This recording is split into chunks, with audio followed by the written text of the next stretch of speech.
blessings. What you said? I just blessings. Okay, blessings. Yes, yeah. I'll be your blessings. Blessings. Over and over again. I just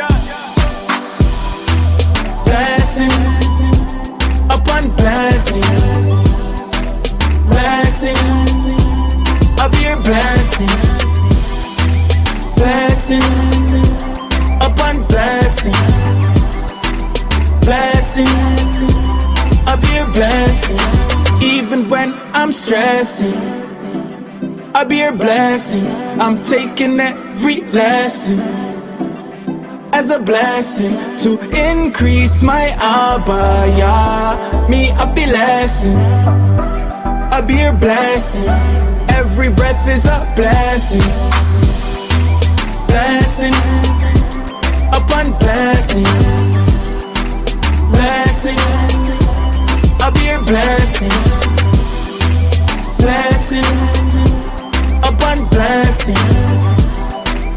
Blessings. I'll be a blessing.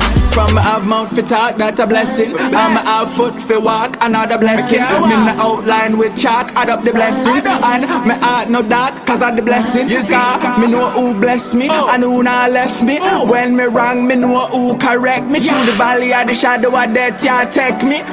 And then him bless me. Blessings upon blessings. Blessings. I'll be your blessing. Blessings upon blessings. Blessings. I'll be your blessing. Genesis 12 and 2. And I will make of thee a great nation, and I will bless thee and make thy name great, and thou shalt be a blessing. Blessings upon blessings. Blessings. I'll be your blessing. Blessings upon blessings. Blessings. I'll be your blessing.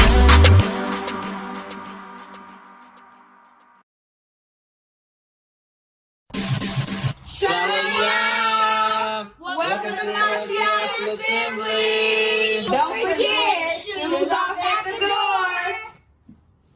Respect y'all's house. Hey, Maya is so. Hey, Maya is so. Toraba, Toraba, Toraba, ya, ya. Toraba, Toraba, Toraba, ya, ya.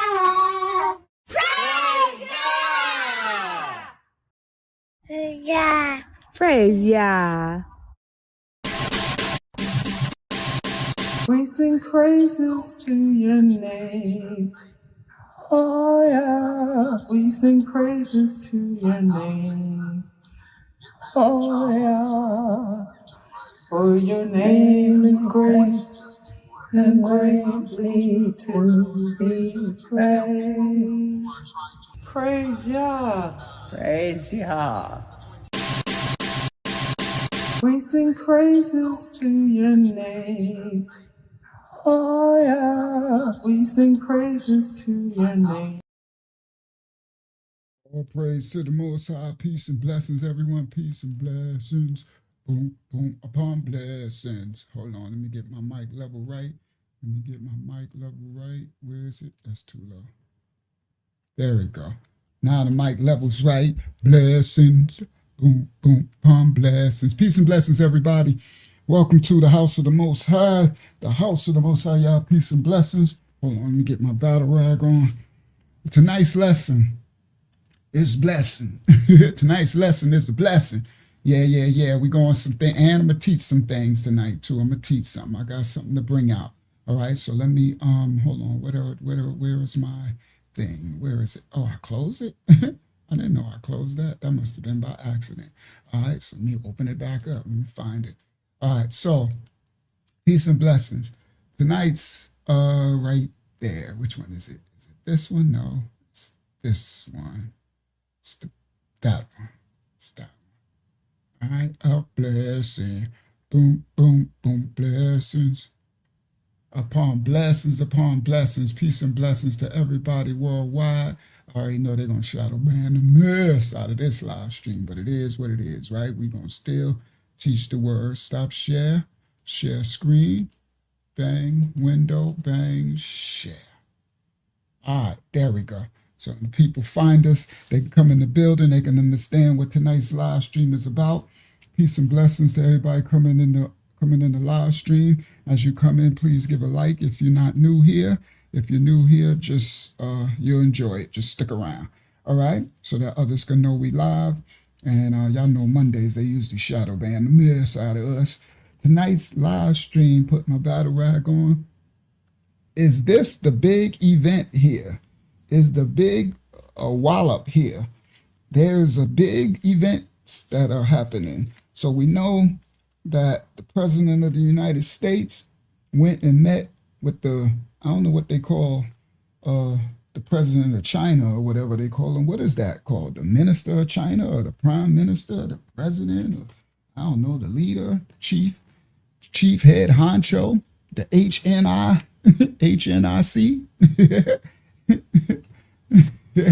All right. This tonight's lesson, Trump, China, are we entering the big event system? Hold on, let me come to the chat. I can't see the chat. All right, Shalom, everybody coming in the building. All right, let me put my link on the screen. Prime Minister. That's what I don't know. That's a good one. Yakana is the Chinese leader, the Prime Minister. I don't know that one. It's actually one I'm stumped on. All right, so let me get invite. Let me invite my brothers and sisters, whoever can join me on this Monday night on the second day of the week. Peace and blessings. Hope y'all had a blessed weekend. All right. I watched the last live stream. It was pretty dope. I watched it. I was like, said the head man in charge. All right. Let me put the Control V, enter. All right. Y'all already know I got some things to expose tonight. All right. They got a link so my brothers and sisters can join me on the screen. All right. Now, tonight's lesson, Trump, China, and y'all know he went over there to China, right? And they actually did something interesting. They had a red carpet thing laid out. That was really interesting. A different dynamic. I don't know what that's all about, but I know they playing these geopolitical wars, and there's some big things be happening when they do these things. So tonight's lesson is, are we entering the big event system? There is a big event system that they are playing out on the world stage. If they're allowed to do it, it will play out. All right. Now, hold on. I'm trying to get my lock life together. Where's these? Over. That's not those. Over there. That's all right. I'll grab those. It is what it is. Trying to get my lock life together. All right. Peace and blessings. Shalom Hakyama. Shalom Tamaya. All right. Shout out to Ghost Dog in the building. Shout out to Jerry in the building. Shout out to Gogo New Wave in the building. Shout out to Lizette TV in the building. All right. Shout out to people coming in the live stream. All right. Let's get this party started. Now, hold on. How am I start this? The world's health, structure, and economy are going to transform. They have a 2030 agenda for those who understand that. Y'all remember the not Stonehenge, what's those things they had in Georgia? Those guide stones, the Georgia guide stones, and the 2030 agenda. And, they got that whole thing that we will own nothing and be happy and all that type of stuff. And as I told y'all, they're doing something with the fiat currency, right? So y'all know I got receipts for what I be talking about. I don't just be talking out my little fanny. You heard? I bring receipts for everything that I be saying. Right? That's what you need to make sure everybody bring receipts to when they teach y'all something or tell y'all something. Show me what you're talking about, right? Something huge is happening geopolitically on the world stage. Now, the systems, financial systems, global systems, digital systems. All right. Now, these nations are racing towards a new kind of economy. And this new economy is cashless, it's digital, it's artificial, and it's tokenized. It's cashless, digital currencies, artificial intelligence, and tokenized ownership. Shout out to trust in God. All right. Now, this is a future that is coming. We can't stop it, and it's happening worldwide. A future where money itself may no longer function the way that we were used to it, the way we understood the money system functioning for generations. All right. And at this epicenter of this whole thing is the geopolitical race for dominance for this new system, new world system. All right. Now, we see these powers. I think, honestly, the two biggest powers today, I might be wrong, just my guesstimation, just my opinion. Everybody got opinions, right? My opinion is, I think the two competing powers are United States and China. I know a lot of people think it's Russia. It could be, because Russia could be playing the silent assassin in the background. But I think it's China and the US, actually, right? These two superpowers competing for the dominance of dominantral control of our future. That's politically, mentally, physically, spiritually, geopolitically, economically, everything. Now, the fact that Trump went over there and sat with him, we don't know, the things they show us, they only show us half mass, right? So, you have some people like, he didn't get nothing done. Oh, believe me, something was done when they went over there. We don't know what it was. It probably wasn't good for us. I'm talking about the regular people of the world. I don't care if you're left, right, or in the middle. It probably wasn't good for us, but something happened trust me, something happened when it went over there. All right. And this is a new world where everything is becoming digital. Everything is becoming monitored and everything is becoming connected. A new system, a new order where even, as I showed you on the other live stream, nature itself can be tokenized, traded, and controlled. So this conversation goes beyond any cryptocurrency or any digital assets. It's about ownership, control, power, and the future of our freedoms, our physical freedoms. The scriptures warns us about systems of buying and selling that are tied to power and authority. In Revelation 13, it says, and that no man might buy or sell save he that had the mark. All right. So most of us living today, we acknowledge that we're witnessing prophecies, biblical prophecies being played out, right? So we're seeing all of these different, they opening portals and they got all type of earthquakes.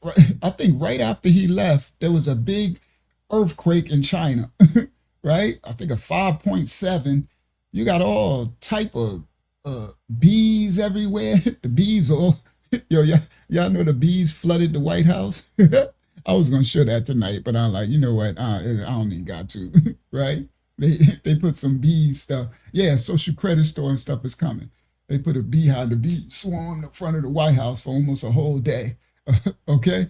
So everything is becoming digital so that everything can become trackable. Listen clearly. Everything is going digital, including us. They're going to strive to tokenize us. Everything's becoming digital so everything can become trackable, restricted, and controlled. All right. And this is why discernment matters more now than ever, because technology itself is not evil, but the systems that are building it without the wisdom of the Most High, that's what makes it the AI or the technology dangerous. Tonight, we're going down a rabbit hole. We're going not to spread fear, but to expose, to examine exactly what's happening, okay? The global shift, digital finance, AI systems, economic restructuring, trade wars, the digital dollar, okay, USDT versus the digital yuan, China's digital currency, the global influence, tokenization, land, carbon credits, commodities, you heard? Everything, central banking digital currencies, programming people, programmable money, financial surveillance all over the place, all right? BRICS, all right? Global powers, the de-dollarization, multipolar world economic alliances being formed, prophecy and discernment, the buying and selling systems, technology and control, spiritual discernment is what we are called to have. The future of digital and money is here now, and most people don't even realize it. Yeah, that's why all the geopolitical tensions. That's why all the visits and all the Iran stuff in China and Russia and BRICS and India and all the bombing. All right? It's already here, and most people don't see it or know it. All right? Watch this. Shout to Kalania. Let's go. Let's get into the first video clip of the night. All right? Excuse me? Go ahead, Hakim. It's your eldest Earth birth tonight. Happy Earth, oh, that's close to her daughter. Happy Earth birth, Elder, your elder. May the Most High bless you for another 365 years, young elder. Peace and blessings. Shout out to Kim Washington coming in. Peace and blessings. Victoria Sharon coming in. Peace and blessings, your elder. May the Most High bless and cover you, our young elder out there in Chicago in the building. Shout out to Chi-Town in the building. All right, peace and blessings. Yes, plenty turmoil all over the place. Happy Earth birth to you, your elder. Plenty turmoil. Now, the Most High, he calls us to discern, right? Because we are to discern all spirits. We are to discern the times, right? We are to discern the principalities that rule everywhere that we live on this earth, right? Because if you don't understand the enemy, then you can't defend yourself against the enemies. You understand? All right, that's just a warfare 101, right?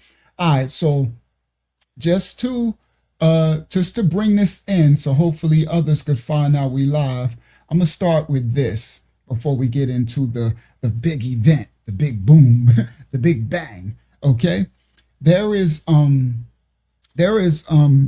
so many different. How can I say this? The times are getting darker and darker, right? Very much darker. People are getting darker, and it's going to get worse. Honestly, it seems like there's a high level of devilish, dark possession over people, and yeah, it's being exasperated. It's actually growing, right? So let me show this one. Because, you got these serpent seed powers, right? And they control, and they are trying to control our air, our water, our food, our lives, okay? And, you got people like Bill Snakes in them, right? These dark powers.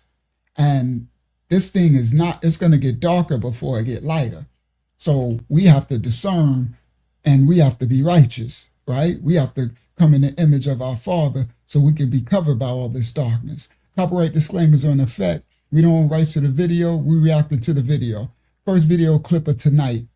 They got engineering disorders and diseases, right? Y'all know they spray chemtrails and all this stuff they doing, but we know about the stuff they doing in the food, right? So that little Bill Snakes dude, he's still at it, All right. He had it. All right. So y'all heard of that Hunter virus thing, right? So they're producing, and that's I think it's gonna be in 2028. That's what I think. This big, the Big Bang, the big event, that's the word of it. That's why I titled it, is the big event system happening. I think it's gonna happen around the next election in 2028, because that's the next bull run. That's when the fullness of this next halving cycle of digital currency, when they usher it into the 2030.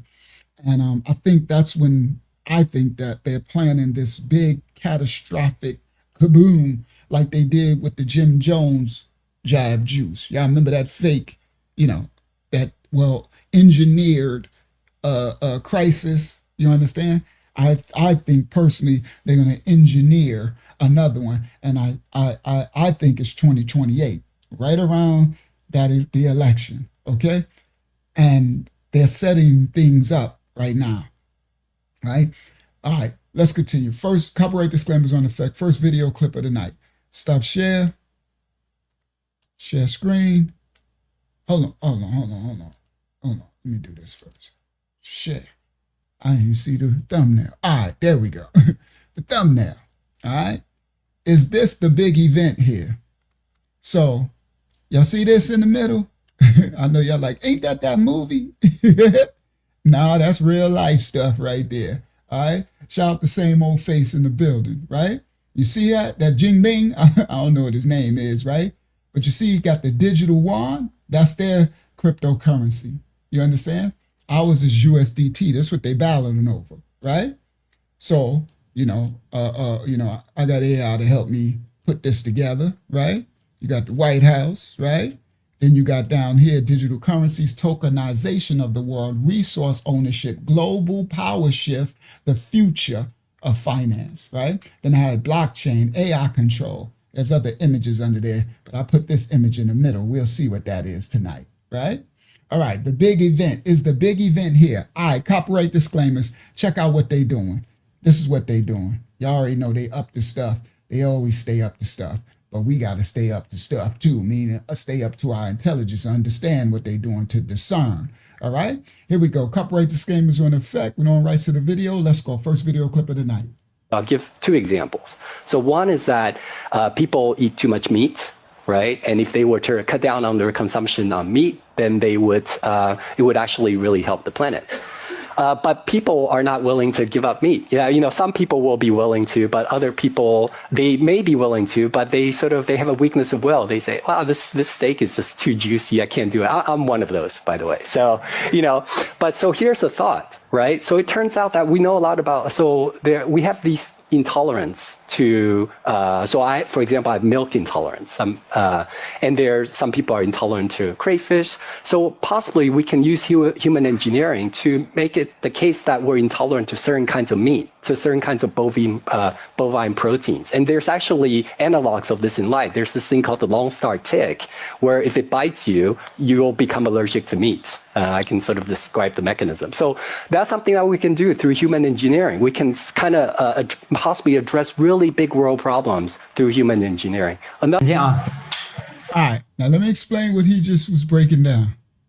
He's talking about they are placing the Lone Star tick into the meats, right? And this tick makes you allergic. And Bill Snakes, I think it was, where was it? It was California, I think it was Ohio, that they were reporting that Bill Snakes started to genetically manufacture ticks. They're making ticks, and they're putting the ticks in the meat, which will make the people sick, to usher in a virus to heal from you see? So again, they're engineering these, I know I ain't worried about it either. They're engineering these diseases and disorders, right? Y'all know they engineered these bugs. Now they got these bugs, bro. It was just yesterday. I'm like, what is these things? And the security guard said that these things, when you kill them, they emit an odor. I'm like, I've been in Florida about 10, 15, 20, I don't know how long I've been here. I ain't never in my life seen these bugs. They everywhere. I'm like, they didn't manufacture some new weird looking things. And when you smash them, they emit an odor. They emit some type of stinking thing. And I'm like, what in the world? And it was like swarming everywhere. So anyway, they're engineering all of these things as they usher in these vaccines and stuff. Okay, so here, that's one little clip. The mechanism. So that's something that we can do through human engineering. We can kind of possibly address really big world problems through human engineering. So you hear how they talk? We can possibly address hugely big problems through human engineering. Engineering stuff to make people sick and then address problems, right? Hegelian dialectic, right? 先戴头套啊，再戴眼镜啊，大帅哥啊 ，C 罗，骑车、走路、跑步啊都能戴啊。喜欢。So y'all see, yo, this world getting crazier and crazier, right? Just now they got these little see-through, like little like a little T-shirt, just go right over your face, and you can see through it because it's sheer, but crazy work. And they're talking about, are you worried about video surveillance, right? So this world getting crazier and crazier, bro. They got some crazy masks, bro, and these are just shirts. These are the cheap, these are like $2 things, right? But they got the crazy ones where you don't even know who's human no more. All over the place. Walking around today. Real talk. But I wanted to show you these cheap ones they making in China, right? Selling them on Temu and stuff. You get your little Temu mask. Crazy work. 眼镜啊，先戴头套啊，再戴眼镜啊，大帅哥啊 ，C 罗，骑车、走路、跑步啊都能戴啊。喜欢国内的啊，直接拍啊，国内的都不展示啊，找原因。猪八戒，稍等啊，嘴巴不会动。 嘴巴在里面动啊，外面不会动啊。咱们1号链接的质量更好一些啊。猪八戒来了，防晒、防蚊虫、防风沙啊，不会闷，不会热。眼睛可以看得见，鼻子能呼吸。夏天钓鱼啊，送外卖都能带啊。逗孩子开心啊，逗老婆开心的。Boy, they sell anything today, boy. This world getting crazy. All right. Yeah, it's crazy work, bro. Right? Yeah. And you can put your own face on it. Like you can print your face and put your own. So somebody can print you and put it on, and they run around here looking like you. Crazy. 拍视频啊，拍段子都能带啊，纯黑的没有，能看得见我带上，透视透气。孙悟空啊，猴哥，逗孩子开心啊，逗老婆开心都可以啊。All right. Now, let me see. Do I want to do that one yet? Let me do this one. Let me do this one before we get into the meat of tonight's study, right? Trying to let a little more people come in the building. I know they're gonna shadow ban a mess out of this one. I knew it from the beginning. But there's a lot of spiritual possessions going on in people as well, right? They got this new drugs that the youth are taking, right? They're taking this. These kids are inhaling nitrous oxide. I know y'all probably heard of it, right? 透视透气啊，可以看得见我带 Especially 上。 in New York and stuff like that. 憨豆先生来了。 Here we go. Now this young boy, 大家都是全新。 this man. Now you see, they're inhaling nitrous oxide. Okay, y'all probably heard of this, right? This is prophecy, the Bible, bro. It's gonna get so much worse. These zombies, it's just insane. All right?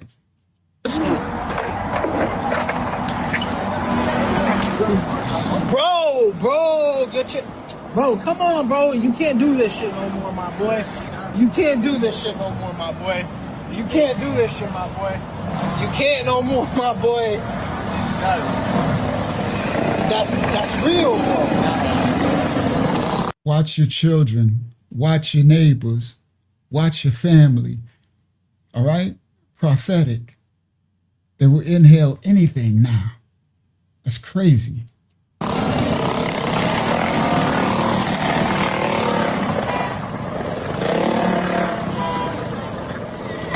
ain't gotta be the dumbest thing I know. There's gotta be the dumbest. All right. So y'all understand, right? Now, the spirits are out there and the people are getting even darker and crazier. Especially, no disrespect, but y'all know, I'll just call it what it is, especially a lot of the women. And because women are more emotional, women are more receptive, right? Women are receivers, right?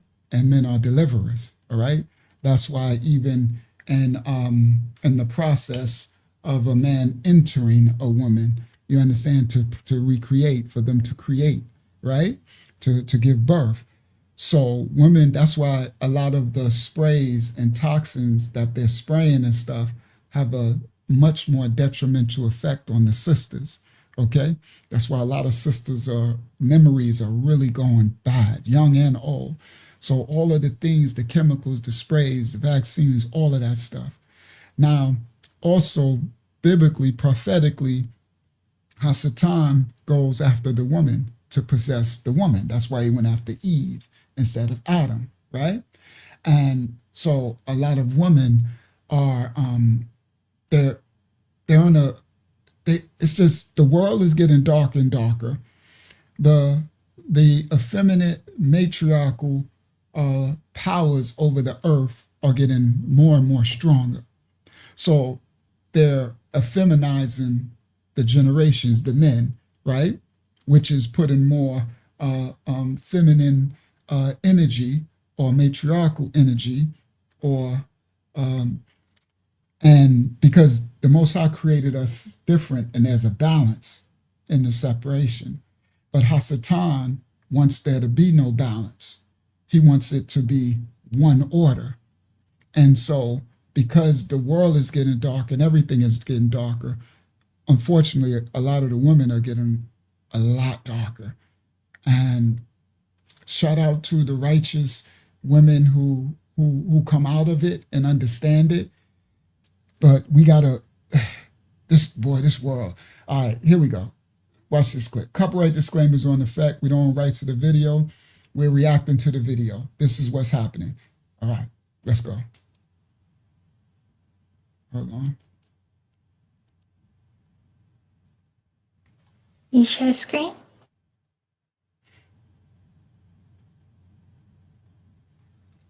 Are you sharing screen? Oh, thank you. You didn't see my face. All right. So thank you, Hakiyama. So this is a man, and I guess that's his girlfriend or wife or baby mama or something, right? They got a child, and she's standing outside his car, and this happens. Oh my God. Please stop me recording this, please. You are crazy. I'm so tired of you. I am so tired of you. Stop I'm it. so tired of you. You are making it so much worse. Please tell me you're recording this, please. You are going to lose custody of Damien for this. Why would you do this? Why would I lose custody when you... Hold on. She hanging on the side of the car, and he dropped. I swear to you, this is for real. Okay? And I swear to you, I've been through this exact situation about 6 or 7 times. Yeah. This is my ex's verbatim. My children's mother. That's why I left. You understand? And literally verbatim. There's a possession thing. There's like a spirit that comes over, and it just takes over. It makes them just go psychotic. I'm being honest with you, right? Yeah, she holding on to the side while you're driving. My ex is the same thing, right? I had already, this is after, and that's why I don't got access to my babies no more either. This is after I had to make her leave because all is, in the house, all right? So I'm going over her house to visit my babies, right? I would go over there every other day. And, right? So I go over there to visit the babies. And then she starts talking about my niece. Now, my niece is devil possessed.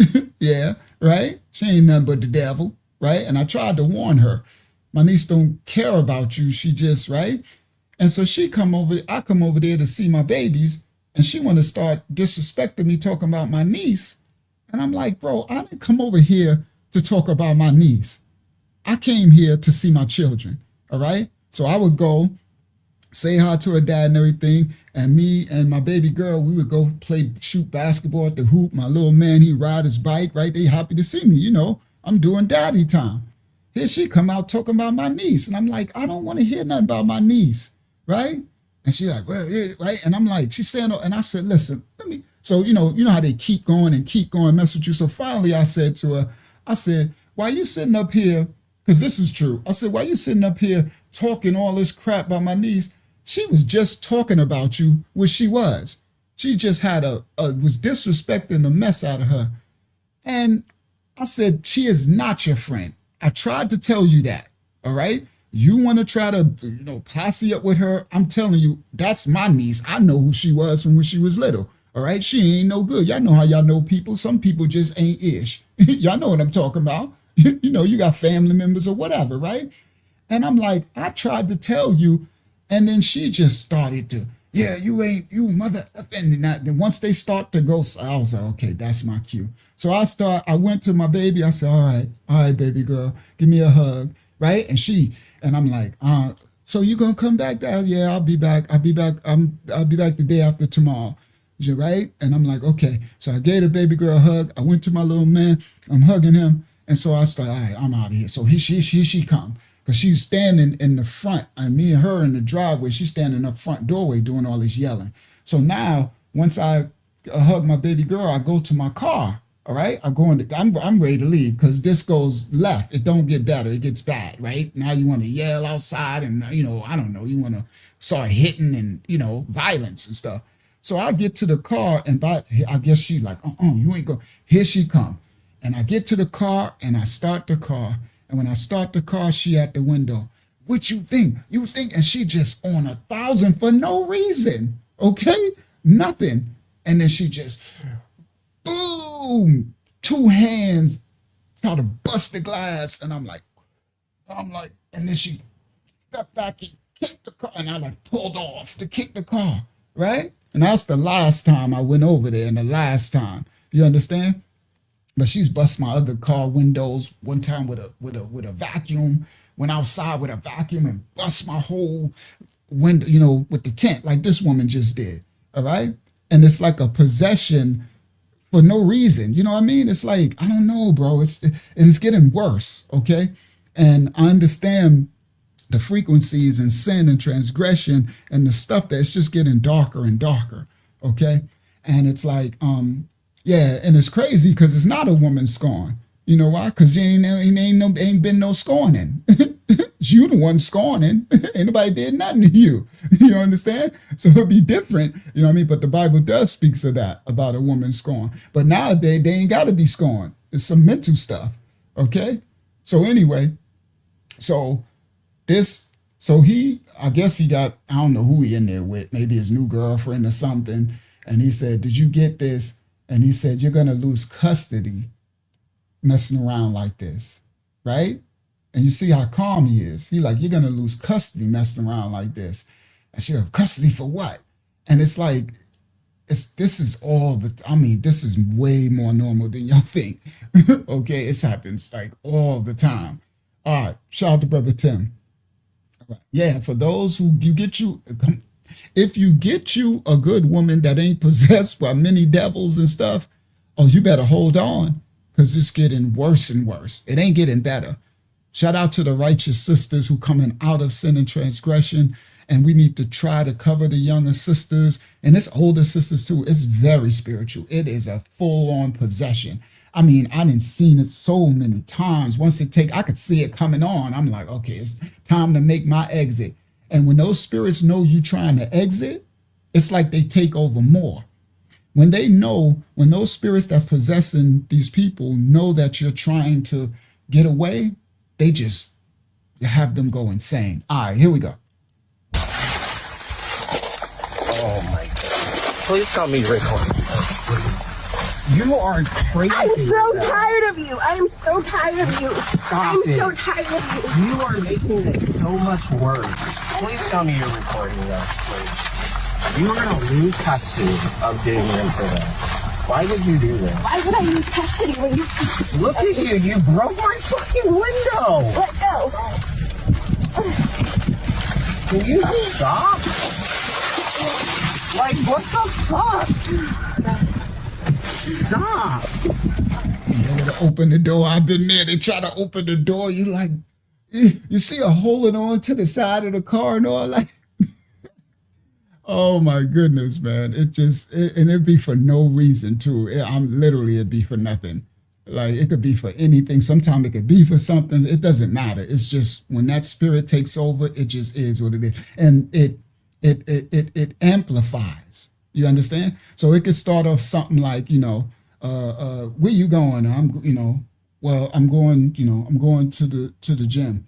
Why you going, something real small. Okay, I'll see you when I get back. And then it starts a little, argument. And next thing you know, they follow you out. And next thing you know, they busting your car. It's like, it goes from 0 to 1,000 in a second. Like, it's crazy. It's really toxic, bro.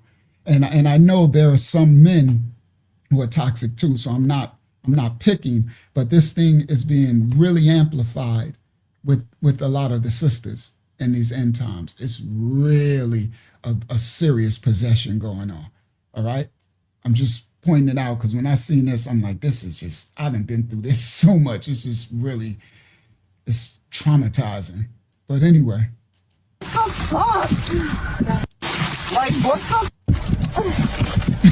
Yo, her hanging on the side of the car is crazy work. You are going to lose custody of Damien for this. Why would you do this? They got 2 kids. He said you're going to lose custody of Damien, and I think he said Perez. I lose custody when you... Look at you. You broke my fucking window. Let go. Can you stop? Like, what the fuck? Stop. Can you? No, we need to call someone. Okay. Like, this is actually ridiculous. Yep. Let me do my job and you wait for the police. I'm waiting for the police. I'm waiting on the police with your ass, bitch. You know what the fuck I do? The fuck you thought? Huh? Stay there. Bitch, I got real spit for you. Try me. Okay, you got it. You got it.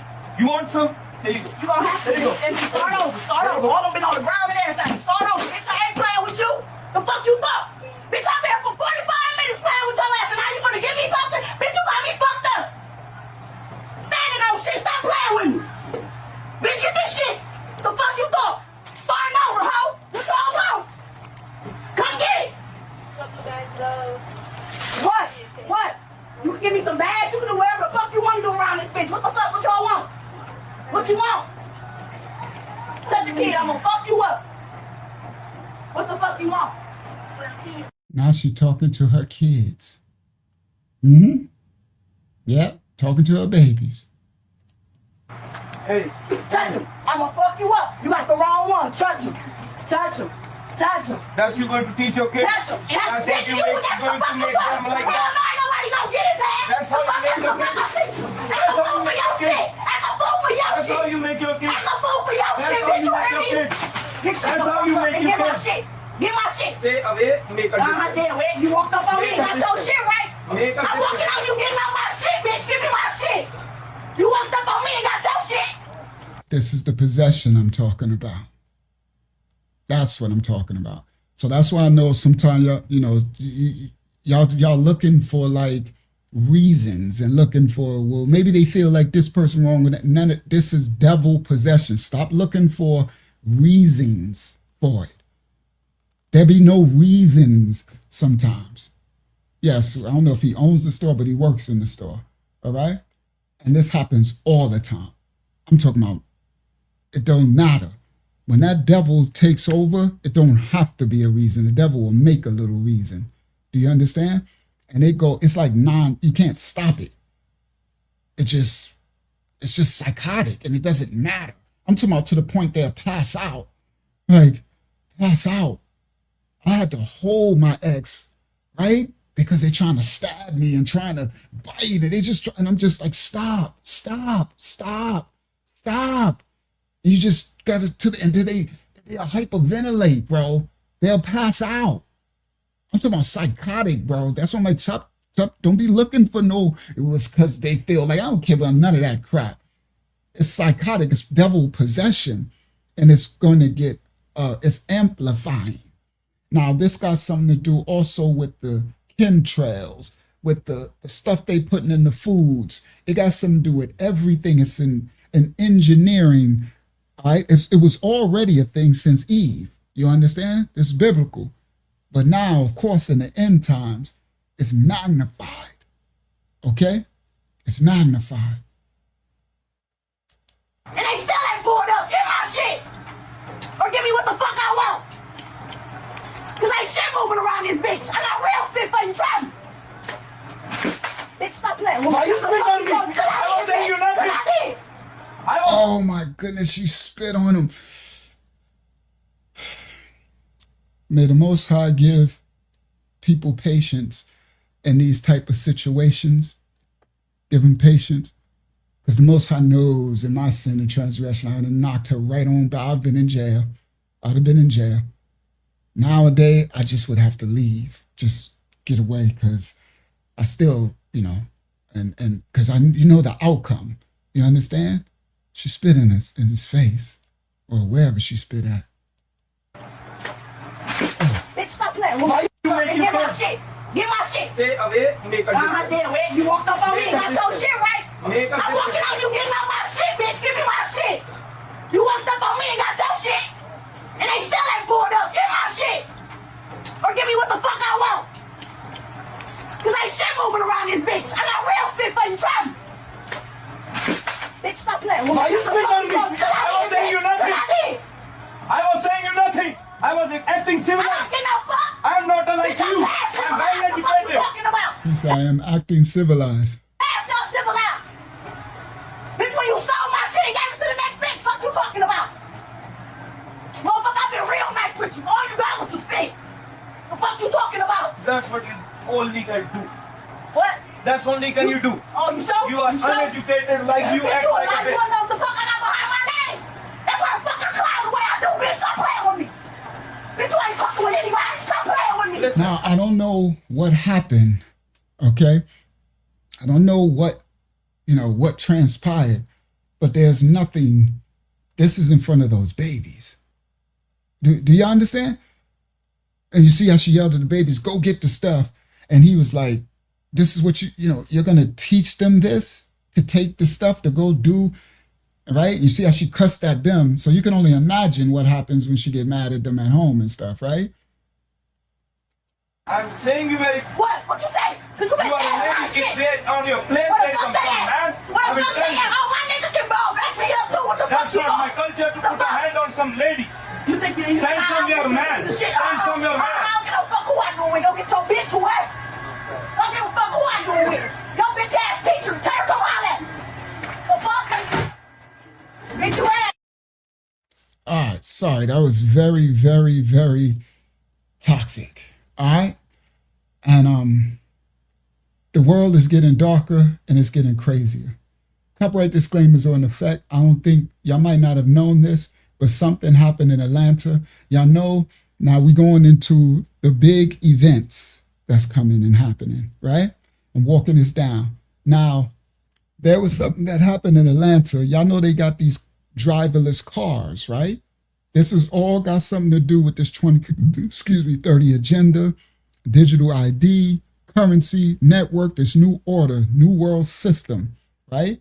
And so in Atlanta, they had these Waymo cars. Share this tab instead. Copyright disclaimers are in effect. We don't own rights to the video. We're reacting to the video. This is what happened. I want the Waymos to stop.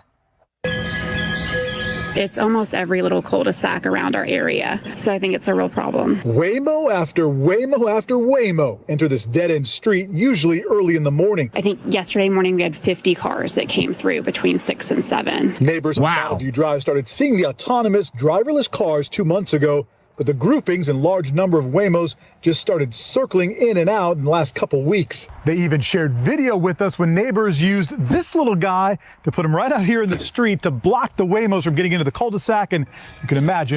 So, the other day they called the news because they see like 50 Waymos just going around their cul-de-sac, congregating. Driverless cars, nobody in the car, 50 of them. Everybody listen clearly. Shout out to Kelly in the building. Shout out to everybody in the building. All right? Listen to this. Ago, but the groupings and large number of Waymos just started circling in and out in the last couple weeks. They even shared video with us when neighbors used this little guy to put him right out here in the street to block the Waymos from getting into the cul-de-sac, and you can imagine what happened next. And we had at one point 8 Waymos that were stuck trying to figure out how to turn around. The Waymos are empty and not picking anyone up. Parents are worried, not only calling it a... Look at this. Everybody. Ain't this that movie? Y'all remember, did y'all see that movie with the white Teslas? What's the name of that? Somebody had put it in the chat. There's a movie. It was a good movie too. That's the one where they had that big ship and it came on in the ocean. It came onto the land. Yeah, with all the white Teslas. I saw this yesterday because I went out yesterday. I went to the gym at night, and this same looking thing, white car. And you see they white, and all those in that movie, they were white. You know, they show you stuff in the movies. That's it. Leave the World Behind. Thank you, guys. Y'all go watch that movie. That's a great movie. They're showing you what they're doing and what's coming. Okay?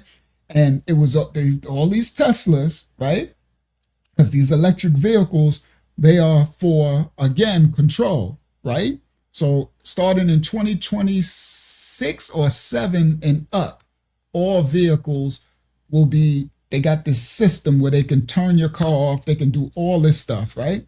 And it's mandatory in all cars in America from 2026 and up, I think, 2026 model and up, right? But so I seen this thing yesterday, same white looking car, and I was like, that looks spooky, right? Because I'm not out much. I know y'all can say you see it all the time. I'm not out much, and it was at night, right? Because I went to the gym about 3 o'clock in the morning. You know what I mean? The 24 hour. And, you know, no real cars and this thing. And I'm like, ooh, ain't nothing in there. I would not be in that car. I wish I would sit in that thing and ain't nobody in the front seat, man. Y'all don't get too comfortable with this technology stuff. This day, boy, they ushering in devils and spirits, bro. I don't care what they tell you. I know technology. I know they got all type of cameras and systems and GPS. Do you know what I see? I see the devil driving the car. If ain't nobody in the front seat, no, I see spirits. I see a devil. Y'all call it demons. I see spirits driving that car. I ain't getting in there. The reason why this is happening is because people are getting in there. People, the Bible, people will usher in their own demise. People will take the marks of the beast. They will ask for it. They will receive it. If all of us as citizens of the United States said, ain't not now one of us ever getting in these cars, it will shut down. Do y'all hear that? Because they all about mammon, money. They need our approval. Just like in the scary movies, the devils need, demons need approval for you to enter your house. You need to welcome you. They need, so all the reason why these cars are out is because people are using them. If nobody ever used them, then all the Uber drivers would be able to keep their jobs. All the truck drivers will be able to keep their jobs. All the taxi drivers, if people protest and say, we're not taking this, we're not going to patronize this cashless, personless store. You see, this personless car. I don't care about that little robots that do little small little ones that they say look cute delivering stuff, that's coming to take your jobs.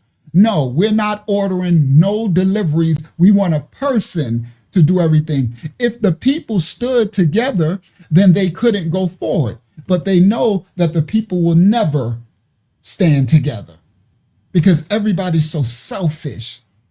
That's the selfie age, right? The generation of every man looking for themselves, right? So the people will never unify and stand, but they will complain later, but then they'll still, right? So you see these people making YouTube talking about, oh, we driving this car, look, it's no driver, look, and they riding around. I'm like, boy, they ain't doing nothing but driving you to your demise.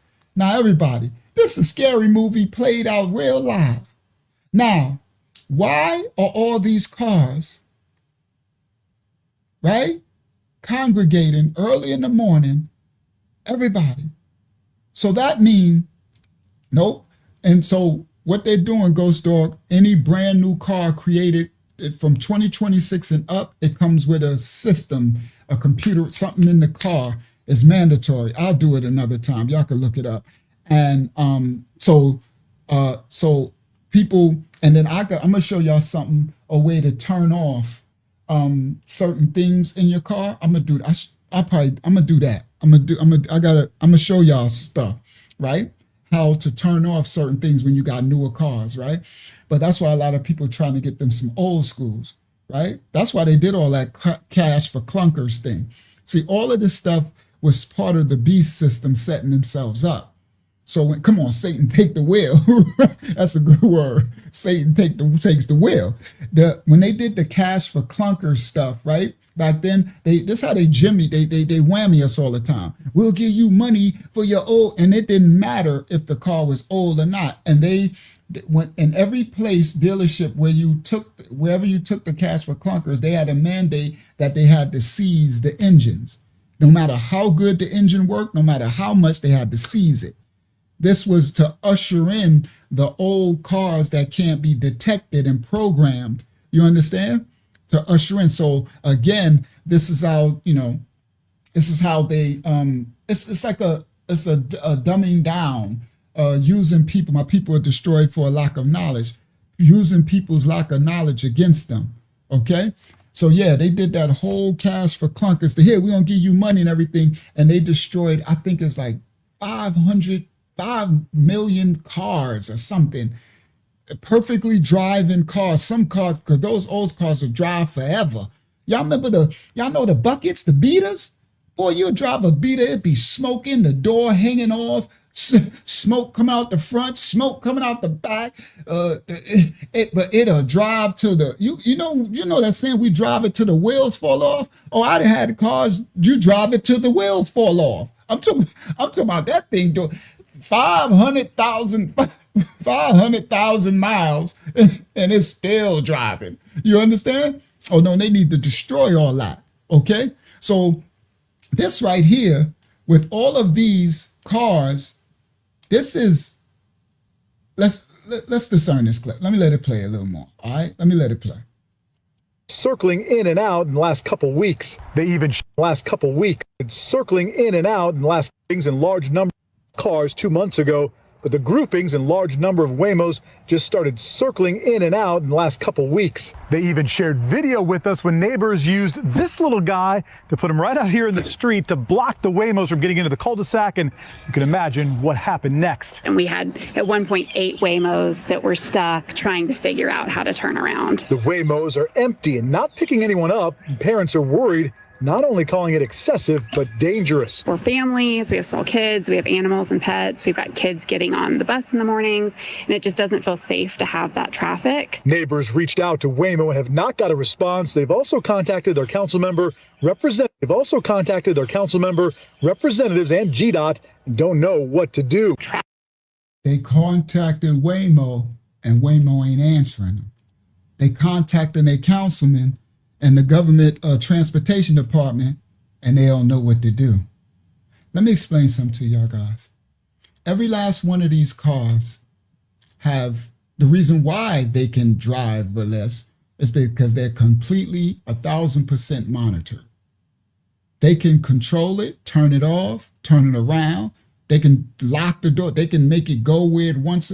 So if the Waymo, they ain't even answering, and then the transportation department, and of course city council, you know, these politicians don't know nothing. They elbow up their butt, right? They don't know what's going on. It's either all right, now I can't say two. These are some of the things that I can surmise might be going on. Number one is, what spiritual thing, all right? I'm just through hypothesis, right? What spiritual thing is making them go to these neighborhoods? It's congregating. 50 of them all. So I know there's probably people trying to go to work that couldn't get a Waymo because they all in this neighborhood. Is it a ley line? Is it some type of energies? What is pulling them to in this area? That's one hypothesis, right? Come on, like a horde of devils, like, you know, congregating. That's some spooky stuff, right? Right? Come on, what's calling them? That's what I'm talking about, Hakiyama. That's what I'm talking about. Same old face that if you got a warrant, you done for. I know that's right. What's calling them to this space, this energy, right? What called them, right? Now, another hypothesis is, did they get hacked? Because, you know, anything electric or anything computerized can get hacked. Did a hacker hack the Waymo system, but why would he send them there? You see what I mean? That's the only thing about that. I'm like, if a hacker hacked the system, right, and summoned all why would he pick this neighborhood? That part, right? Because it's like, that's another problem, right? Because they can get hacked. And if you in one of these cars and someone hack it, they can take you wherever or do whatever. You understand? And so that part, I'm like, I don't think it's a hacking thing, because why would they have them go into this neighborhood? I don't know, bro. It's like, yeah, there's some spooky stuff. This a nightmare. This is a scary movie right here. And they put it in the movie. This look just like that movie with the white Teslas. If y'all didn't see that movie, it's a great movie. And that scene with the white Teslas was spooky as all outdoors. The energy, the spirits took over the Teslas because it's electric. And all the Teslas started driving and attacking it. And they just all white Teslas, everything white. And here they go with all these white Waymo things. All right. That's why I put that in the thumbnail, is the big event, because there's a lot of events happening, right? Stuck trying to figure out how to turn. To block the way, to put him right out here. Used this little guy to put him right out here in the street to block the Waymos from getting into the cul-de-sac, and you can imagine what happened next. And we had at one point 8 Waymos that were stuck trying to figure out how to turn around. The Waymos are empty and not picking anyone up. Parents are worried, not only calling it excessive, but dangerous. We're families, we have small kids, we have animals and pets, we've got kids getting on the bus in the mornings, and it just doesn't feel safe to have that traffic. Neighbors reached out to Waymo and have not got a response. They've also contacted their council member, representatives and GDOT, and don't know what to do. Traffic roads. I don't think there's any reason to be on small residential cul-de-sacs if they're not picking up somebody. All right. Now, let's get into the meat of tonight's study. All right, tonight's study, the Trump, China, are we entering the big event system? All right, this part I put in the thumbnail because a lot of stuff is going on, a lot of darkness, bro, and it's just gonna get darker. And the humans, we're ushering in their own demise, right? That's why we just got to get righteous and serve the Most High and just stay righteous as we can and repentful. All right, because these devils, it's just the regular people who are not trying to serve righteous, they're going to take everything that the beast system offers them. Right, the digital ID thing is coming in October. They're going to take it. They're taking the driverless cars. They're going to take everything that they offer them. We can't stop them. It's prophecy, right? All of this is ushering in the Armageddon. All right. Copyright disclaimers on effect. We don't own rights to the video. I'll be telling y'all, and I'm going to show y'all some things tonight. I'm going to give y'all a fruit nugget of what to do tonight, right? I'm going to give y'all a fruit nugget of what to do. And for everybody else who joined, I'll explain it when I get there, right? After tonight, I got another instruction coming to the Patreon, right? For y'all what to do, all right? This right here, I've been telling y'all about what they're doing with this new digital financial system, and they just did a big event, like tonight's title. They did a big event right under everybody knows. If you don't pay attention to the financial space, the digital, you won't even know this just happened. Copyright disclaimers in effect. We don't own rights to the video. We're reacting to the video. This just happened right now. Let's go. The 233-year-old monopoly that is Wall Street decided to ditch the old system and completely change monetary systems around its birthday, around the day that it was created. I don't think that's a coincidence. 234 years ago today, 24 men under the Buttonwood tree signed an agreement that birthed Wall Street, and this evidence will overwhelm you, okay? On May 17th, 1792, 24 stockbrokers at 68 Wall Street signed a 2-sentence cartel agreement. That cartel ran the world's money for 234 years. Today is May 17th, 2020, for 200. Everybody, I'm bringing you current cartel event Street news that probably 90% of the world don't even know. Listen clearly. I've been bringing the warnings because the Most High been telling me to blow the shofar, the shofar, warn the children, and I'm going to tell y'all what to do, and I'm going to keep telling you what to do. But I keep showing you. Now, everything that I show you, you're going to see it come to pass. I am not no prophet. I am just a child of the Most High, diligently doing what he says. Okay? I'm just a servant. I am somebody. I'm a child of the Most High. But I ain't claiming nothing, but I'm telling you, I've been doing this for years. And the things that I be warning and saying, you'll see it come to pass. If you go back, I've been telling you all of this stuff. Now, yesterday, May 17th, this happened. And they do everything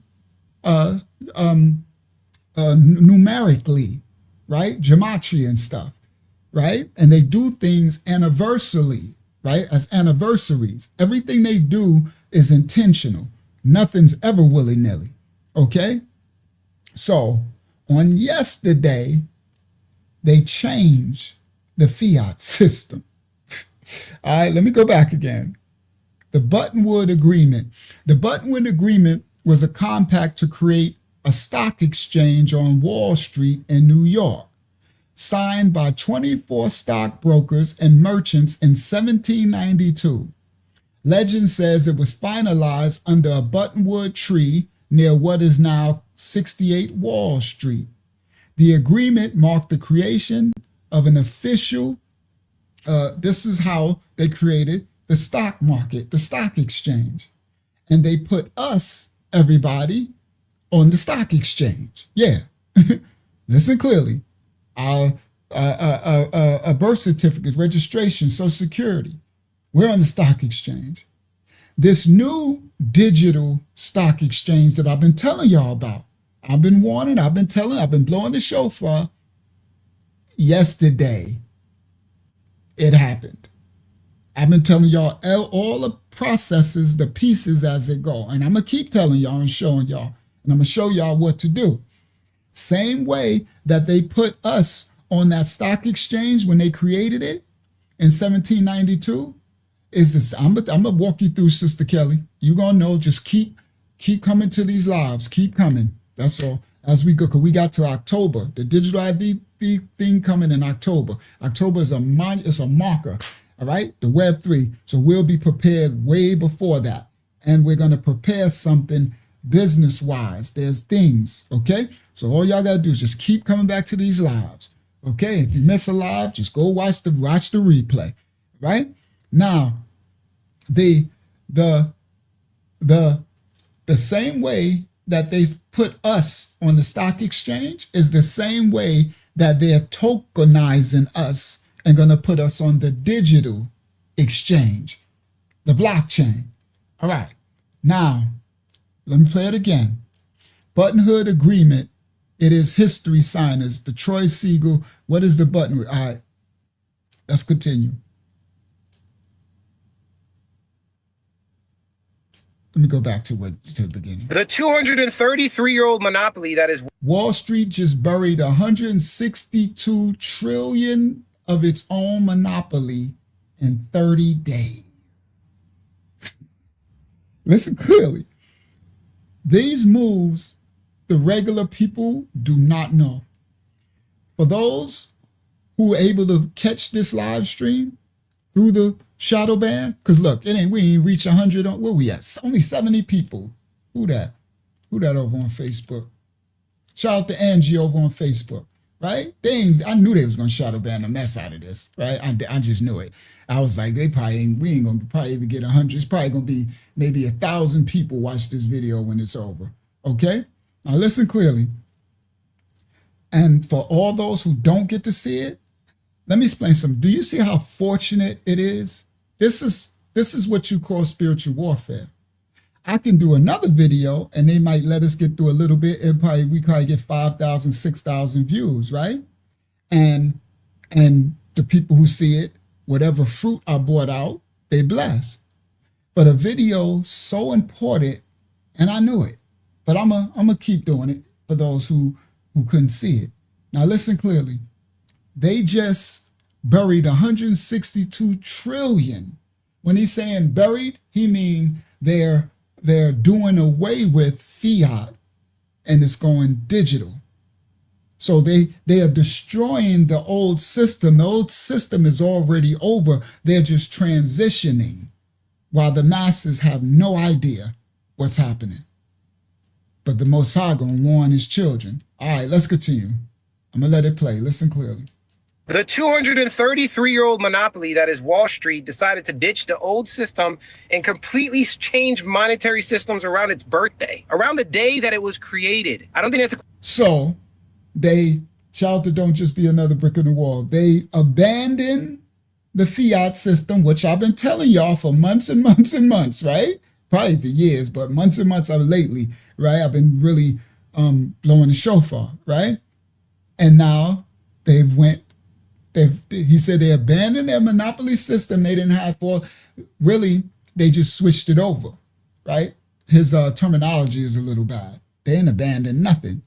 They on the new wave. And that's going to be even much more. It's just like when they did it in 1724. It's just like when they did it in Jekyll Island. The Federal Reserve, when they created the Federal Reserve, created the fiat dollar out of thin air, backed by nothing, okay? And they became trillionaires, right? They're doing it again. But this time, it's to a whole nother level. This is to usher in the, okay? This is to make the world order. It's a world digital currency. They've been talking about that NWO thing forever. We hear the 2030 agenda. I'm trying to tell you, bro. It's 2026. We got the 2028. By the time, right, that's when this new halving, the digital, this the last hoorah. All right? Now watch this. coincidence. 200 on the day that it was created, its birthday, around the day that it was created, out of system and monopoly that is Wall Street decided to ditch the old system and completely change monetary systems around its birthday, around the day that it was created. I don't think that's a coincidence. 234 years ago today, 24 men under the buttonwood tree signed an agreement that birthed Wall Street. And this evidence will overwhelm you, okay? On May 17th, 1792, 24 stockbrokers at 68 Wall Street signed a 2-sentence cartel agreement. That cartel ran the world's money for 234 years. Today is May 17, 2026. I'm about to show you how they dismantled Wall Street in 30 days flat. Let's first start with the payment rails. That's the DTCC, the Depository Trust and Clearing Corporation. They're basically the clearinghouse that settles every stock trade in America. They custody $114 trillion in securities. On May 4th, the DTCC announced they're tokenizing it completely. 50 plus firms are... Everybody, for those who remember my other lesson, when I said BlackRock and them, when I said they tokenizing, I showed y'all the video, they tokenizing nature, they tokenizing everything. You see, everything, shout out to Reverend Dr. JC, everything that I show, the receipts, never just listen to a man, show me your work, show me, right? I don't get what you say, show me the fruit, okay? Our Messiah said, you know them by their fruit, okay? Now listen clearly. The DTCC advances development of new tokenization services, okay? To facilitate initial limited production trades of securities tokenized via their tokenization service in July 2026, with plans to launch the service in October, everybody, 2026. I told y'all the other live stream when I brought up the tokenization, the digital stuff coming, right? I said October, there's things we got to do by October. The digital ID is October is a very important month. This 2026, September of 2027 is another darkly, whatever these serpent spirits are doing, that's another ley line date that they are planning. All right. And these are digital, these are financial dates as well. So there are certain things that I'm going to be walking you up, all of us, to have done before that October date. Y'all remember, I've been saying it, okay? Now, and then up until the 2028, they're setting their infrastructure, as I told you, all right? So look hold on, let me make it full screen. The data services in 2026, their subsidies process securities transactions valued at 4.7 quadrillion. In 2025, the DTCC subsidiaries processed securities transactions monies valued at $4.7 quadrillion, and its depository subsidiary provided custody and asset services for securities monies issues from over 150 countries and territories valued at 114 trillion. Okay? Now, they have went data services, of course, are beginning enhanced resilience and soundness for existing financial markets while advancing the digital asset ecosystem. They took this digital. The Depository Trust and Clearing Corporation, founded in 1999, plays a pivotal role in the American financial sector by offering essential clearing and settlement services. All right? They went digital already. All right, let's continue. 1992, 24 stockbrokers at 68 Wall Street signed a 2-sentence cartel agreement. That cartel ran the world's money for 234 years. Today is May 17, 2026. I'm about to show you how they dismantled Wall Street in 30 days flat. Let's first start with the payment rails. That's the DTCC, the Depository Trust and Clearing Corporation. They're basically the clearinghouse that settles every stock trade in America. They custody $114 trillion in securities. On May 4th, the DTCC announced they're tokenizing it completely. 50 plus firms are onboarded. We're talking about BlackRock, JP Morgan, Goldman Sachs, Bank of America, Citibank, Charles Schwab. The actual rail. I told y'all. This one of them I told you moments. Because you know, y'all know, for those who knew, you might not know, now you know. Go on, subscribe. They're gonna unsubscribe you. Subscribe again. We live every Monday and Friday. Keep coming back. I told y'all. I said they all going digital. They Tokenizing it completely. 50 plus firms are onboarded. We're talking about BlackRock, JP Morgan. Firms participating in the working group include Anchorage, Digital Apex, Alpaca, Bitwave, BlackRock, BNP, everybody, Charles Schwab, Circle, Citadel, Citibank, Franklin Templeton, Goldman Sachs, Hilltop, HSBC. I told y'all, I've been telling y'all over and over again. All right, I got you, Marawa. Y'all, that's the next one. I'm gonna do that'll be up tomorrow, and then I'm gonna start doing so for everybody, I'm gonna start doing we're gonna start doing Zooms, live Zooms, so I can help people out to get stuck on certain places. But I got videos video tutorials that I'm gonna put up too, right? So I'm putting up another one tomorrow, right? And another 2 on the Patreon. I'm gonna put the link to the Patreon. It's for free, everybody. All right, this info is for free. All right, now there's more advanced stuff for those who, but I gotta for free. I gotta give you you gotta have the foundation. Everyone has to have the foundation. You will be done for. When he said the DTCC, this part, he said those were the rails for the financial, what did it say? Quadrillions. Those are the rails that the financial world system on the fiat dollar runs on. And that depository trust clearing corporation went digital. And everybody, the new digital rails that it will run on. What the Most High is instructing me to be able to give each of y'all, whoever can find us through the shadow band, his children who are seeking out his face in spirit and in truth and righteousness, you better give all credit and all thanks to our Father. All right? All right? Praise the Most High. All right? And his only Yah's son. You understand? Comes in his holy name. Give all, right? Now, this rail system that they're building, that the world's digital infrastructure, financial will be built on, is a blockchain system. And there are systems like Ripple, right? XRP, Ethereum systems, Chainlink systems. So these systems, and they're putting different like digital railroads worldwide. But you have to know what you're doing, where it's going, and be abreast. And if you position yourself, if you're able to position yourself where where they're positioning themselves, that's when you did it. You will be able to make it through until we get to basically the judgment, the Armageddon, the day of the Most High. You'll be able to make it through the famine coming, the increase, when everybody is when the AI is going to take all the jobs.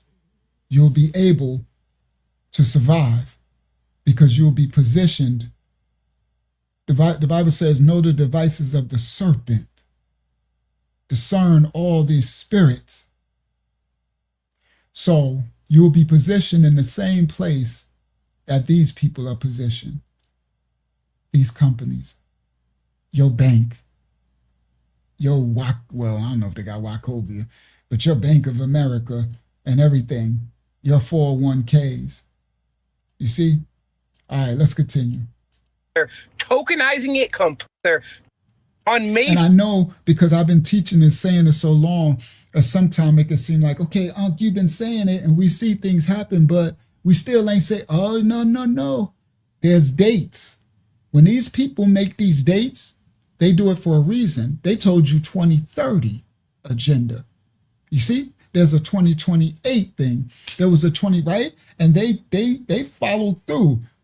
It's called patience. It's called they'll patiently wait, the serpents, right? They'll patiently wait things out and put things in order, okay? Patience. and trust and belief in the Most High's guidance. All right, let's continue. In securities. On May 4th, the DTCC announced they're tokenizing it completely. 50 plus firms are onboarded. We're talking about BlackRock, JP Morgan, Goldman Sachs, Bank of America, Citibank, Charles Schwab. The actual rails that move every American stock trade are being switched to the blockchain. Not in 5 years. We're talking about in 5 months. Are you listening? Then 8 days after that, May 12th, the DTCC. All right. He said, listen what he just said. All of your major banks, all of these serpents, they're moving all of the currency of the world's systems, American system, to the digital blockchain.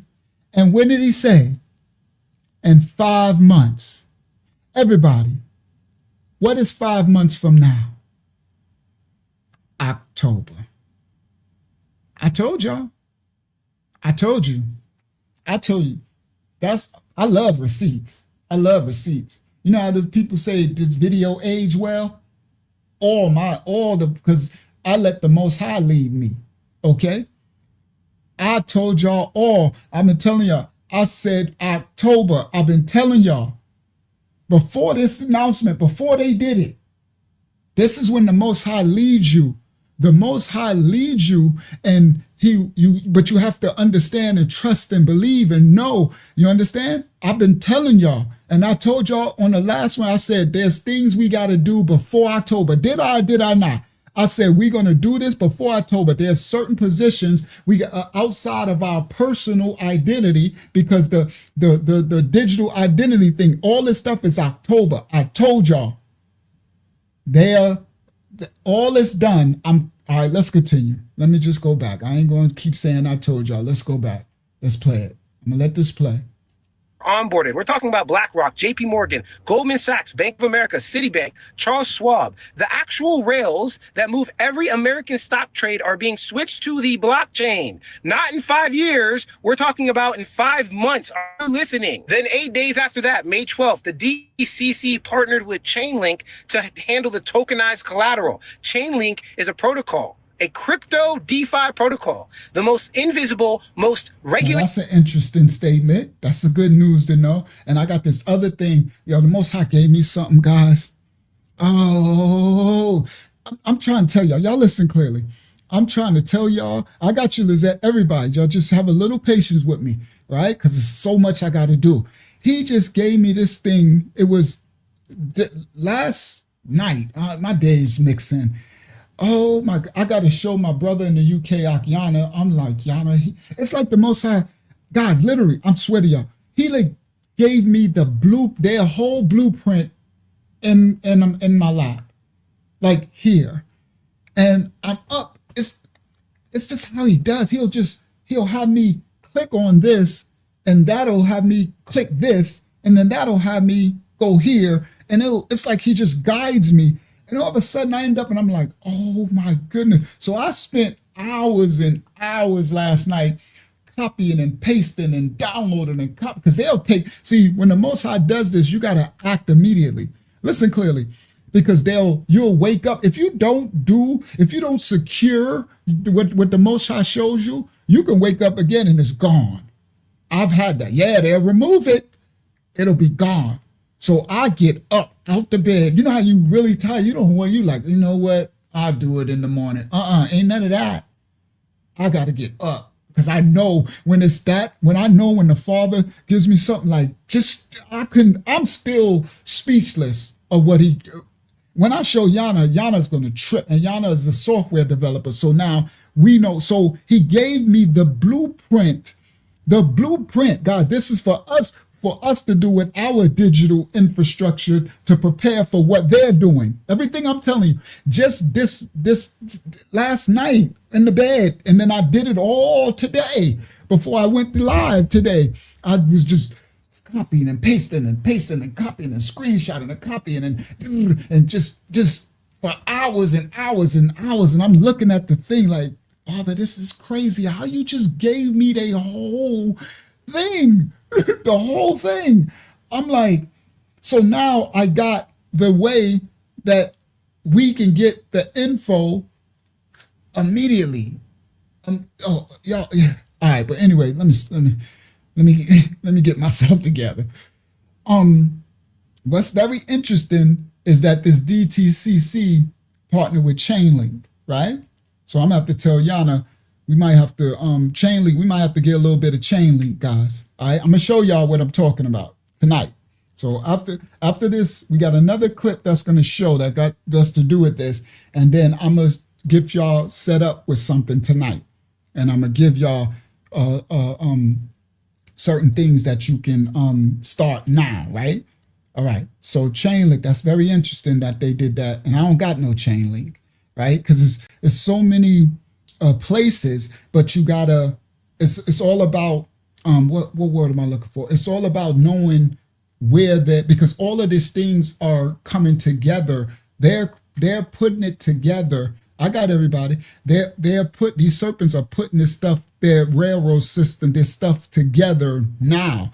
So they're choosing like Chainlink, like XRP, like they choosing these like light rails, Litecoin. They're choosing these rail systems, and we have to be abreast of which one. So now we just found out DTCC just chose Chainlink, collaborates with Chainlink to advance 24/7 collateral management. Now we know they were the ones in charge of the old quadrillion physical fiat money infrastructure since 1999. All right. So anyway, all right. So I got y'all. All right. So like I said, after I got a video, after this next video, we're gonna go into that, and then we got more. I got something to close out with too, some teaching, some spiritual teaching. All right. So anyway, let's continue. You listening? Then 8 days, not in 5 years. We're talking about in 5 months. Are you listening? Then 8 days after that, May 12th, the DTCC partnered with Chainlink to handle the tokenized collateral. Chainlink is a protocol, a crypto DeFi protocol. The most invisible, most regulated piece of Wall Street's plumbing just got publicly married to crypto, official crypto infrastructure. Do you understand what I'm saying? Then on May 13th, JP Morgan went live on Ethereum, their second tokenized money market fund. They were seeded with $100 million, the same JP Morgan whose CEO Jamie Dimon called Bitcoin a fraud in 2017. May 8th, Federal Reserve Governor Lisa Cook stood at a central bank and gave an entire speech mapping how tokenization is going to reshape the entire financial system. The Federal Reserve, the institution that prints every dollar in your wallet, publicly planning around the new payment rails of the world. 5 days later, the Senate confirmed Kevin Warsh as the Fed chair. He personally owns stakes in Bitcoin payment companies,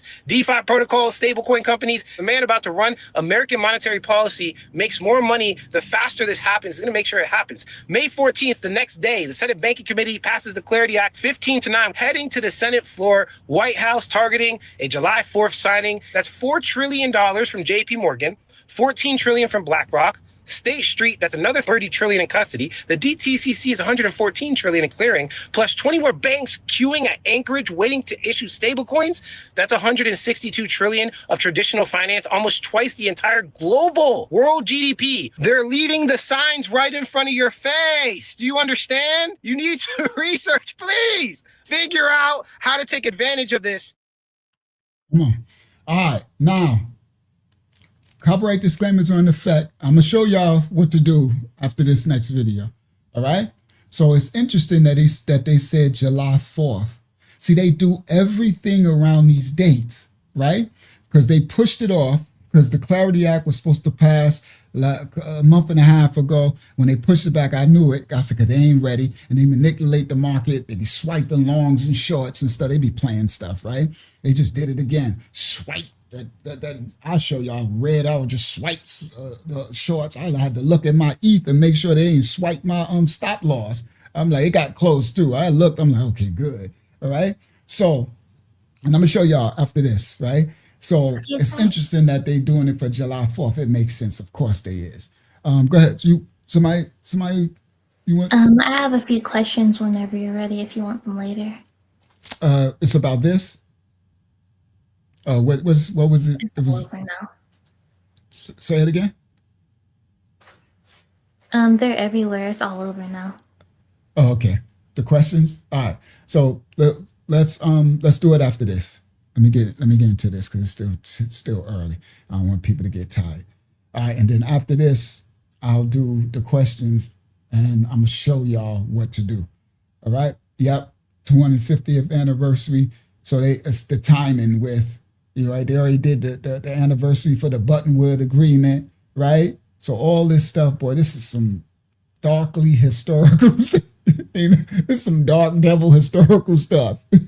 All right, copyright disclaimers on effect. All right, let's go. The Trump, China, are we entering the big event system? Yeah, we is. Share this tab instead. Let go. Copyright disclaimers, we don't own rights to the video. We reacting to the video. They have essentially said that this is the only way, this will be the only way to prove you have legal identity. And so if you don't participate in that system as far as the state or the private sector is concerned, you don't exist. So by not participating in that system, you're inherently excluded from the economic system and really essentially everything. It's going to be a problem, reaction, solution type of situation where they've already made the solution. They've already developed what they want to be the new financial governance system after this new Bretton Woods moment. They just need some sort of big event. See, she's talking about what the brother was just talking about. That's the Bretton Woods, right? And now they just did the new Bretton Woods agreement yesterday. Okay? Now, she's talking about the digital ID system. What's coming in October. A lot is happening in October. So by not participating in that system, you're inherently excluded from the economic system and really essentially everything. It's going to be a problem, reaction, solution type of situation where they've already... Nixon ends convertibility of US dollars to gold and announces wage price controls. That's when they did that whole debacle with the fiat dollar. You understand? All right. And later they did it again with the petrodollar. But this digital thing is a worldwide. It's the one world system that they've been talking about forever, ever. It is here. You heard? Let's continue. Already made the solution. They've already developed what they want to be the new financial governance system after this new Bretton Woods moment. They just need some sort of... He did say Button Woods. He said they had under a buttonwood tree. That's actually pretty funny. He said they met under a buttonwood tree. They developed what they want to be the new financial governance. Going to be a problem, reaction, solution type of situation where they've already made the solution. They've already developed what they want to be the new financial governance system after this new Bretton Woods moment. They just need some sort of big event on the scale of World War II or some large event that's, equally disruptive in order to be like, all right, now it's time for a new financial governance system after this big event like they did after World War II. Mm-hmm. Today we have investigative... This doggone girl be dropping it. I swear this girl. Shout out to the truthers. They used to call us conspiracy theories. I swear this girl be dropping it. Now listen clearly. That's what I'm talking. They're gonna manufacture a apocalyptic event like they always did. World War II, World War I, right? They do these things. I'm thinking, y'all can, I hope I'm wrong, but I think it's going to be 2028. It's around that whole halving of the digital, the next Bulls run cycle, and the next election year cycle. I think they're going to manufacture, they're building it now. This whole apocalypse, yeah, they probably going to use some alien stuff too. That's a good one, 2001, Cindy. They're going to, actually, I think you on it. I think they're going to use some alien stuff because that's the worldwide threat. That's why you keep seeing so much UAI, UFO alien stuff all the way, right? They're going to make an apocalyptic worldwide event that's going to make, it's going to be a thing they're going to say now the whole world has to come together to fight a common threat. And this is to usher in their whole digital, but they already setting the railroads. And she said, well, she's correct. She said the digital ID thing, they're going to say, if we don't participate in that, then you won't be able to participate in economics. But the Most High has already given loopholes. Remember the last live? The last live was about loopholes. Remember that Somali dude talking about, a lot of us don't know the system. The system is built. Boy, let me tell you something about them loopholes. All right? The loopholes, there's a way that we are to get around it. And we got to do it by October. So we're going to, for all of us who keeps coming back, and for those who watch on the replays, I'm going to be setting we're all going to get ourselves together and have it set before the October thing. Hopefully by August, we should all have what I'm going to be telling y'all and setting it up, right? Y'all go on and join that Patreon for free, because a lot of the stuff I'm going to be saying here, then we're going to go there, and the stuff going to be posted there, okay? I don't care about, for the ones who are paying, that's a whole different elect. That's their finance, that's a different thing. They're going to be doing something with their money. They're trying to get their money, right? Right? But for the free thing, the free tier for everyone, that's the basic which you got to have to get that set up. Otherwise, you're going to be done for. Woe to those who don't prepare. All right? Hakiyama, put the link to the Patreon again, please. And then put there you go. So for those on the other stream, if you're on the phone, mobile, then you can't, it's not clickable. So you got to copy it. All right? It's patreon.com/crypto price alerting. All right? Crypto price alerting. So if you go, and then you'll see the name is Crypto Growth and Security. I need to change the @ to Crypto Growth and Security, but I know a lot of people got Crypto Price Alerting. I'm gonna just have to do it and just have to keep updating everybody here to the new link, because it needs to be patreon.com @ Crypto Growth and Security, because the old name used to be Crypto Price Alerting, because that's a product that we got that alerts you to when to buy and sell in the in digital currency. But now I remade the our business is now Crypto Growth and Security, because you have to secure your assets. So it's more about teaching to grow it, but also security, because everything digital is, it's like thieves trying to come in. So, all right, Shalom, Mitch.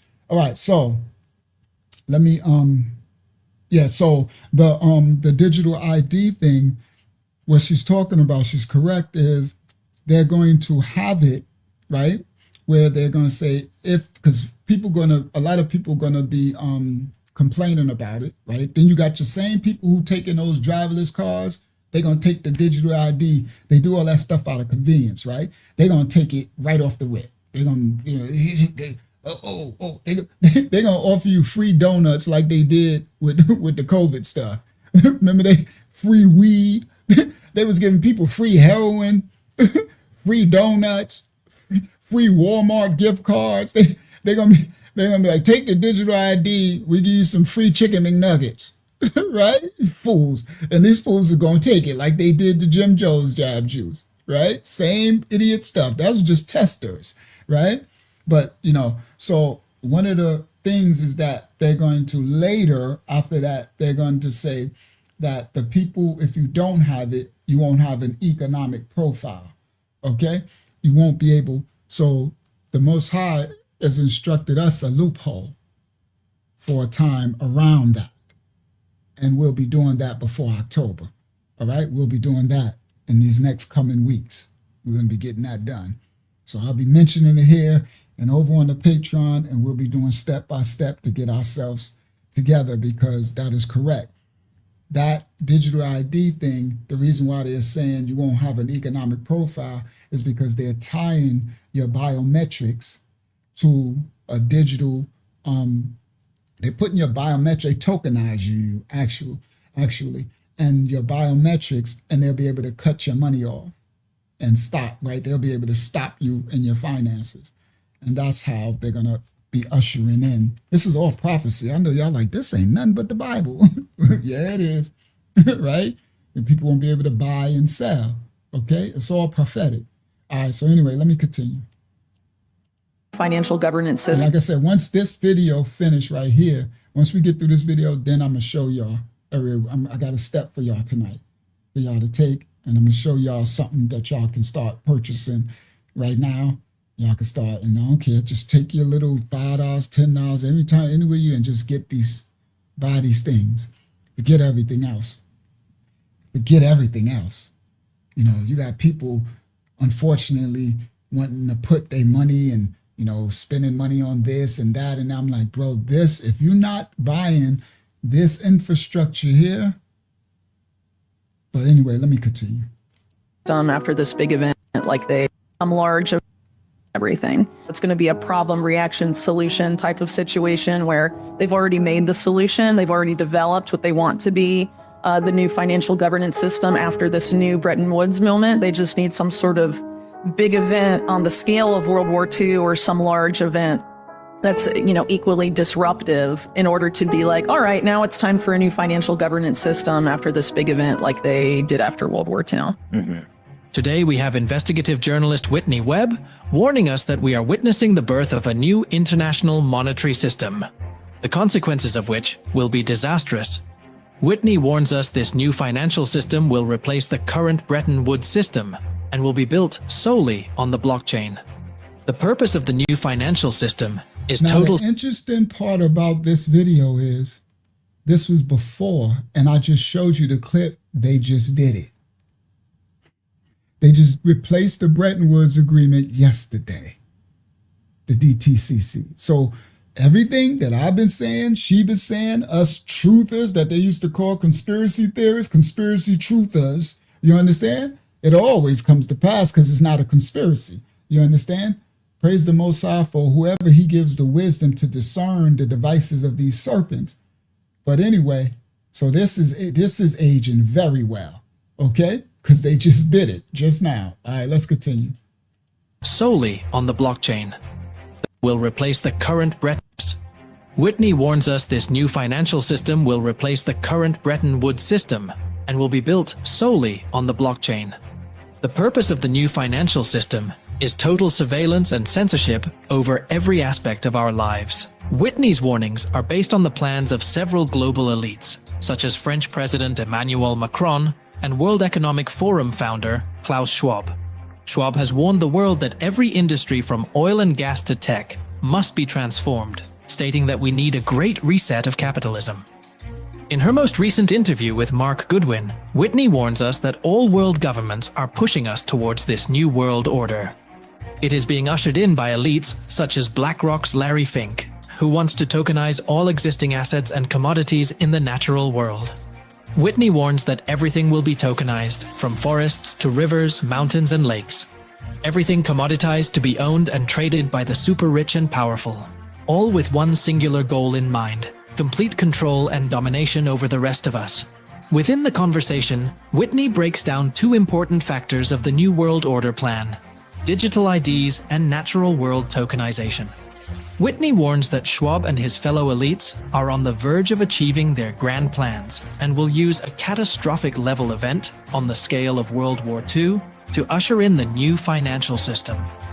As we bring you clips from the video, only a small percentage of my viewers are actually subscribed. If you enjoy finance and investing content, consider subscribing or liking the video. It's free. The surveillance, knowing what everyone is doing at the transactional, knowing what everyone is doing at the enabler of the surveillance, knowing what everyone is doing at the transactional level, and being able to tweak that micromanagement based on a person's activity, because the digital ID isn't just limited to the financial system, right? It's like your travel, your health history, your career history, your education credentials, your access to telecommunications, social media, the internet. The digital ID thing, I'm explaining what they're going to usher in. It's our whole life in a digital form. And they're going to, I did it on the other one when I showed you that JP Morgan Chase, right, is doing, and this is to drop in Web 3 and in October. and they're selling it that in order to protect yourself, listen, guys, you need to get a digital ID, right? The days of showing your driver's license, showing your, you go get a drink, here's my license, and the days, right? Convenience. Everything is digital, so you don't ever have to show no license no more. Yeah, you don't have to do anything. It's your biometrics. All you got to do is look into the scan, look at the thing, and it's going to read your iris. Put your finger, it's reading your biometric fingerprint. They got it to, right? This is to tokenize, digitize you with your free will. They're not forcing anybody. Okay? Yep, tricking us for us to be hacked. Exactly. So you become commoditized and they can turn you on and off. They got everything about you. You gave them the right to have it and then they're going to tokenize it. So they'll be able to sell everything about you, fractionalize off you on a digital stock exchange, but you did it for comfort and convenience because they fooled you about convenience. Okay? This is what this is, right? So everything. So they already did it in China. You understand? That's why they got the social credit scores and they're trying to do it in Australia, United Kingdom. So these certain places they already done for. Like their citizens is just, unfortunately, the United States is a hard sell, but not so much no more, right? You see, we done took the Waymo driverless cars. We taking everything. We took the Jim Jones Jews, put a stupid diaper over our nose and well, I didn't, but most people put a stupid diaper over their nose and mouth that don't stop nothing. You understand?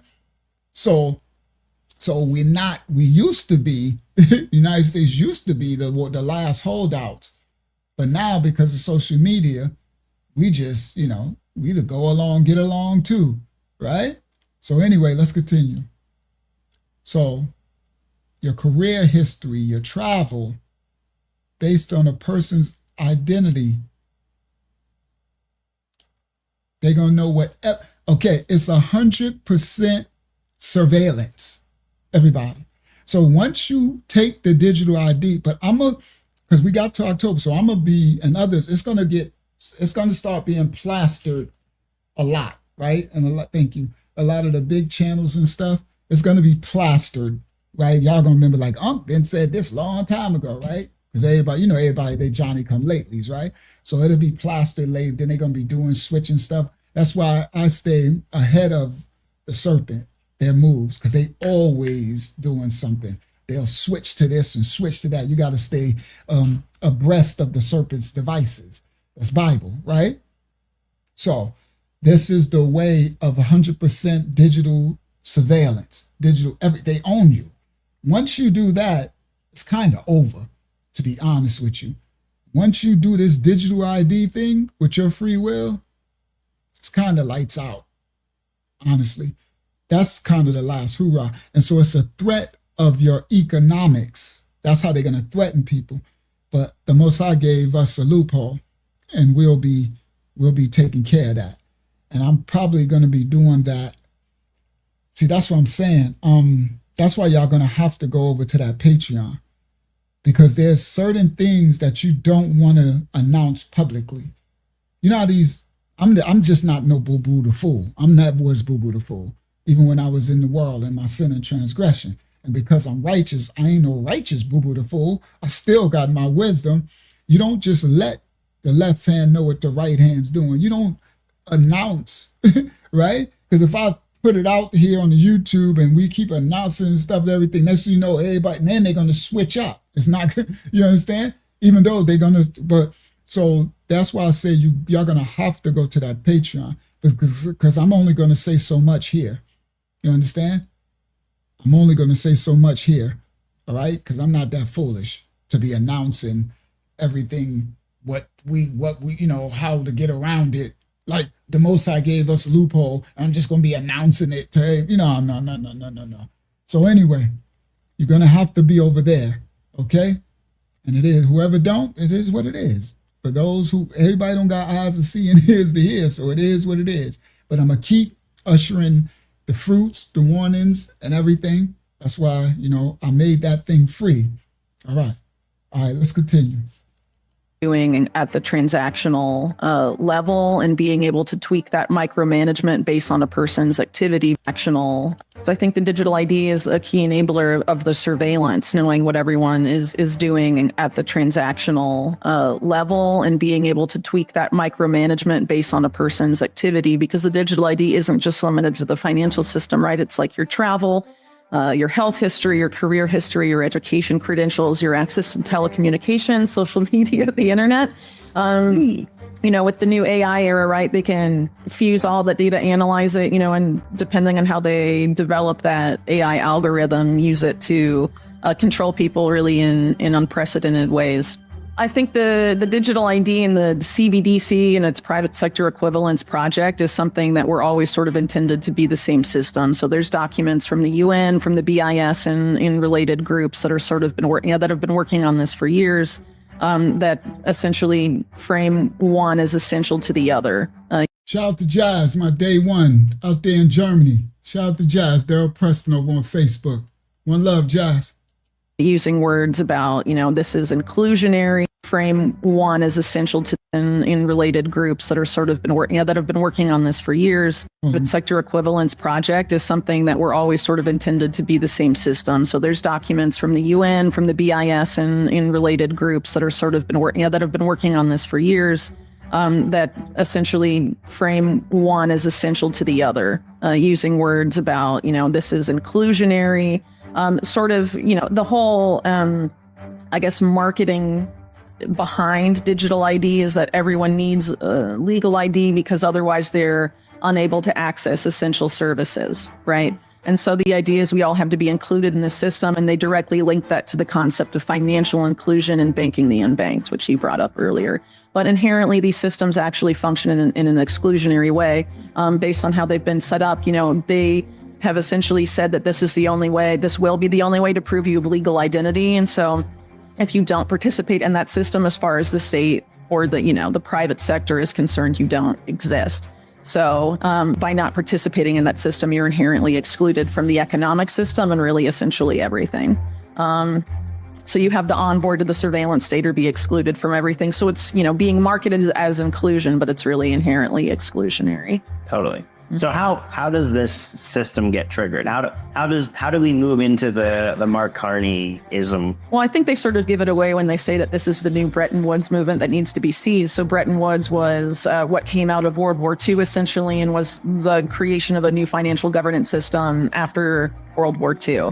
And this is essentially an effort to create a new financial governance system that was announced well before any sort of crisis like that, but it's probably going to need a crisis of that level to be implemented and convince people to onboard at scale. And if you subscribe to the theory that all wars are bankers' wars, which there is plenty of evidence to support that, I would say, that seems to suggest that perhaps, you know, this is the it's going to be a problem reaction solution type of situation where they've already made the solution, they've already developed. Hayazak, the Bretton Woods and Button Woods, those are two different things. Wow, I just learned something new. The Buttonwood is not the Bretton Wood. Those are two different things. The Buttonwood, Buttonwood, shut his tab instead. The Buttonwood Agreement was a compact to create a stock exchange on Wall Street in New York in 1792. That's different. That's why I said under the Buttonwood tree. It was 24 stockbrokers. Bretton Woods, a whole different agreement. Wow. Okay. All right, so we got it now. How is that? Two different. Share this tab instead. All right, let's get back. To be implemented and convince people to onboard at scale. Miller. And shout out to everybody new coming in the building. After World War II.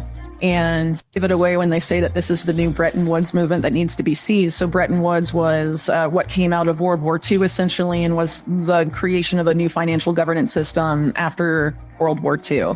And this is essentially an effort to create a new financial governance system that was announced well before any sort of crisis like that, but it's probably going to need a crisis of that level to be implemented and convince people to onboard at scale. Now, what she's dropping is totally correct. The way that they're going to get us to try the masses to onboard at scale is they need a macro event, a catastrophic event.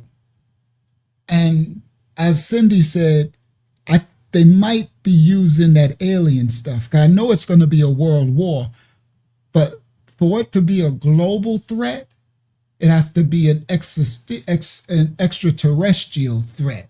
Right? You see what I mean? And they, they've been priming that forever. And they show us in all the movies, right? They show everything in the movies because they got to, right? So I think that's probably what they probably use. If not, shout out to Swift and Wesson in the building, right? That's probably what they're going to use. If not, this go round, they'll be using it for something else later. But it probably, and this is going to happen in 2028. I just mark my words. I know 2028 is going down. That's why everything we prepare for our digital wallets now, the blockchain, our digital economics is for 2028. So the things that you accumulated now is for what's going to happen in 2028. When this stuff kicks into overdrive, this stuff going to take off, and it's not ever going to come back down. And the haves will have, and the have-nots will have not. It just is what it is. All right, let's continue. And they're going to use that catastrophic event to have everybody see. Now you all have to, get your digital ID.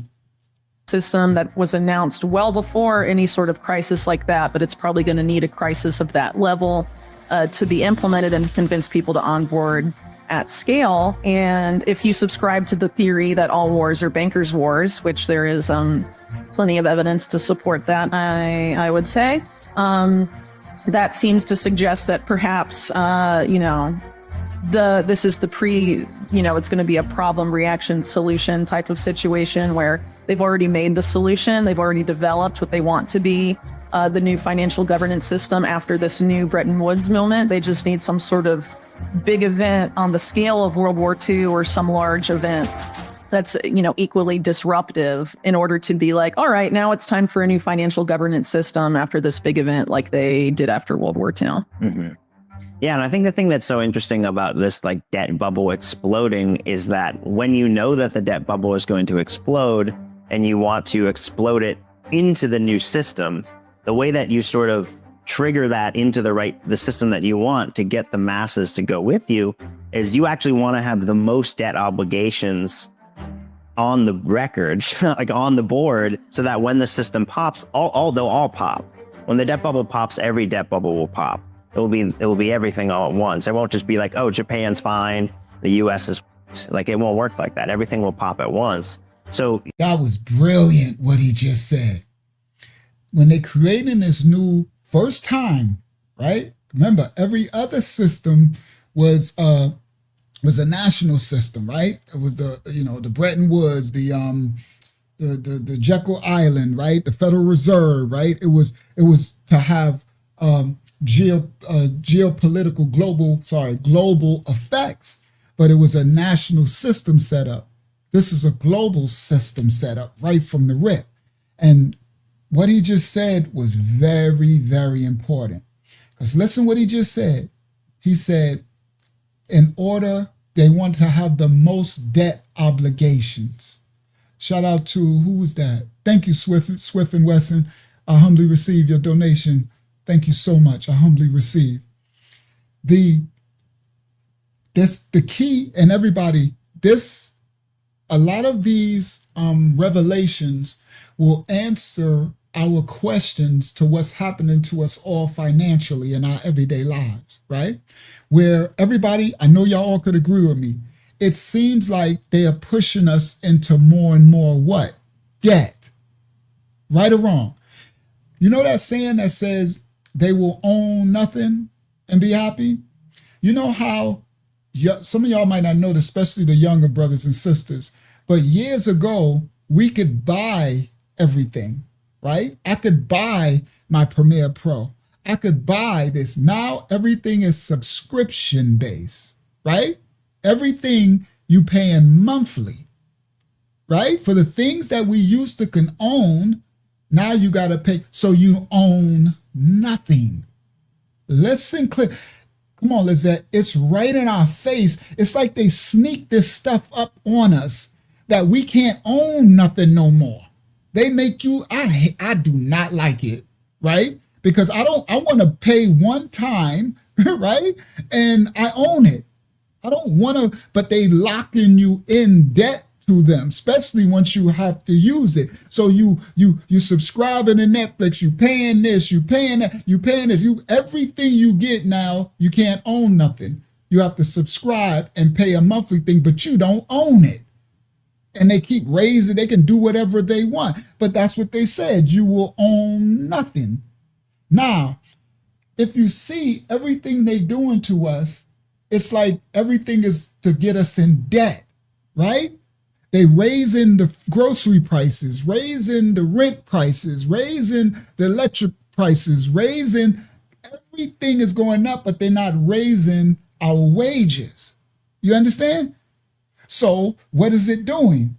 It's pushing us into more and more debt. And what he just said was actually brilliant, because if you are ushering in a new system and you want to basically enslave the masses, then you want them what? Indebted to you. Indebted to you. That's why the Bible says, do not usury is a sin. You understand? Now you can charge a wage and everything, but when you use unrighteous means, okay, unjust balances, unequal measures to indebt a person, right? Usury, that's sin. That's transgression. Come on, they do it, right? From coming out of school, they put you in debt in school and debt in this and everything. All right? All right, let's continue. What he just said was, I got to put that back because he dropped a serious bomb. The debt bubble. Okay, let me go back. In order to be like, all right, now it's time for a new financial governance system after this big event like they did after World War II. Mm-hmm. Yeah, and I think the thing that's so interesting about this like debt bubble exploding is that when you know that the debt bubble is going to explode and you want to explode it into the new system, the way that you sort of trigger that into the system that you want to get the masses to go with you is you actually want to have the most debt obligations. So that's what he said. They're building the new digital financial system and they transferring everything over. And if you, the most important explosion, if you want to explode everybody into the system, you want to have everybody in the most debt possible going into your new system. So whatever debt you had in the fiat, once we transfer you over into this digital system with your digital ID, with everything controlled, we can turn your money off. It's like an imprisonment. It's like going from debt to financial imprisonment. You understand? And then the digital ID part, they got your health, your records, your travel, this is prophecy. This the Bible, boy. Somebody that told y'all wrong. This ain't nothing but the Bible. Boy, this is the prophecies. My goodness. Worse than the days of Noah. All right, let me continue. Trigger that in, explode it into the new system. That bubble exploding is that governance system after this big event like they did after World War II. Mm-hmm. Yeah, and I think the thing that's so interesting about this like debt bubble exploding is that when you know that the debt bubble is going to explode and you want to explode it into the new system, the way that you sort of trigger that into the system that you want to get the masses to go with you is you actually want to have the most debt obligations on the record, like on the board, so that when the system pops, they'll all pop. When the debt bubble pops, every debt bubble will pop. It will be everything all at once. It won't just be like, oh, Japan's fine, the US is like, it won't work like that. Everything will pop at once. So in this weird way, you actually want to create as much debt as possible right before the pin bursts the bubble. And then you can offer this, hey, we'll service your debt 1-to-1 if you come join this new universal tokenized ledger. Just sign up here, do a selfie of your face and give us your biometrics. And then here you are. Well, it seems like in Larry Fink's... So you're indebted, and to get out the financial in debt, we'll finance it 1-to-1 tokenized. Just sell us your soul. Come on, bro. So give us your whole aura, your digital ID, your biometrics. Come on, bro. Come on. All right, let's continue. Metrics, and then here you face. And if you come join this new universal tokenized ledger, just sign up here, do a selfie of your face and give us your biometrics. And then here you are. Well, it seems like in Larry Fink's case in particular, there's a goal, a big ambition there to develop new asset classes that can be used to basically fuel their existing business model and perpetuate it for millennia forward. So one of these that I've been writing about for a few years is the whole idea of natural assets. What they call nature's economy. And one of the groups that has been sort of propelling this forward, at least one of the earlier groups. And everybody, this is when I be telling y'all, when I tell y'all, get out of your feelings. I mean, this class, caste, racial stuff. These serpents come in every shape, form, and fashion. All right. So every time you see these groups, right, that's ushering in these, they be black, white, Asian, brown, yellow, blue, purple. They be that's why I'm like, get out of your thinking the white man. I'm like, boy, y'all don't understand these serpents. It ain't just white. Do you understand? That's when you really get it wrong. Okay. It's like, because you're going to be looking at, all right. But anyway, let's continue. They call this nature's economy.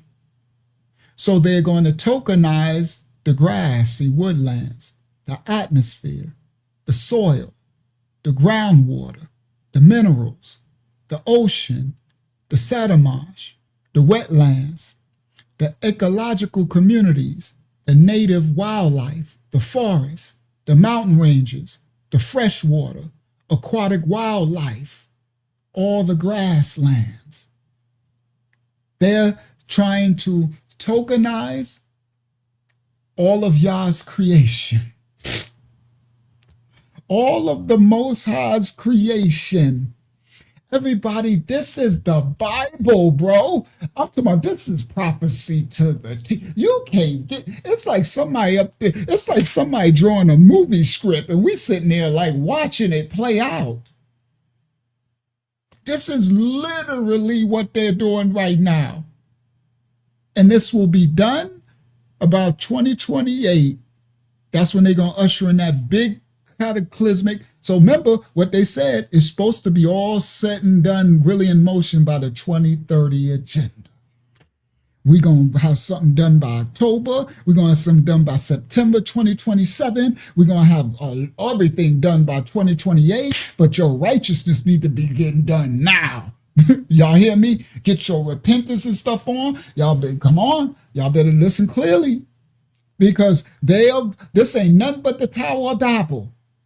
When they said they're gonna ascend, they want to be the Most High, they want to take over. You understand? They want to fractionalize the Most High's whole creation, including his children. Come on, Francine. Including his children. Y'all better get right with the Most High. Y'all, I don't care if you call him God. I don't care if you call him Yahweh, Yahuwah, Yahweh, Yahaya. Just call him. Do you understand? Get you a relationship with the Most High, creator of all things. Do you understand? Get you a relationship with his only begotten son. You understand? Because he come in his father's image, likeness, nature, and character and function. You understand? You better get right. Get yourself together now. Start today. Repentance. Do you understand? Salvation is in your repentance. Repent, for the kingdom of the Most High is at hand. That's what I'm trying to tell y'all. The playtime is over. You had a lot of time. For the youngsters, you really young, you ain't really have this time. It just is what it is. You born at a time. Just be thankful you wasn't born 200 years ago and you was black, you'd been born in slavery. You understand? That's what I'm thankful for. I used to thank the Most High Lord. I used to thank him all the time. Like, thank you, Father, for not letting me be born in 1833. You understand? Because I would have been in the field, they probably would have chopped I'd been nubbed. I'd have been dead. I just know my spirit, you know. I got a warrior spirit. You understand? So I used to thank the Father. And you know, even though I went through the crack era in the 80s and the 90s, I went through all that crap, but I still used to thank you, Father, that you ain't letting me to be born in 1832.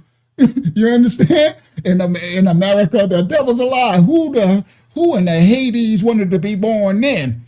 You understand? You better thank the Most High.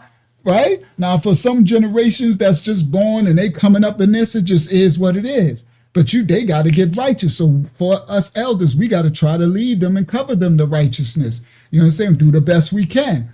But that's it. No man can dictate the time when they are born. No man can dictate that. Just like you can't dictate the time when you're going to leave or the time when the Messiah coming. Okay? Zichi say he making a movie about this. You might as well. You understand? Because it's all prophecy. You might as well. All right? So this is all biblical. And they know it's biblical because these serpents been doing this since the fall. Since Adam and Eve, foolish butt, created this dark second world of sin and iniquity. It's their mess. You understand? And then Hasatan and and then the fallen angels, the Anunnaki and all this crap, Nimrod and Gilgamesh and Babel and all this Cush and Canaan and all these devils. You understand? All these people, Cain and Canaan, all them who choose sin over the Most High. Come on, same old face. Repent, for the kingdom of Yah is at hand. The kingdom of the Most High is at hand. You heard me? Everybody, we live it. So all of us who've been striving, who've been trying to read the word, trying to discern the word, trying to foster our belief in the scriptures, right? Trying to walk it out, and the world looking at us like we crazy, right? As they go on and they turned up and they heathens and they just doing it, and we looking like we bugging. We don't look like we bug. Let me tell you, everybody don't know what I'm showing y'all tonight. Listen clearly. This look, we shadow. How many we here? Still, we over 100. Thank you. Oh, okay, there you go. That's praise the Most High for we at least made it to 100, right? The praise the Most High. Now listen clearly. I knew they was gonna shadow ban this one, right? So for everybody who's able to find this, the world masses don't even know what you're finding out right now. They have no idea what these, come on, Zichi, they have no idea what's going on, and they don't really care, right? Those are the same ones running around there taking the driverless cars and thank you, Yashala Yah, for your donation, daughter of Yah. Thank you so much. I humbly receive. Guys, they are the same ones that's taking the market. They're going to same one will take all the marks of the beast. They're going to be like, give me my digital ID. They're the same ones that won't come together and unify to protest against these dark serpents and their devices. So they're the ones that why everything is ushering in, because the serpents, these people, these dark spirits, they need us to agree with their devices for it to work.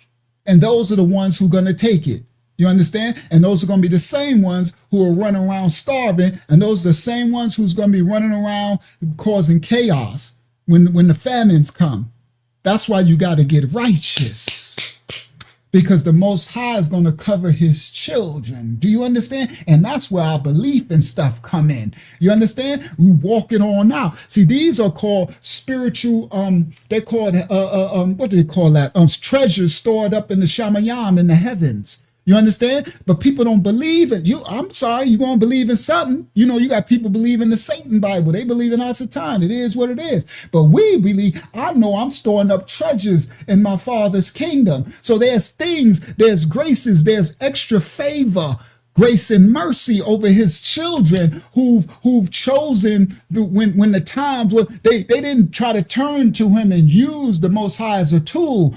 They chose with their free will to try to seek him in the times when before it was even all that bad and stuff. You understand? Yeah. That's when the belief come in, because later everybody gonna be running to and fro trying to find, but the Most High said he'll turn his face. Do you understand? There'll come a time you can't use the Most High. You tripping if you think you can. So all we can do is what? Warn the wicked of their wicked way. Warn them. Tell them. Blow the shofar. Warn. That's what Noah. All the prophets did it. Everybody.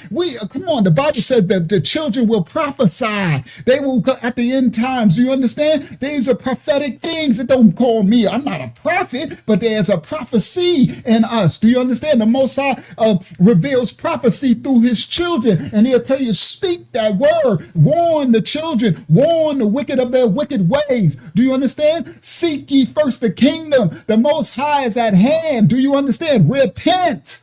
It ain't nothing new under the sun. The stuff I'm sounding like I'm 3,000 years ago. I'm sitting up here talking about repent, for the kingdom of God is at hand, for the kingdom of Yah is at hand. That's what they did 2,000 years ago. The same exact words. That's what the Bible said. There's nothing new under the sun. It don't change. The serpents, the devils, they know it don't change. The same words that the Messiah came and said, the same words that Hezekiah said, the same words that Azariah said, the same words that Zedekiah says, the same words that Zechariah says, the same words. You heard? All the children of Yah, the modern day children of Yah, is doing the same work. Same ayadah. Nothing new under the sun. Seek ye first the kingdom and his righteousness, and all will be added unto you. Repent, for the kingdom of the Most High is at hand right now. Same message. When the message changed? Somebody tell me, Lizette, come on. Tell me when it changed. It ain't never changed for 2, 3, 4, 5,000 years. Do you hear me?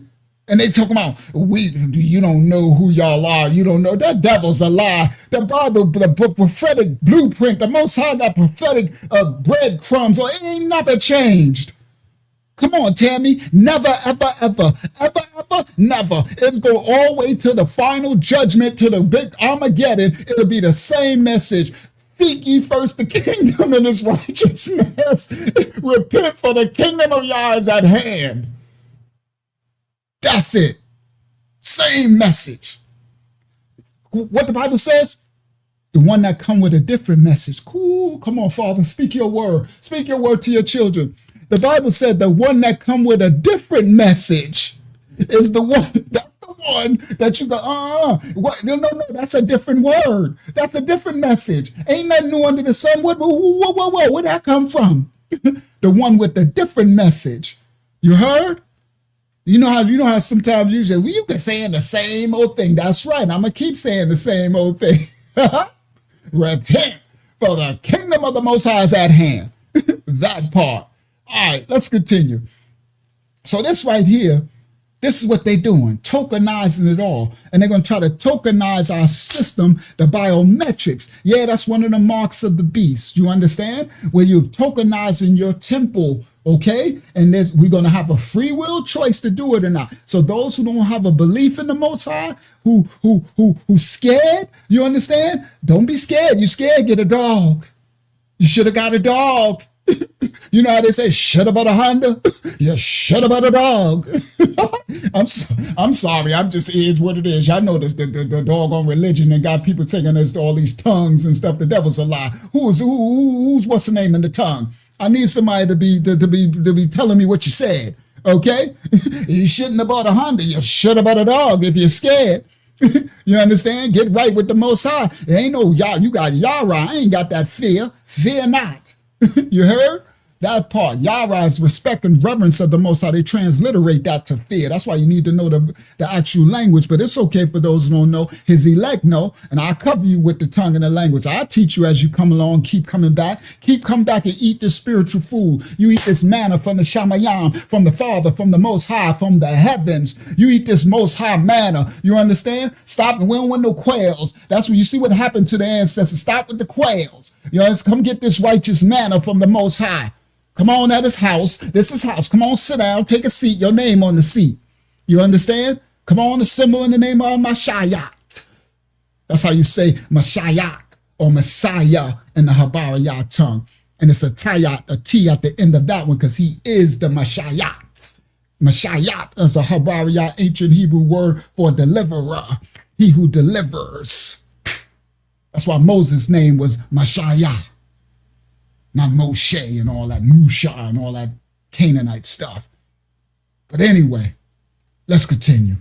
Praise the Most High. I feel the spirit of the Most High. Boy, y'all know when I feel that spirit. It's all in my bones right now. I'm ready to teach this word. I'm like, the Lion of Yada, Judah. I'm ready, like, let's go. I know when the Most High. I feel the spirits when they show up. All right, let's go. Let's go. So this is what they planning on doing.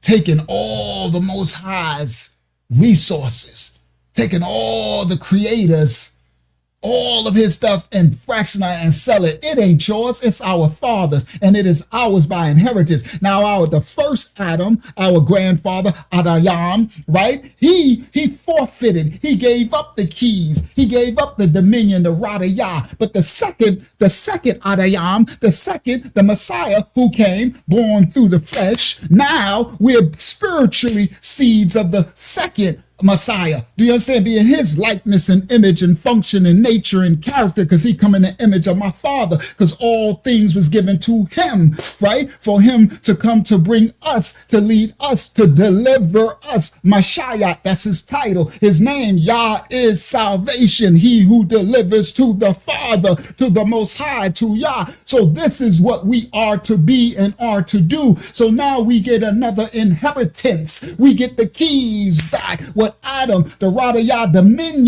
dominion over the earth is what we were given, but Adam chose with his free will to transgress and bring sin into the world, the beast. Genesis 3:6, 3 and 6. Read it. That's the beast. When it came in, everything else is marks of the beast, of sin and transgression, and the wages of sin is death. We weren't supposed to die. So he came back and said, death, where's thy sting? He took the authority over death. Do you understand? So now we take our rightful positions of Radayah, so they think they're going to sell what ain't theirs. Well, it was theirs for a time. I take that back. It was given over to the beast for a time, but that time is up. Do you understand? It was a time clock ticking on that time. It was a deed. It has an expiration date.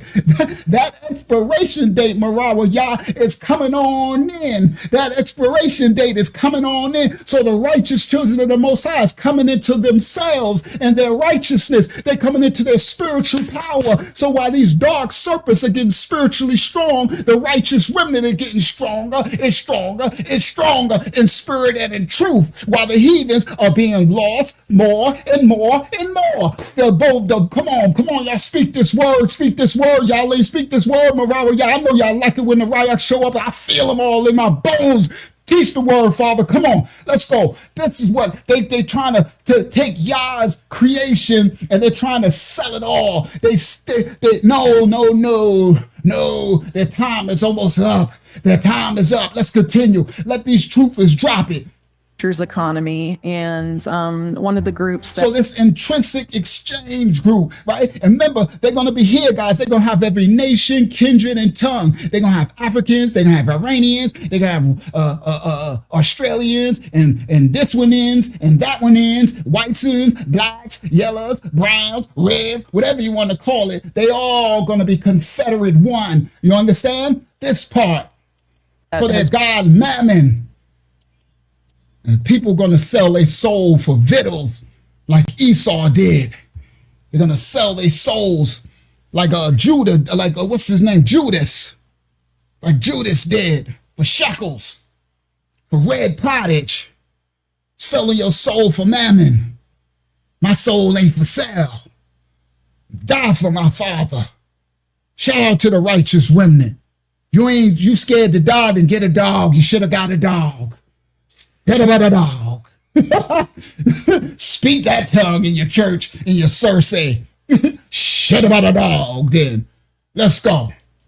That I've been writing about for a few years is the whole idea of natural assets, what they call nature's economy. And one of the groups that has been sort of propelling this forward, at least one of the earlier groups, the Intrinsic Exchange Group, which is a product of the Rockefeller Foundation and the multilateral development banking system, has the same old systems, Rockefellers and Rothschilds, intrinsic, right? Exchange group, talking about natural world assets, financial, right? Making money off the Most High's. They buying Mother Nature. Oh, she gonna come back. Mother Earth, Mama Nature, wisdom. Heck, boy, let me tell y'all something. I got a lesson coming on wisdom. I don't know if I'm gonna do. Oh, Friday is gonna be nuts. I got some stuff coming out tonight. I'm gonna show y'all some things they done lied to us about the devil tonight. We're gonna close out with a bang tonight. Soon we finish this, I'm gonna show y'all the crypto stuff, what to do, and I'm gonna close out with teaching y'all some spiritual warfare, some words, something else they lied to us about. But Friday, somebody done told you wrong. Y'all go on to get your snacks together for Friday, because you're gonna put your feet up. You're gonna be learning some stuff. Friday, you hear me? We going in. I don't know what I'm gonna title it and all that, but whatever. Let's continue. Yeah, these people, this ain't nothing but the same old serpents, right? Rockefeller, now they're the Intrinsic Exchange Group. You understand? They're sitting there looking like the Rainbow Coalition for Mammon. Economy, and one of the groups that has been sort of propelling this forward, at least one of the earlier groups, the Intrinsic Exchange Group, which is a product of the Rockefeller Foundation and the multilateral development banking system, has a graphic on their website called The Opportunity, and they show there the existing amount of assets in the world economy, and then show what it if we unlock natural assets. Hold on. Let me screenshot that. They be dropping that fruit. Let me make my screen a little bigger so it ain't too, it's looking a little blurry anyway. I'll find it though. Well, they be dropping some stuff, okay? These little serpents be having all they stuff. That's why they learn the devices of the serpent. You heard?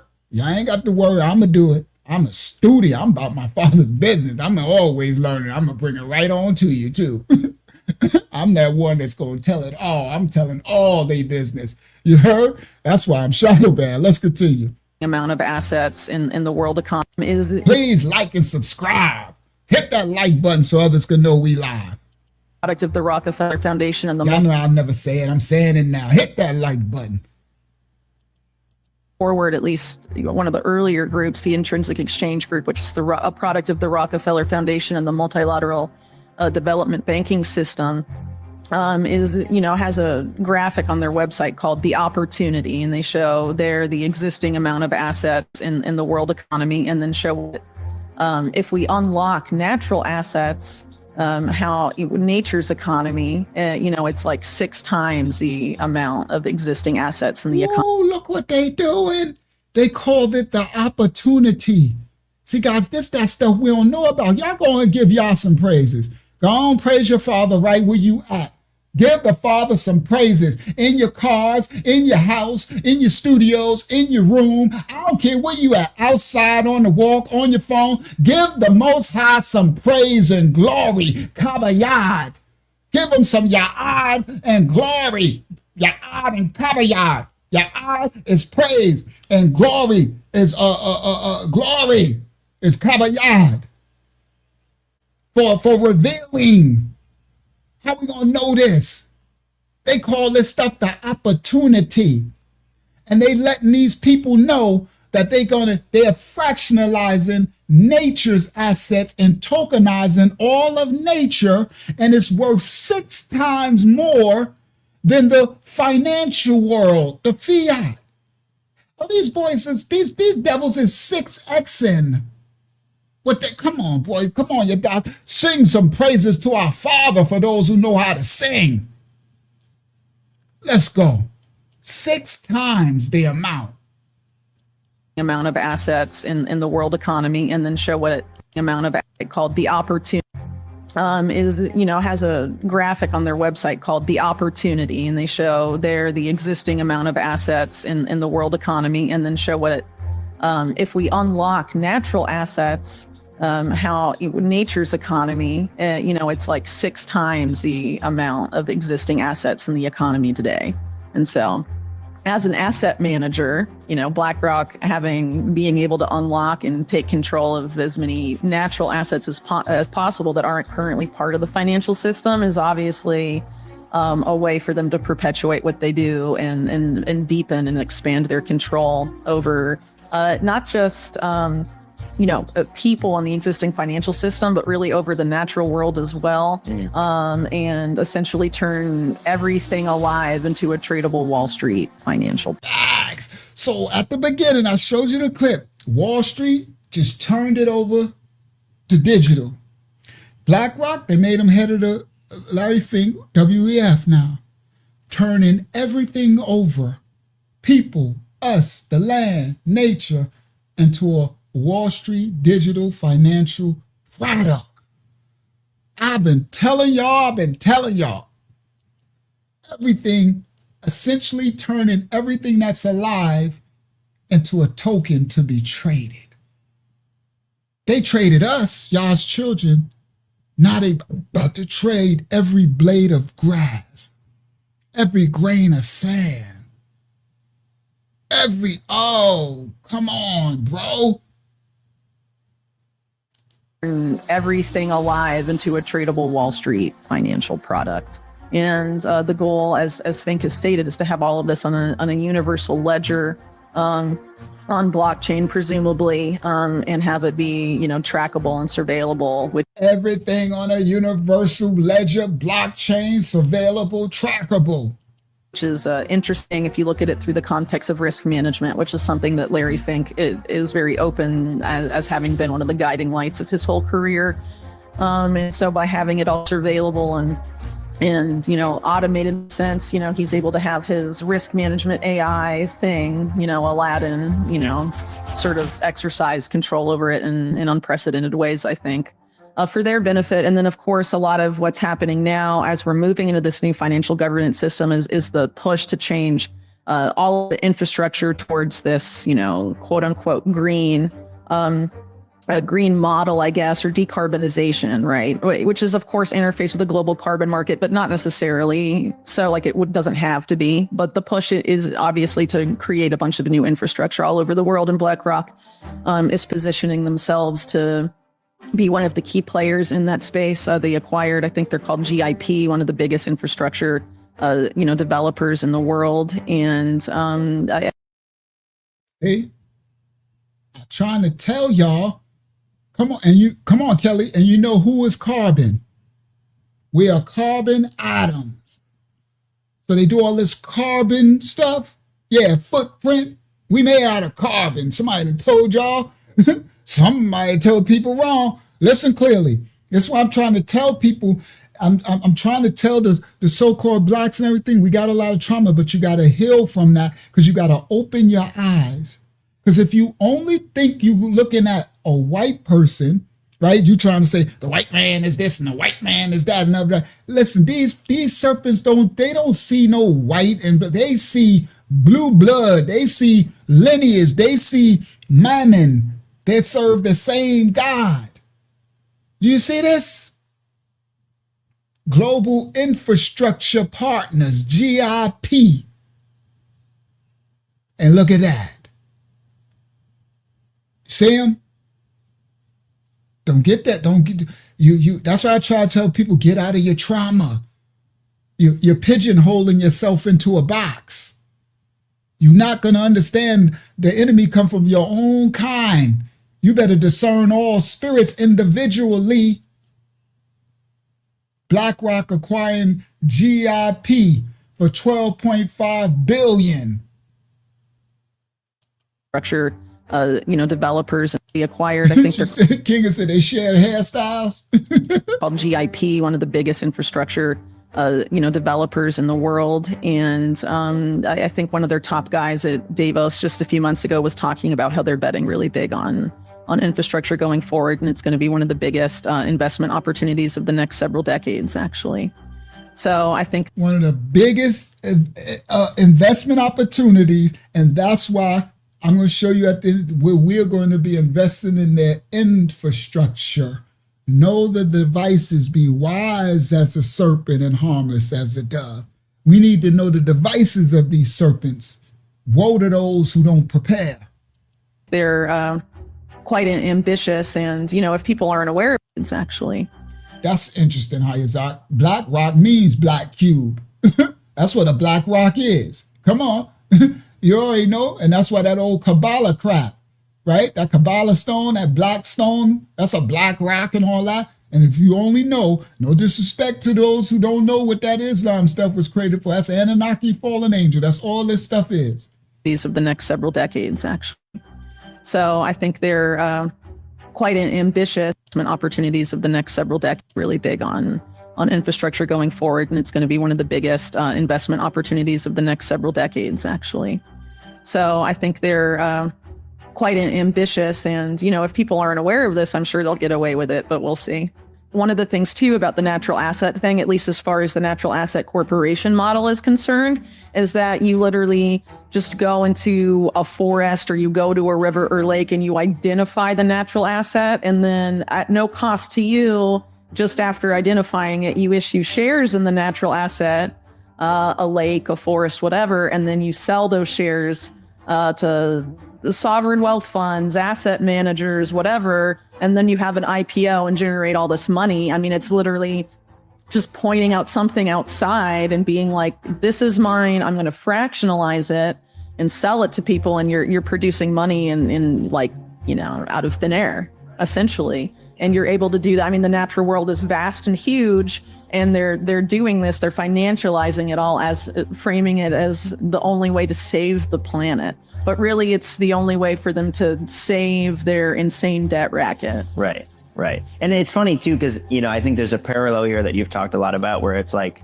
pay no attention to the man behind the curtain playing with the blockchains and who's validating the blockchains. Howie Lutnick of Cantor, specifically said, hey, if you want something seized, Tether's great, you just call Tether. Ethereum's great, you just call Joe Lubin. You call the guy behind the decentralized theater to blacklist the person or do whatever.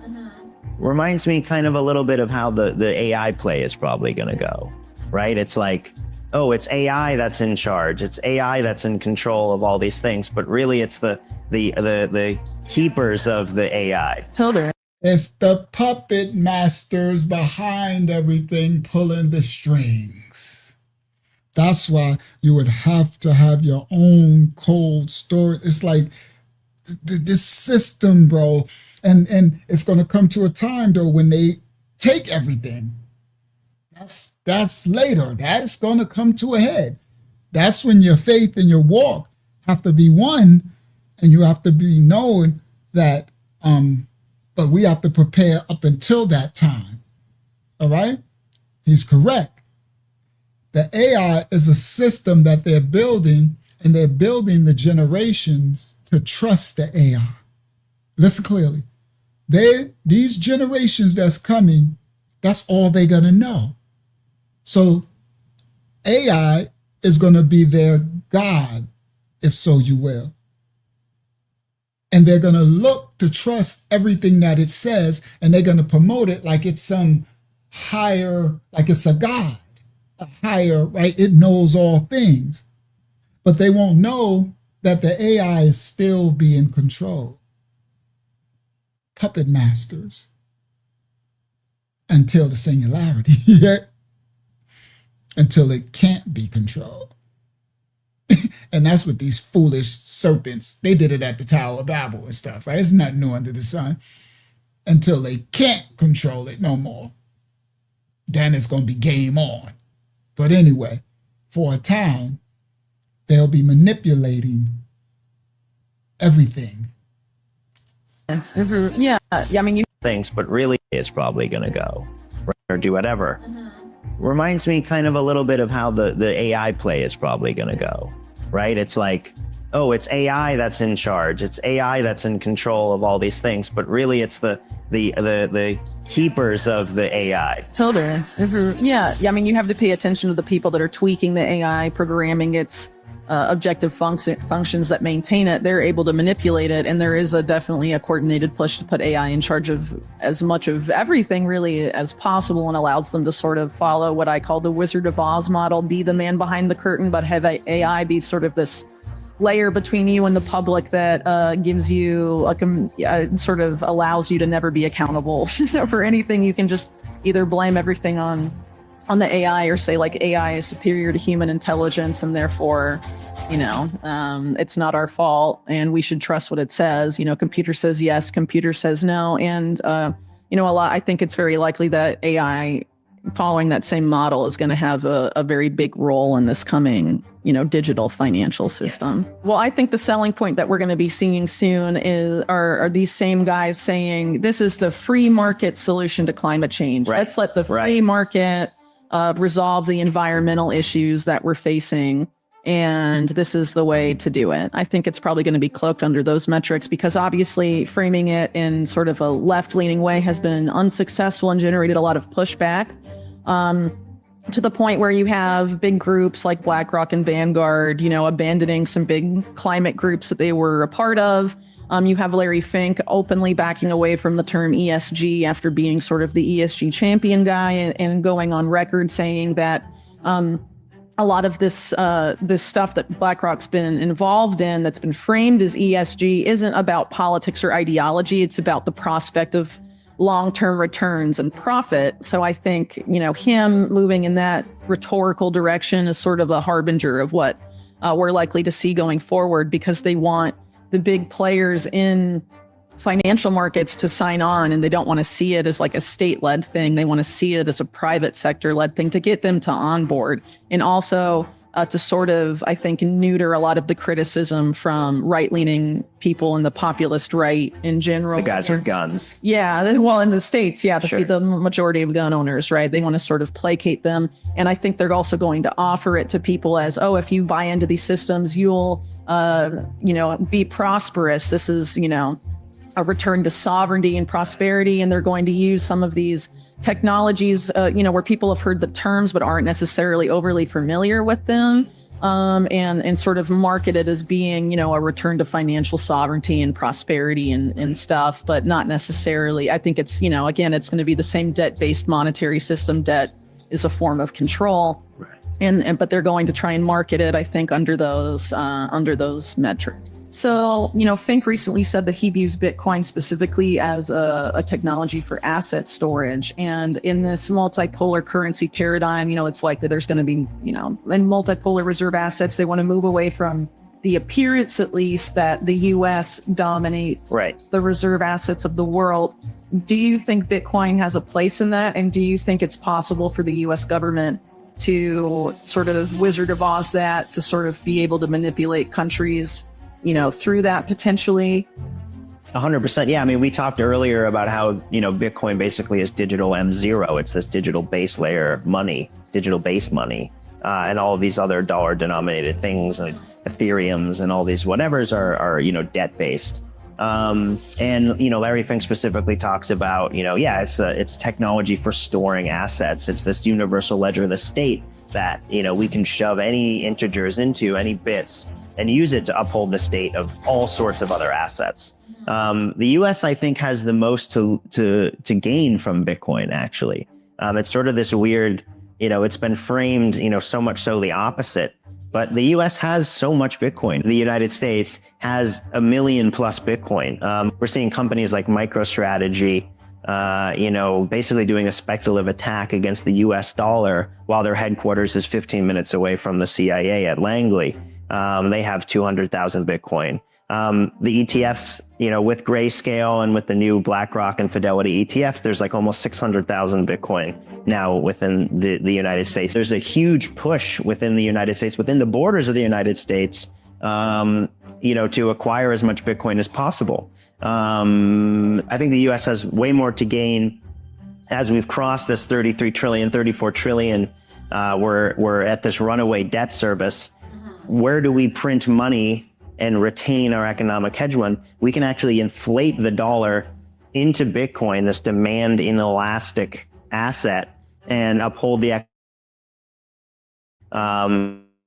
Bitcoin basically as this digital M0 to offset. And now we're seeing Basel III laws coming into the play with capital requirements, where if you want to hold $100 million of Bitcoin, you need to hold $100 million of dollars on the books as consumer protection. What that actually means is if that $100 million turns into $10 trillion of Bitcoin because of an insane price explosion, now you need to hold $10 trillion. So they've created this tethering, no pun intended, but also probably pun intended, of the dollar system to Bitcoin. And, you know, they want to control where this debt bubble pops. And now they have the perfect vacuum to suck up the dollar debt. So, you know, within Bitcoin circles, it's been framed for a long time as the answer to fiat, to the debt-based monetary system. But what you're saying is that the powers that be in the US are poised to use it to perpetuate us into the new era of the debt-based monetary system. Yes, I am, for sure. You know, we have to make sure Bitcoin doesn't just become an asset that's paperized and you trade it with shares on BlackRock's iShares IBIT ticker. And instead, we really focus on making it a currency that can be utilized by everyone in the world, and that billions of people can hold, you know, Bitcoin in a self-sovereign, self-custodial way. And it doesn't just become the settlement network for central banks around the world. Right on. And that brings us to the end of today's video. Whitney Webb has laid out a sobering vision of a new international monetary system built on blockchain, with the aim of total surveillance and censorship. The warnings of global elites like Emmanuel Macron and Klaus Schwab about the need for a great reset of capitalism are a stark reminder of the transformative changes on the horizon. Whitney's insights into the push for digital IDs and the tokenization of the natural world highlight the profound impact these plans could have on every aspect of our lives. The commoditization of everything, from forests to rivers, and the quest for complete control by the super-rich and powerful, paint a concerning picture of our future. As Whitney Webb emphasizes, these grand plans are on the verge of becoming reality, potentially ushered in by a catastrophic event on the scale of World War II. It's crucial to stay informed and vigilant about these developments. Thank you for watching. All right. So I know that was kind of, kind of long, and so because some of the technical and financial stuff can get boring for those that don't know. All right. So now, before I go into this teach, I'm about to expose some crazy stuff, right? In a second, right? About the devil and all that, some little head blown emoji going on, stuff they didn't lie to us about in the Bible, right? But before I do that, I'm going to do the financial thing, right? Let me show y'all. Let me go. Oh, good. I got a chart already open. Good. All right. So hold on. Let me come.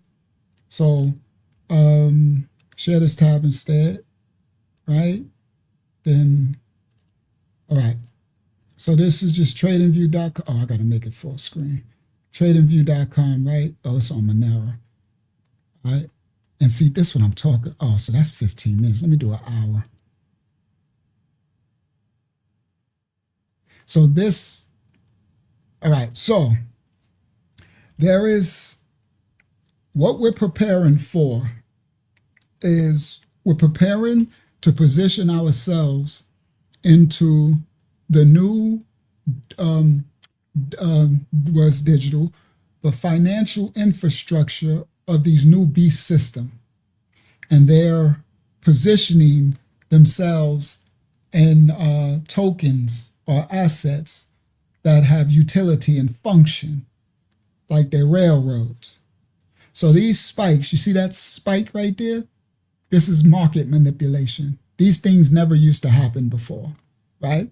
So before these serpents, like your banks, your JP Morgan Chase, your Bank of America, before these Schwab got in there, these things didn't used to happen. These long spikes, right? That's just a long candle. That's, y'all don't know what that is. I'm not going to confuse y'all, but this will liquidate people who doing leverage. So if your stop loss was here, or if your leverage, forget stop loss. Well, it'll hit your stop loss too and get you out. And the next thing you know, look. So let me explain something. This is the price, right? Okay. So the price is $383, right? It's ranging up in there, right? Then all of a sudden, just one candle, the price went to $375. but it didn't even, okay. So you see how these go up and down and stuff, and you got time, just one thing swiped and it just went right back up here. So that happens in a second right here, 1 second. And then it went right back up to 386. So if you knew leverage, right? And this is how, y'all don't gotta learn this. Some of the things I'm gonna be introducing you to, it's for it to plant a seed that later, as you get more comfortable in some of you'll be like, oh, that's what Unc was talking about, right? Because it's like riding a bike, like going to school, learning your ABCs 1 through 3, right? ABCs 1, 2, 3s and stuff like that, right? Where stuff will sound really foreign, but later you'll be like, oh, now. So I'm just planting seeds. But don't worry, you don't got to learn this stuff now. But what I'm showing you here, this is the manipulation that these institutions, these Wall Street, they are in our, well, I was in this space before they was here. Back when they were saying it's a scam, and right, a lot of them was lying. 2017, JP Morgan Chase, Jamie Dimon said Bitcoin's a scam. Now they trying to own much while he was saying that to y'all while they was buying it all up. Do you understand? So now they can't say that no more because everybody know they're buying it up. So this is the manipulation they do. They all here now. So what that little thing right there is, if you was trading and you had leverage here, you got a liquidation point. So your liquidation, if your liquidation was 375 and you was up in here, right? In order for it to go down there, it takes a while. It'll take like a day or two. It takes a while, a couple of hours or something, and it'll go down slowly and you'll get out of it or your stop loss will hit. But these are called flash crashes and they'll do it up. So it's like they money scoop people's liquidation, mean you lose what you had. But that's why those who don't know what they're doing can get wrecked in this. So that's why you can't trust these people in this space because they don't really care about you. They want you to buy stuff because they own it and they want to be you to be their liquidation. They want to make money off you. So you can't trust these serpents. But anyway, I was just showing you that because they do this every now and then. This little long line right here, right? And it was impossible before the world banking system, before they got in it, these serpents. But anyway, let me see. I haven't looked at the market today, so let me see. I don't even know what Bitcoin is right now. I'm gonna give y'all some basic. All right, so go to Bitcoin. Where we at? 76.8. Yeah. All right. So last time I talked about it, it was up in 80s. Now, these right here, so you see that green? This is a time that you should be buying. Now, what I mean is, I don't know how low it's going to go. Right, there you go. See that? Look at that. See that long line? That's what I was talking about. That's that wipeout they do, right? So it go from 80 to 78.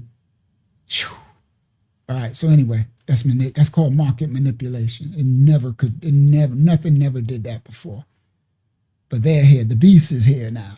Before they wasn't in this space years ago. But anyway, so right now, the market is down. So the last time I did the video, it went back up, right? But we're in a bear market. So right now, everybody, you should be, all right? I got it up over here. I know I do. Yep. So you should be buying, hold on. I'm going to show you something else you should be buying.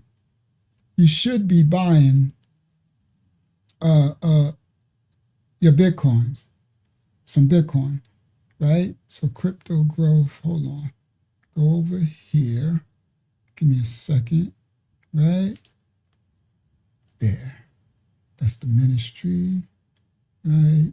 And then go to, there we go. Go to your memberships. There we go. Crypto growth and security. All right. So, how do I go to the page? Click it, I guess it'll go there. Close that. Hold on. 18 hours ago. Let me just do it. Let me share this tab instead. Right? So this is some of the courses I'm making, right? So see that it says crypto growth and security. I made a beginner's course, right? So for those who don't know, it's just the little basics, right? So when you go to the page, there we go. This should take, that's the page, right? So Hakyama will put the link to the page, right? And then you go there. Hold on. How do I go? I click there. It should take It's in the chat and we still have questions when you're ready for them. I'm gonna do it. All right. So it should, is when you go to it, it should be a free, right? That's why it's telling me to upgrade, because it's the ministry. I'm going in from the outside, right? So it's free. So I did a basic vocabulary. I got other stuff I'm about to put up, right? A starter's course, right? So I just did new member start here. All right, starter's course, right? So there's two exchanges, a Kraken and a Coinbase, right? And so this one is how to open up Coinbase. This one was to open up a Kraken. In New York, they don't let you open up Kraken, right?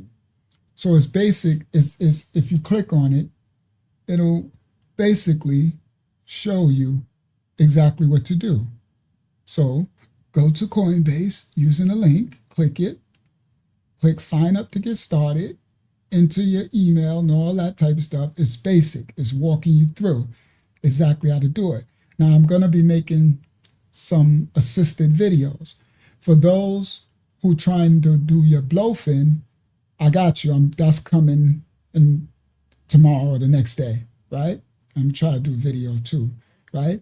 So I'm putting together the basics. These are the basics. So some people said, how do I buy the chain link? I'm gonna show you.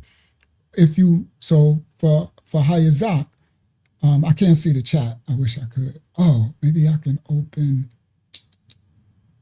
Yeah, I could open a separate, detach the chat. That's a new thing they did. Let me try to detach it. Bang. Open a new window. Yeah. Bang. There we go. Enter in studio. That should detach the chat, and then I should be able to see. There we go. Now let me come back to my other window here. There we go. All right. So let me see. What do y'all see?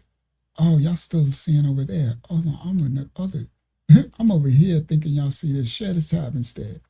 I'm thinking they see this and they don't. I'm glad I did that. I'm thinking they were seeing with this part and they wasn't. All right. So if I make it full screen, then I still can't see the chat. It is what it is. All right. I can't see the chat because it won't let me see it on top of this.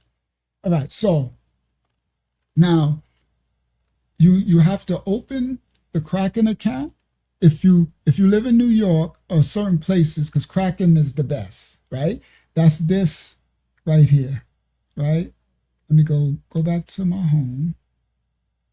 No, not my home. Go to, yeah, there we go. Go back to there.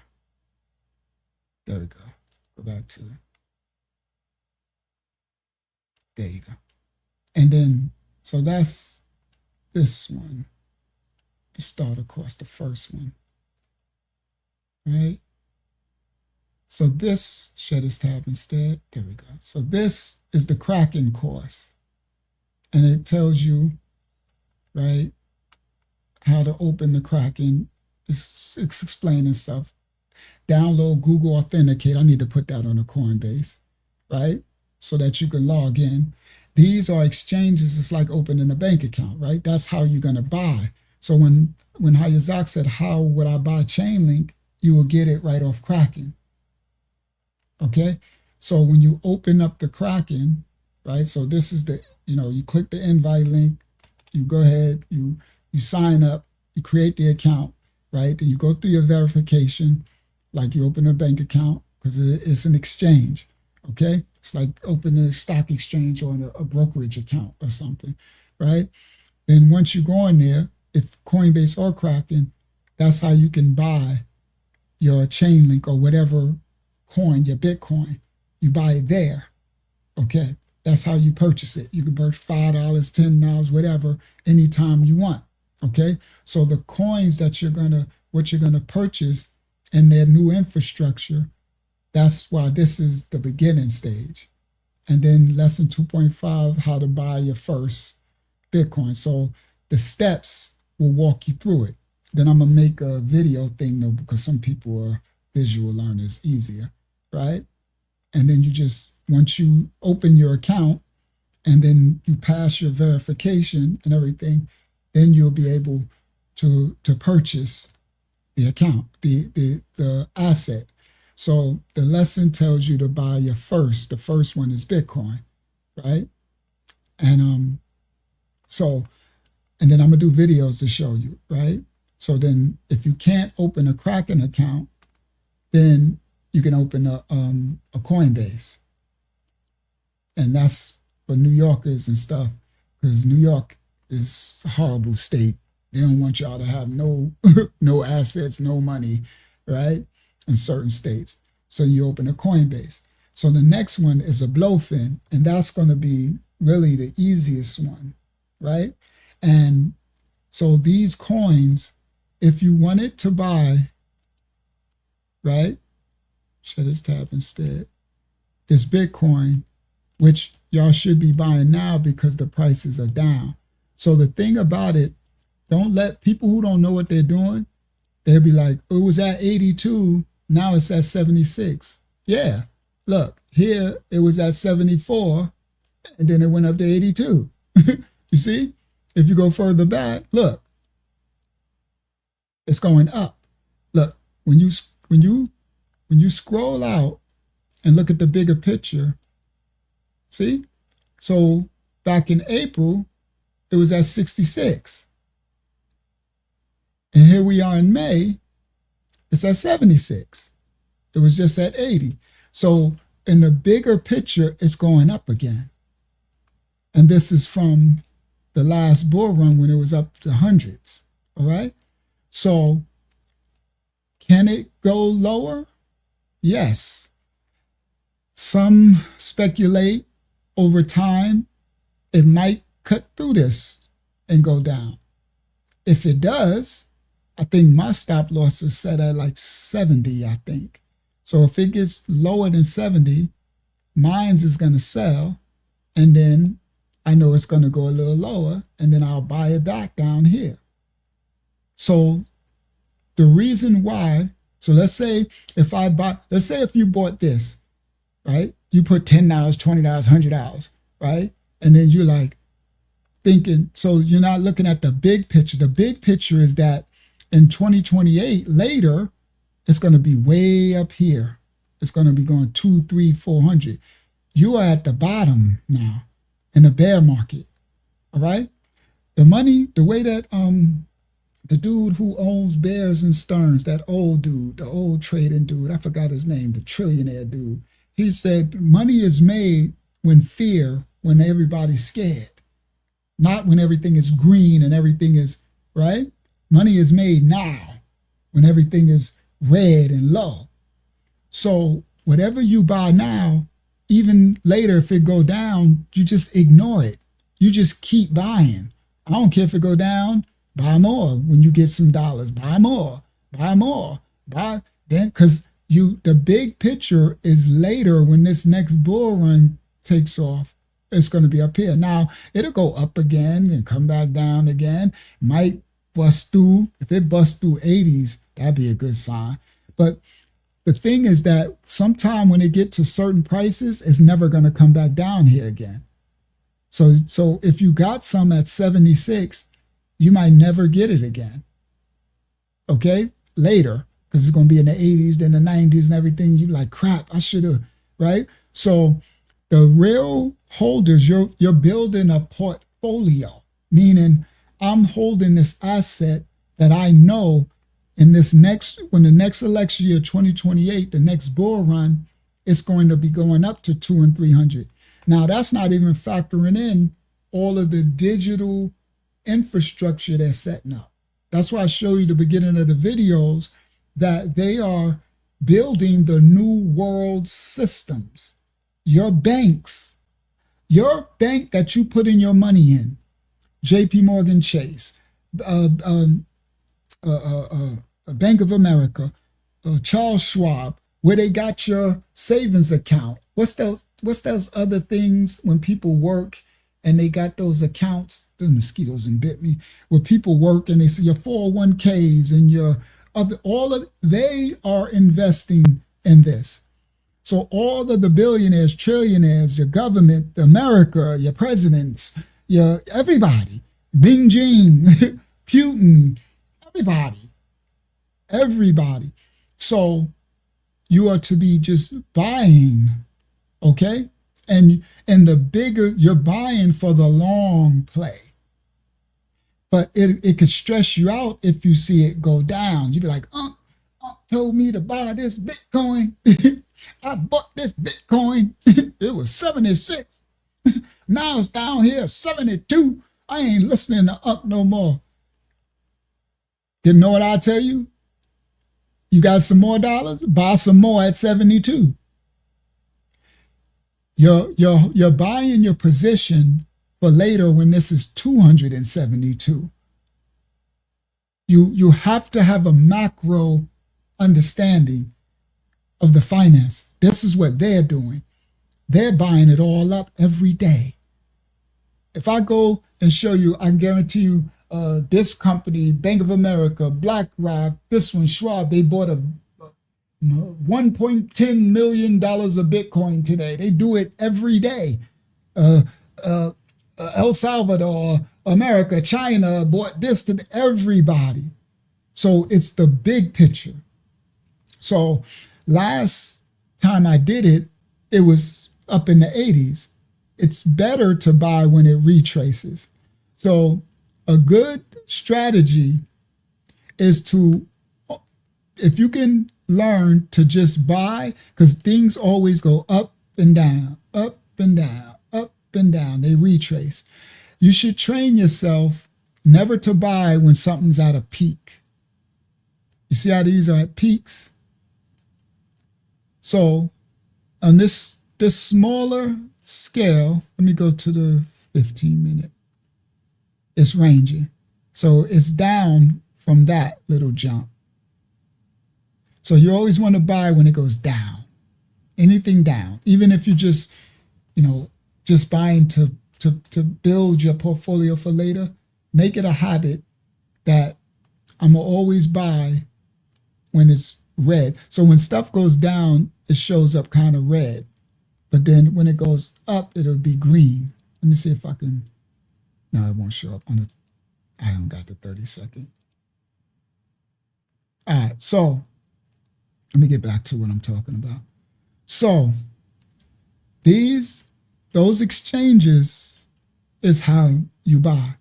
Now, that chain link one that the video said that DSD stock Wall Street company, what you would do is just put chain link, link, right? And this is just TradingView. It's just a tradingview.com. It's just the charts where you go look at the chart, right? But on your, when you buy it is when you open your Kraken or your Coinbase or your Blowfin, all right? And I'm gonna make it really easy. I know it can be, I'm gonna look at the chat in a second. I know it could be really confusing, but you got to sign up for that Patreon, all right? And like I said, if it's giving you a problem signing up, just email me. so I could try to work out why it's not letting you sign up. Because I'm going to put the stuff there. I'm going to make the little videos and put it there for free. All right. So that you can look. If you having trouble, you can watch the video, because you have to open these accounts. That's the step one, is to open an account so you can buy something. A Kraken, a Coinbase, or later I'll show you the Blowfin. So the number one is Kraken. But if your state or country don't let you do the Kraken, number two is Coinbase. Then for those who have problems, I'll be showing you a DeFi exchanges, right? And then once I get y'all walking with your Blowfin, then you can just buy on your Blowfin and set it up there. But that's like a little more advanced, right? So I'm going to walk y'all through the basics. And you're not going to have to my elders and so, you're not going to have to learn none of the language. You're not going to have to learn these charts like I'm showing you. I'm going to show, and then you're going to have to do, once I get you all set up, right? Because we got until October to really get set up. But you need to get set up now, because you need to be trying to buy some of these prices right now. Because later it could be up. We could be in the 90s in October. We don't know. You see what I mean? Do you be like, dang, I could have been buying it when it was 76, like it is today, right? So, so don't get overwhelmed. Don't get frustrated. I'm going to make the instruction videos. I'm gonna do it so basic, and then even then you can still say, Unc, I'm really having a problem, and then you can come on a Zoom thing, and we can just, I can have Hakiyama help you out, because we are a ministry. So you got my brothers and sisters. We got investors. We've been teaching this for years, so they know everything that I'm telling you, so they can help you. You see what I mean? A lot of us. We all, in our ministry, we've been in our investment space. They've been learning this for years.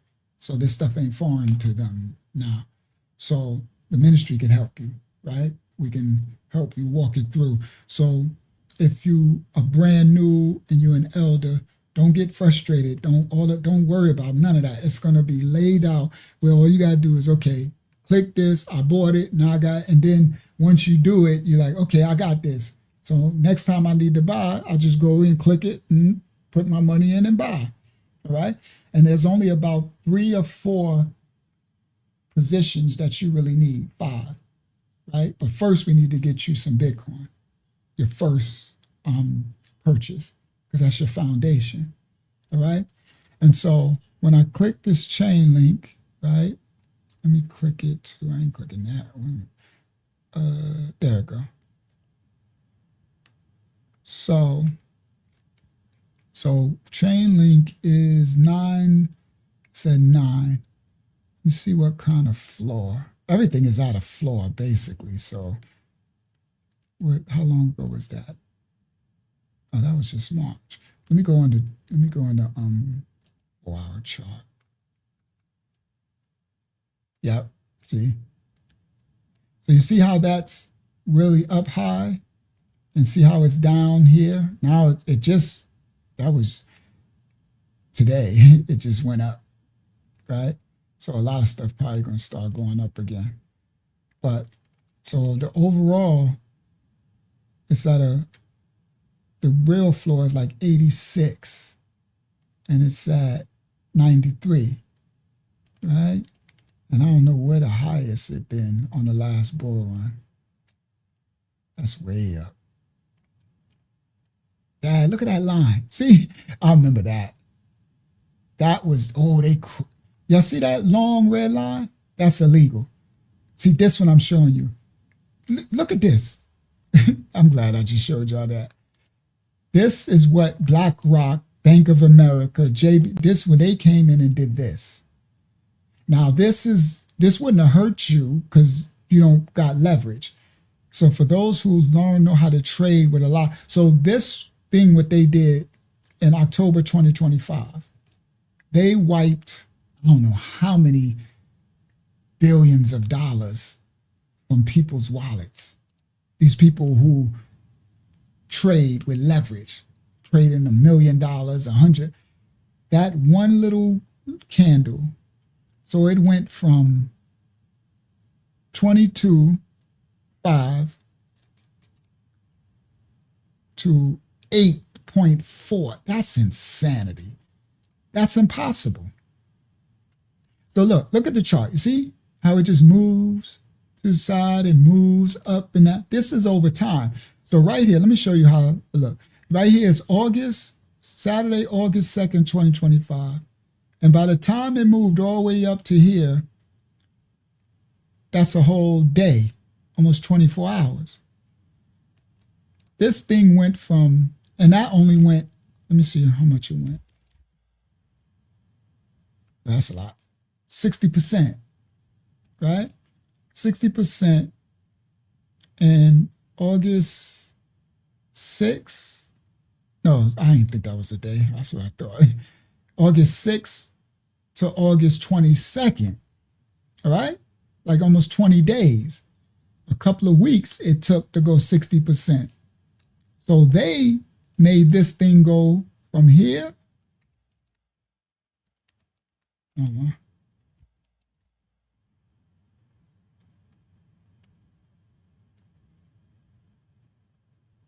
About 60% in a second, and then it shot back up. Now that's manipulation. That's what these snakes did when they came in. But y'all don't have to worry about that because you're in it for the long haul, right? So I think the highest of the bull run, it was at 27.7. So the last in October, well, in August 2025, it was at 27. And right now it's at 9. So, and the only reason why we're talking about it is because we just found out that that company is bought some, right? So I probably wouldn't have got no chain link. I don't got no money to get nothing no more. But hopefully when things look a little better, I can, but let me see, where do I want to give y'all a fruit for those who know. So first of all, if you got your Bitcoin, you need that. All right. There is, I'll do hype. I might as well. Let me do hype for y'all.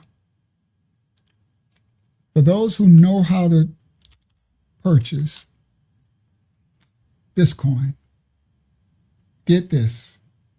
And then there's other coins. That's why I need all y'all on that Patreon and set up so that once they approve you to be able to buy, then I can get you to get your Bitcoin and then start getting these coins.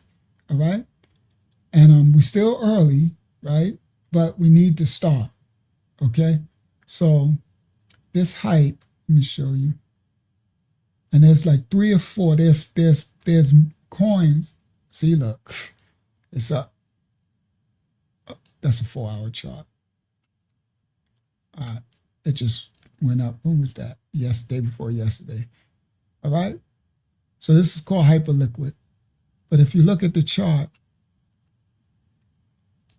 it's going up. Again now. So that will be one that you'll be putting in your portfolio, right? It's called hyperliquid. So what I would do, let me go to the hour chart. I would wait until it come back down a little bit. But there's no guarantee it will, but it probably is, right? But in the bigger picture, you could just buy. But I'm trying to get into the habit. Okay, what I mean by that, you see how it went up? Wait until it come back. So you see how this went up? Wait until it come back and buy. This went up. Wait until it come back when it comes down. So this just went up. Wait until it comes down and then buy. And if you train yourself to always do that, you're always buying on a dip. That's called buying on a dip when it dips. It's just a good muscle training exercise. Now, all of this you're holding for the big picture, right? So you see all this up, down. So your money is going to go up and down. So like let's say if you had $1,000 in this, right? And this was May 14th. This was a couple of days ago, right? And then you had $1,000 and this just went up 20%. So in your account, you just made $200. Now what you could have did is cashed out that 200. That's what I got to start learning to do. But I'm holding out. But if I'd be busy with ministry. But you could cash out that 200 and then, because you know it's going to do another dip and then put that 200 back. And look, now it went further. So now you made the extra 200 here, you put it here, now you got that extra, whatever you had here, you got that extra 200, now you got it up here, right? So anyway, or just leave it, right? So it'll go up and down. So the thing I'm telling you, you're not worried about it going up and down. You might see it go, let's say if you had $1,000, you say, I got 1,200. And you're like, oh, now it's down to 1,150. Now it's back up to 12. Now it's down to this, right? So you'll be like, when you're in the big scheme of things, you don't care. You put in, if you get a little bit more money, put some more. Because what you're betting on, what you're playing it for, is the long haul. Is later when it goes up here. Right? And this is a newer coin. So I can only go back so far. So this coin, and so there's going to be basic coins that I'm going to be giving you, right? For you guys to purchase. This is how, instead of, like I said, instead of buying joy, instead of I don't know what little things we like, build your assets, okay? Start stacking these, okay? So I'm going to be giving y'all the basics, right? We give you your ETH, your XRP, your Bitcoin basics. And then for those who paying for the course, y'all get the extra, right? Because, y'all paying for the course. That's different. So, but I have to give everybody the basics for free from the Most High. It ain't free because I pay for all this stuff to study and show you, but it's free to you. A gift from the Most High. So all of us need the basics. And I'll give you the basic coins, right? But, all right. And then I know some of those who paying for the advance, they're like, but Uncle, if I'm paying for the advance, don't worry, you're going to get the advanced stuff, okay? So there's stuff I can't just put out on like that on every, but everybody has the basics. You have to, because you have to own a piece of the railroad, the new industry system that is built on. All right. So this is one. This is a fruit pick that I'm telling you. You get you some hype. All right. All right. So, now let me come back so I can see the chat. All right. So, and like I said, those who paid for the course, don't worry. I know y'all gonna have, I got a lot coming, right? Zoom, we're gonna be doing the Zoom things. We're gonna be like, y'all gonna have your portfolio where, and then, but everyone has to have the basics. We have to, because if we don't have the basics, I keep showing you what they're doing. And then by October, there's something we all gonna do. So I'm gonna bring that out. I'm gonna tell y'all when I'm doing it on the Patreon. So everybody gonna have to come to the Patreon, because I'm not gonna do that. I'm not gonna say it on YouTube. We can't let the left hand know what the right hand is doing. Can't let the usurp know everything. Can't let them know everything. So, all right. So, no, I've been doing this since 2022. The Most High, Stephanie, had me go into this space in 2022 to learn it. And now I'm a master. I didn't know why. I just hear and do, but now I understand why. Because I didn't know in 2022 that the world was going digital. I didn't know, right? I just know he told me I need to master this space. And some people were against it too back then. I'm like, boy, I do what y'all tell me. I don't care what nobody say. When my father tell me to do something, I just do it. Later, it manifests why. That's the way it's been since I've been with him. I've been with y'all since 2007, right? 2007, I've been with the Father. That's a long, what is that? Almost 20 years, dang, bro. It's a long time. So I just do what he say. And it come out later why he said to do it. But that's my advice to everybody. Just do what he says. All right. And later you'll see why he tell you to do stuff. And it's always to help someone else too, yourself and someone else. So now I'm an authority. I'm a master. I know more than they know. Like those Black Rocks and those these presidents of companies, they hire people like me to run their portfolios and all that, right? I could run circles around, right? We know, like, so a master trader, right? Day trading and everything, right? And that's only because the Most High had me study to show myself approve and master it. And now later I understand, so I can, it's like guiding his children through a forest, right? He had me go in. You know how in the Bible he told them to go in and scout out AI, right? In the Bible, Joshua and them, and then the Israelites were scared, right? Because the giants was there. That's what he had me do. 2022, went to the Marine Kingdom space, and I was in there trading, doing all type of. It was nuts, bro. It was crazy. But now I get it, because now I know the lay of the land. I know I'm a master trader. I know what to do. I can teach. I can cover his children. I can guide you in safety. You see, I can cover you because I know. But if I didn't listen, I wouldn't know none of this. Praise the Most High. All right. So Hakiyama, you got some questions, right? I'm gonna do some questions before I'm gonna break some scripture down. I'm gonna do some of these questions really quick. Some of the more recent ones, Go ahead. some of these you answered and some of them I answered for you. Would you like Okay. to go over the ones that I Yes. already answered? Okay. This one is from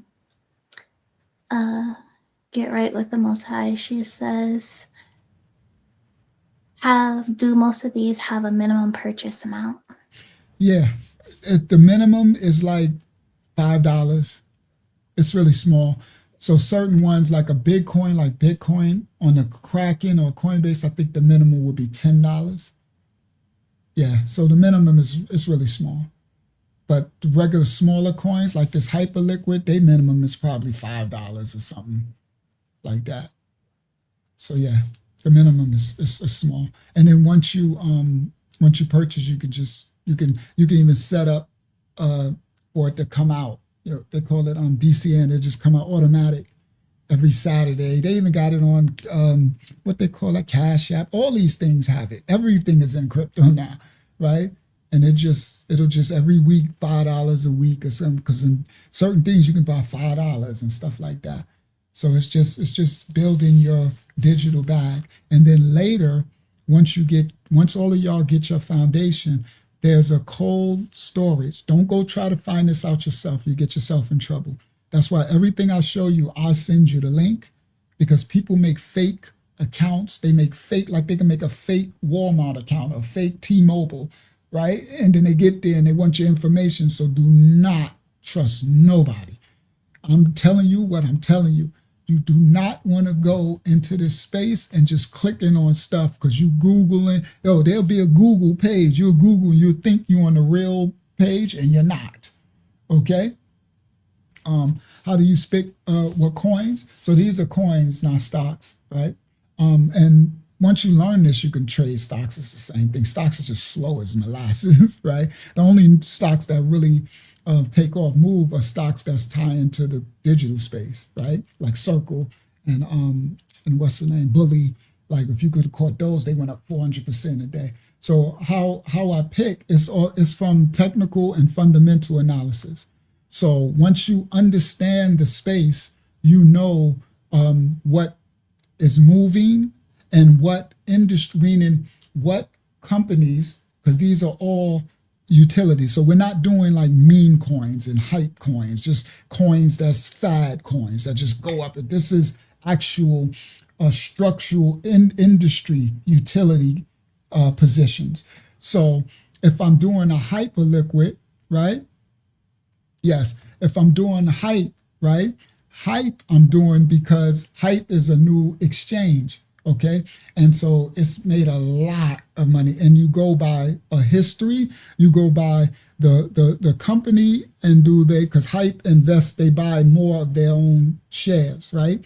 So there's certain structures like Ripple, XRP is supposed to be one of the infrastructure, like Chainlink just partnered with, right? So, you got ETH, because, you got certain plays that are long stays, right? Some of your layer ones, that means your stronger altcoins, alternate coins, right?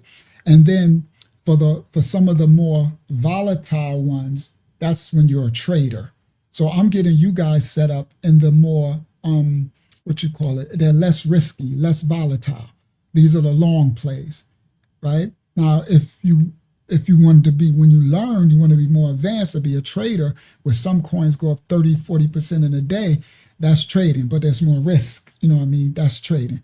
So, but once you know the space, so that GRW, you don't need to know none of that. So I'm getting you set up with basics. So what that was right there, what I just told you, GRW, that's like you going into a physics course, and you just graduated from high school, and you were the first, I don't know, not even high school. You just seeing something, so it seems foreign, but you're not going to that space. Yeah, baby steps. Where I'm taking you, it's going to be safe, step by step. You're going to get your account, get your exchange, buy your tokens later, and then I'm going to walk you through everything. Even when you're storing yourself, your cold wallet storage, where you're your own bank, where you'll be taking it off the exchange and putting it into your cold wallet storage, where you own the keys and everything, where they can't turn your stuff off. That's why I said by October, we're going to be doing something. I'm not going to say it on YouTube. I'm going to say it on the Patreon because it's our private space, but I don't want to put it into the open space. There are certain moves that they're doing that we're going to have to do. So you mirror, right? The Bible says, learn the devices of the serpent, right? Diligently understand them, be wise as that serpent. So there's spaces that we're going to protect ourselves, and things we're going to, when I move, you move, just like that, right? They making certain moves, and when they switch up, we stay abreast, because it's like staying abreast of current. Everything is current. So you can't, so y'all don't have to worry about none of that. You're actually covered and protected. So what I'm going to be doing is getting y'all set up with the basics. And once you get your exchanges, once all of y'all purchase, each of y'all should have about 3 to 5 coins for your portfolio for this next bull run for when 2028. No, you don't need, nope. She said, now if you had 96,000, I wouldn't tell you to buy one Bitcoin. I would tell you to break it up. I would be like, buy some Bitcoin, right? I'll be like, maybe spend 40,000 on Bitcoin, but then I'll be telling you get 10,000 of this, 10,000 of that, right? You want to split it, right? Because others are gonna, right? So your money, but no, it's fractionalized. It's the same thing like stocks. So if you wanted to buy some of Walmart or Amazon, you buy the stock, right? But you don't have to buy the whole. If the stock is $200, you don't have to buy the whole thing. You could just spend $10. It's the same thing. So you're buying a fraction, okay? And those are called Satoshis, but y'all learn that later, right? So what I'm doing, so everything that sounds foreign to y'all now, later, because I remember everything was like another language to me, bro. It was like Armenian. I'm sitting there like, oh my goodness, this is like intimidating as crap. I don't know none of this. I know none of it. And now, like with anything else, anything that you do, you get stronger, your muscle grows, right? So as we continue, so because once you set up your exchange, that's why I say you sign up for the Patreon. Once you start to do the things, as you keep doing it, I keep guiding you, you'll start to get comfortable and things will start to look and sound familiar. You see what I mean? Then you like, oh, then you'll be saying, I remember when I first started, I was so intimidated, right? Right. I know, Stephanie, it's very hard. It's very intimidating too.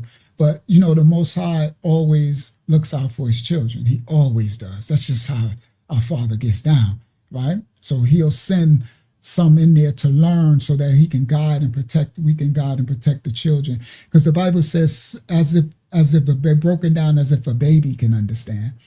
All right. So yeah, that's why I said don't get intimidated, don't fear nothing. You don't got to worry about nothing. I'm going to walk you baby step. You're going to know, okay, press play. You're just like, press play, play. Okay. Now let's press stop. Yes, stop. Okay. Now press save. Save. It's done? Yes, you're done. You own it. Okay. That wasn't so bad. Then we do the next one, right? Then once you own everything, now you got it. It's yours. Then you'll be able to look at it and see like, man, I own, okay, so if I want to buy more, I just click that button. Yep. And then I can just put in how much? Yep. And then see, so over time, you'll get comfortable. See, you'll start to, so don't worry about the frustration. I know, because I've been there. It was like insane. I was like, and now, bro, it's insane what I know now, right? But so we're gonna walk you through handheld instructions, and the goal is to have everybody have a foundation. I need your 3 to 5 coins in your portfolio set for when this next bull run starts up into 2028. You're straight.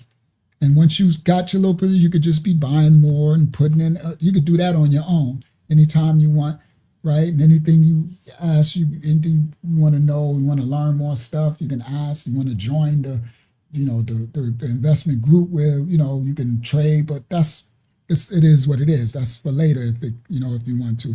But and then once everybody has their portfolio, right? You have your coins on your exchange, then I'll instruct you to get your cold wallet, right? These are wallets, right? So you think of it as it's a digital wallet where your money is. So now it's on an exchange, but you're going to put it in your own exchange where you got the keys, where nobody can do nothing.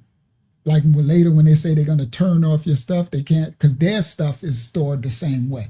So what you will be learning is to store your monies the same way that Trump, the same way that all of them, I can't say Biden. Biden is almost dead. Who on the left, who a Democrat person that Mamdani or something, I'm quite sure he got everybody got crypto.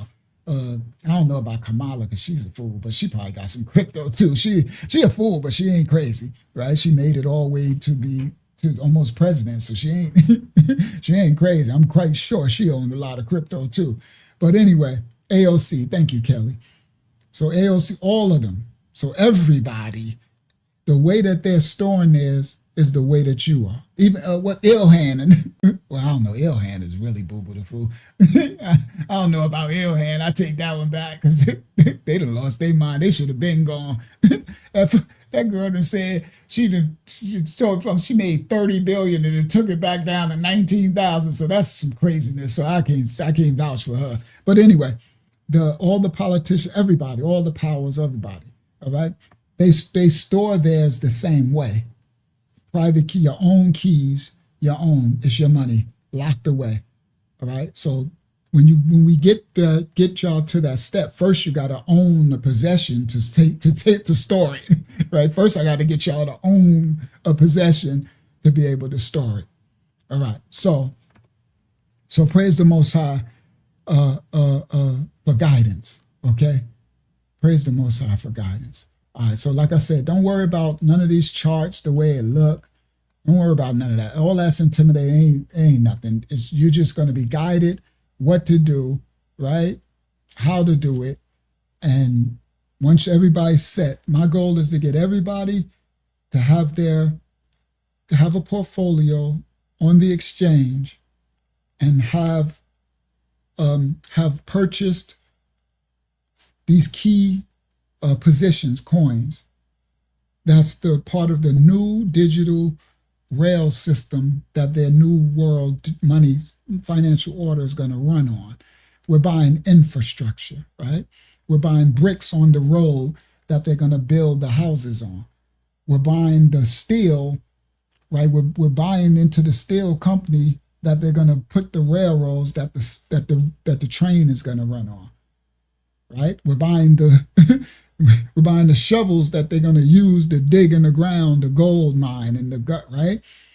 So my job is to get all of y'all to have that foundation.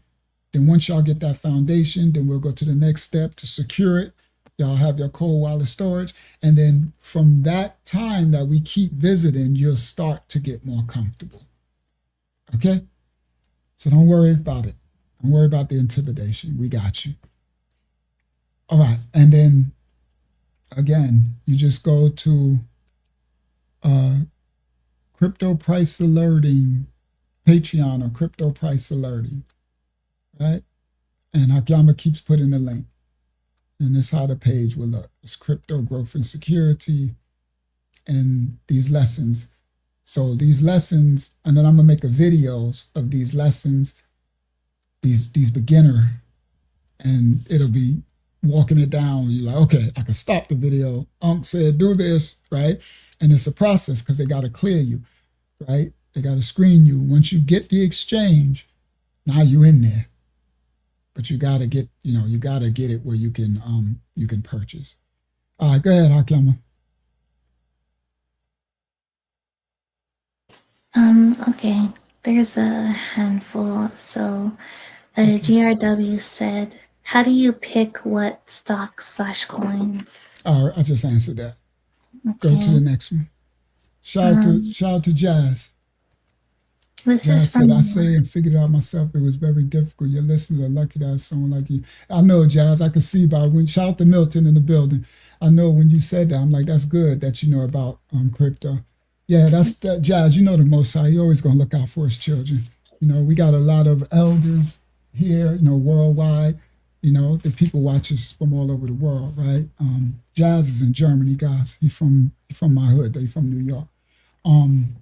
The Most High is going to youngsters. You got people that never heard of it. So, the Most High is going to take care of his children. Go ahead, Akama. What was the next one?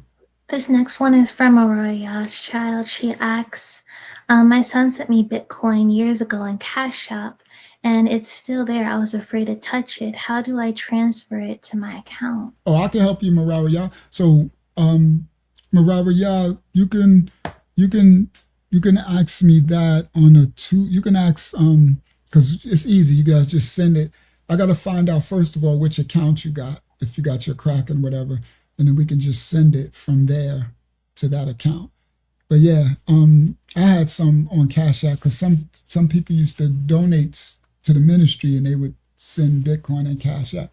I had it sitting there for a long time until I ran into, until I needed it for some of my bills.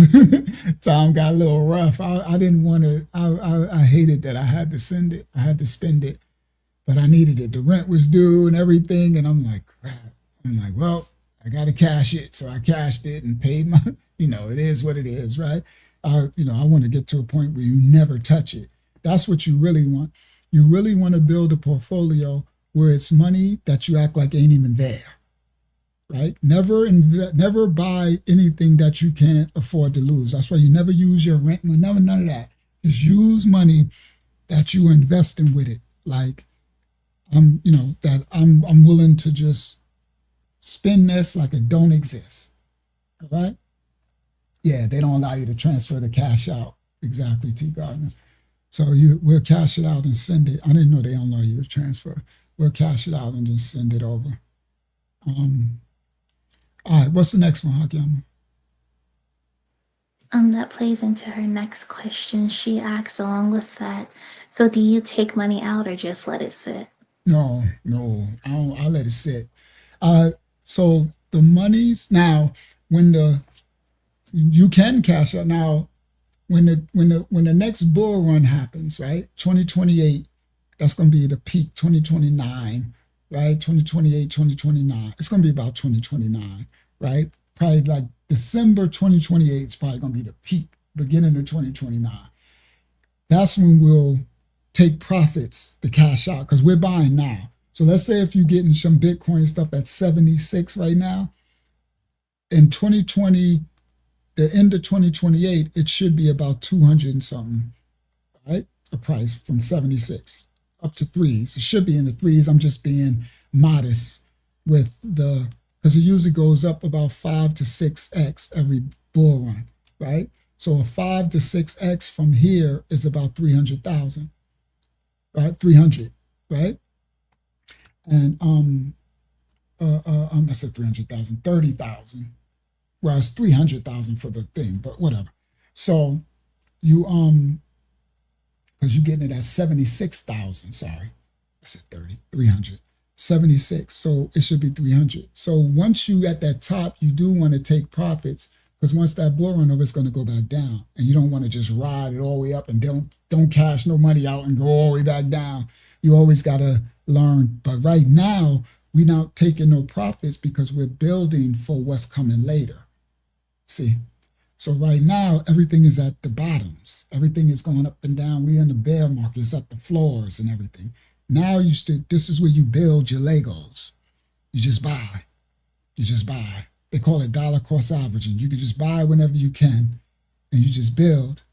And then later,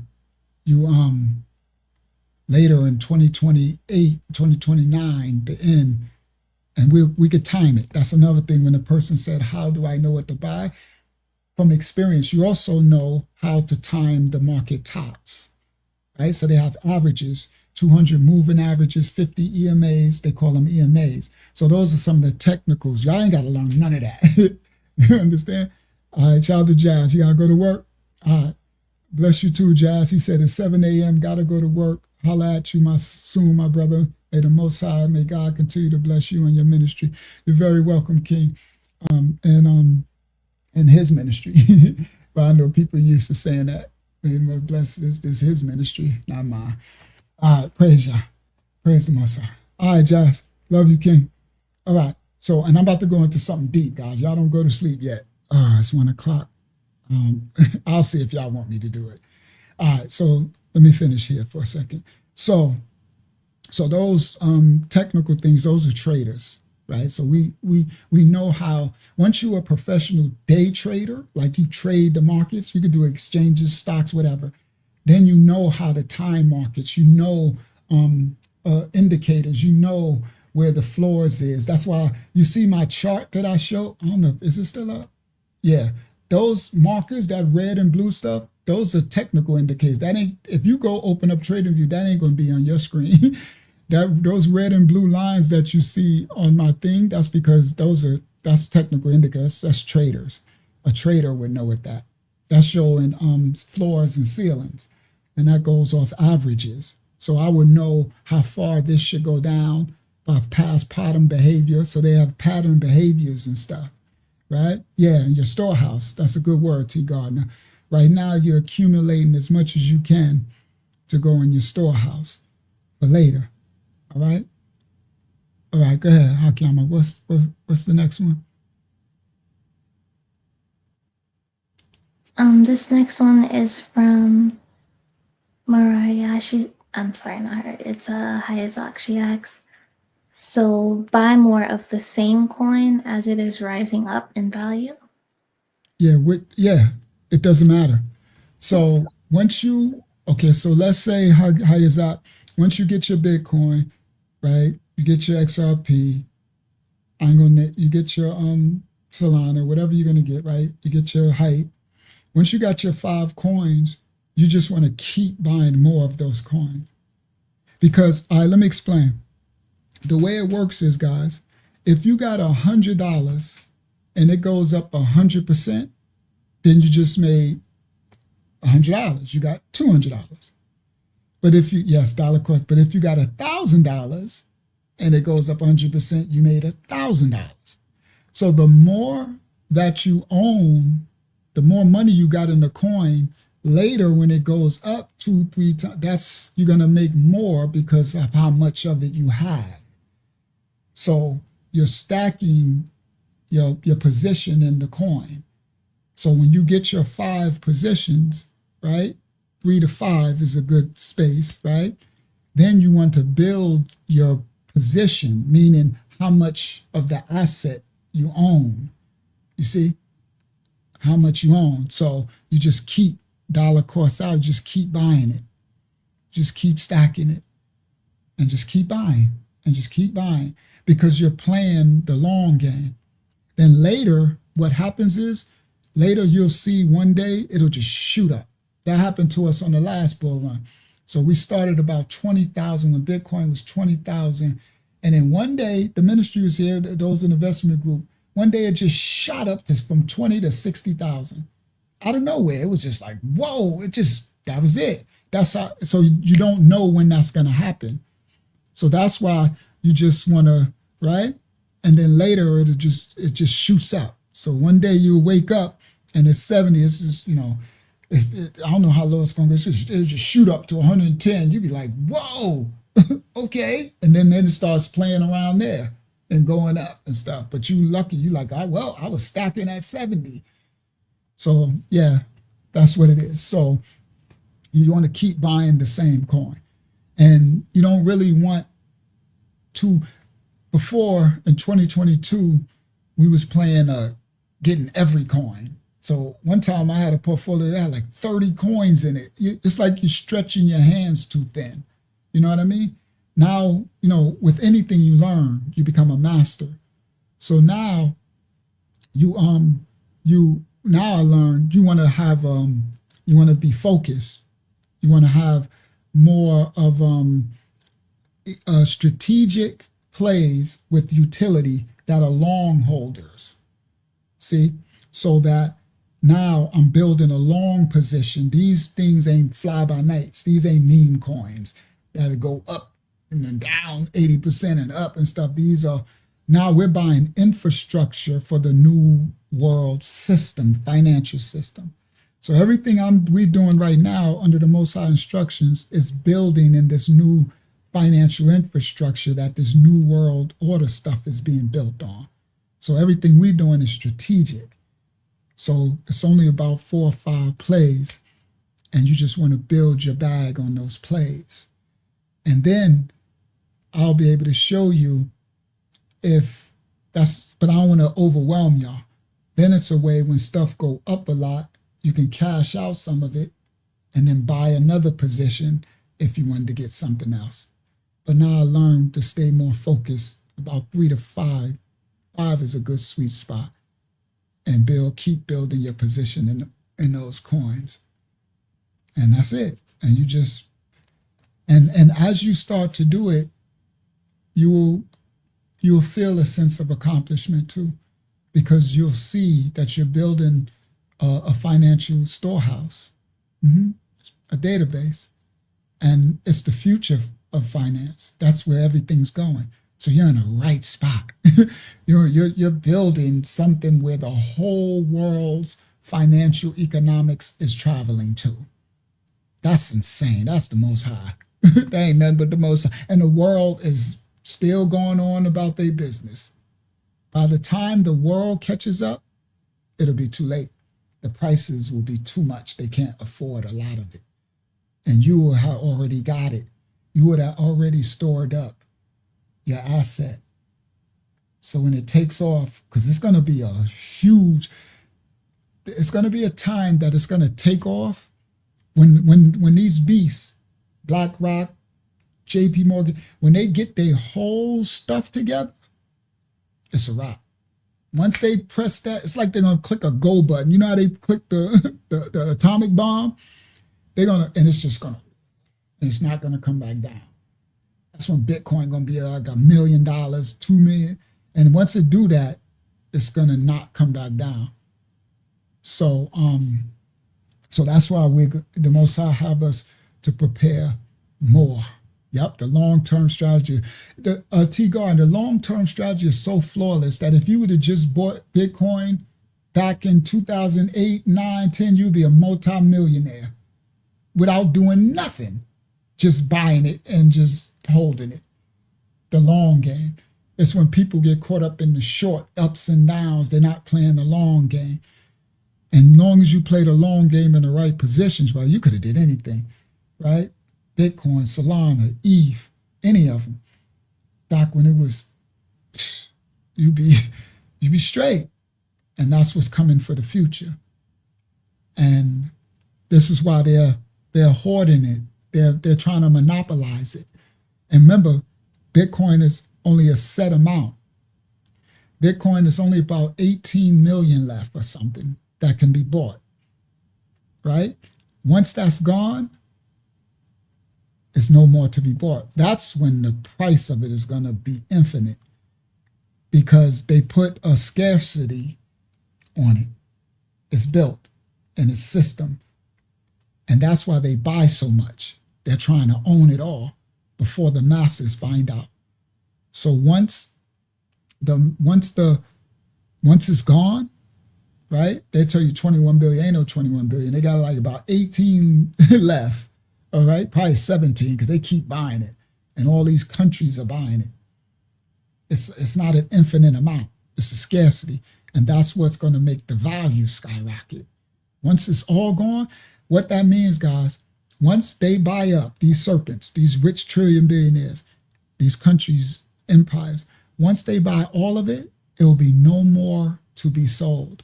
The only way you'll be able to buy any more Bitcoin is if someone who owns it wants to sell it to you. That scarcity is going to make the price. So for those who stack and hold, just like if you would have stacked in 2009, 2010, 2011, 2012 and held, you'll be a millionaire to a billionaire right now. It's the same thing. All right. Now the whole world system is in it. Yep. It's supply and demand. So all the supply is going to be gone.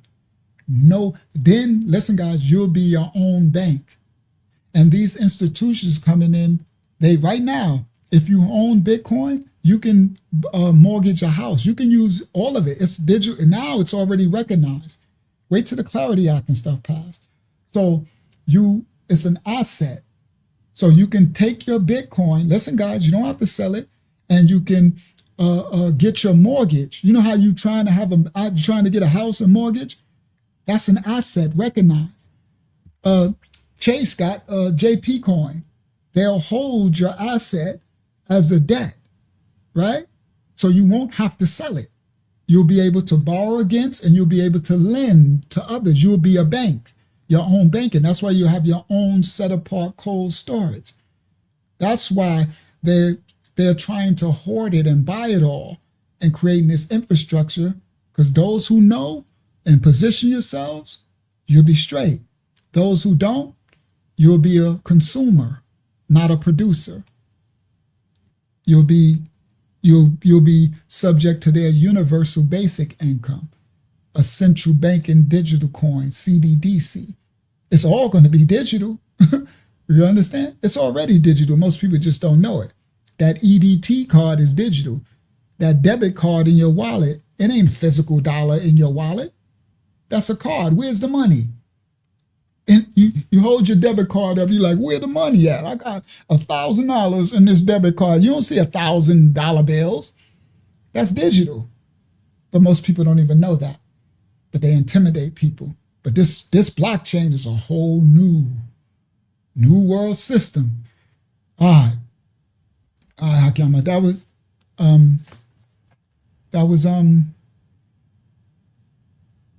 the last one, or was it another one? No, there's a couple. Go ahead. One, two, three. Okay. This next one is from Let's do the digital. Cindy, 2001 Cindy says that she asks, digital ID, they have it now? Not yet. It's going to roll out in October. So that's what we're preparing for. In October is when they're going to start. You're going to start to see commercials. That's what's going to happen is, you know how they do this stuff, the serpent. Probably about August and stuff, they're going to start making commercials, and they're going to have girls and you know, they do these stupid commercials, right? And they're going to make it cool. The digital ID, they make it right.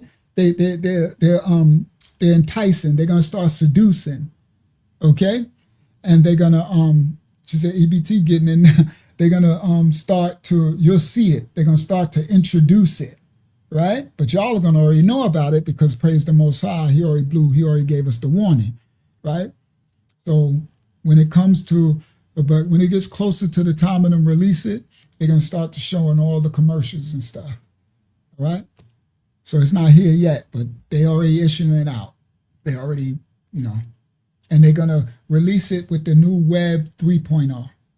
So that's going to be their big release. So right now we're in Web 2.0, right? E-commerce, all that. So it's going to tie it to social media.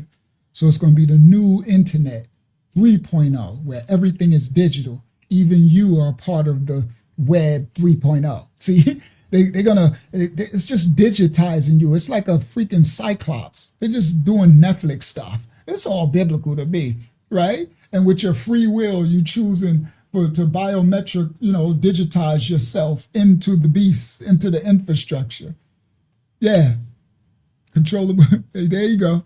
That's what they're going to control you with it. They'll be able to turn you on and off. But they're going to seduce people. It's going to entice you. They're going to make it so sexy, right? They're going to make it convenient. They're going to make it, right? Then they're going to scare you. You won't be able to do this. You won't be. Now they're going to push people in the corner too. People won't be able to get their food stamps. People won't be able to get their, see, for those who want assistance, that's why the Most High is having us prepare our portfolio.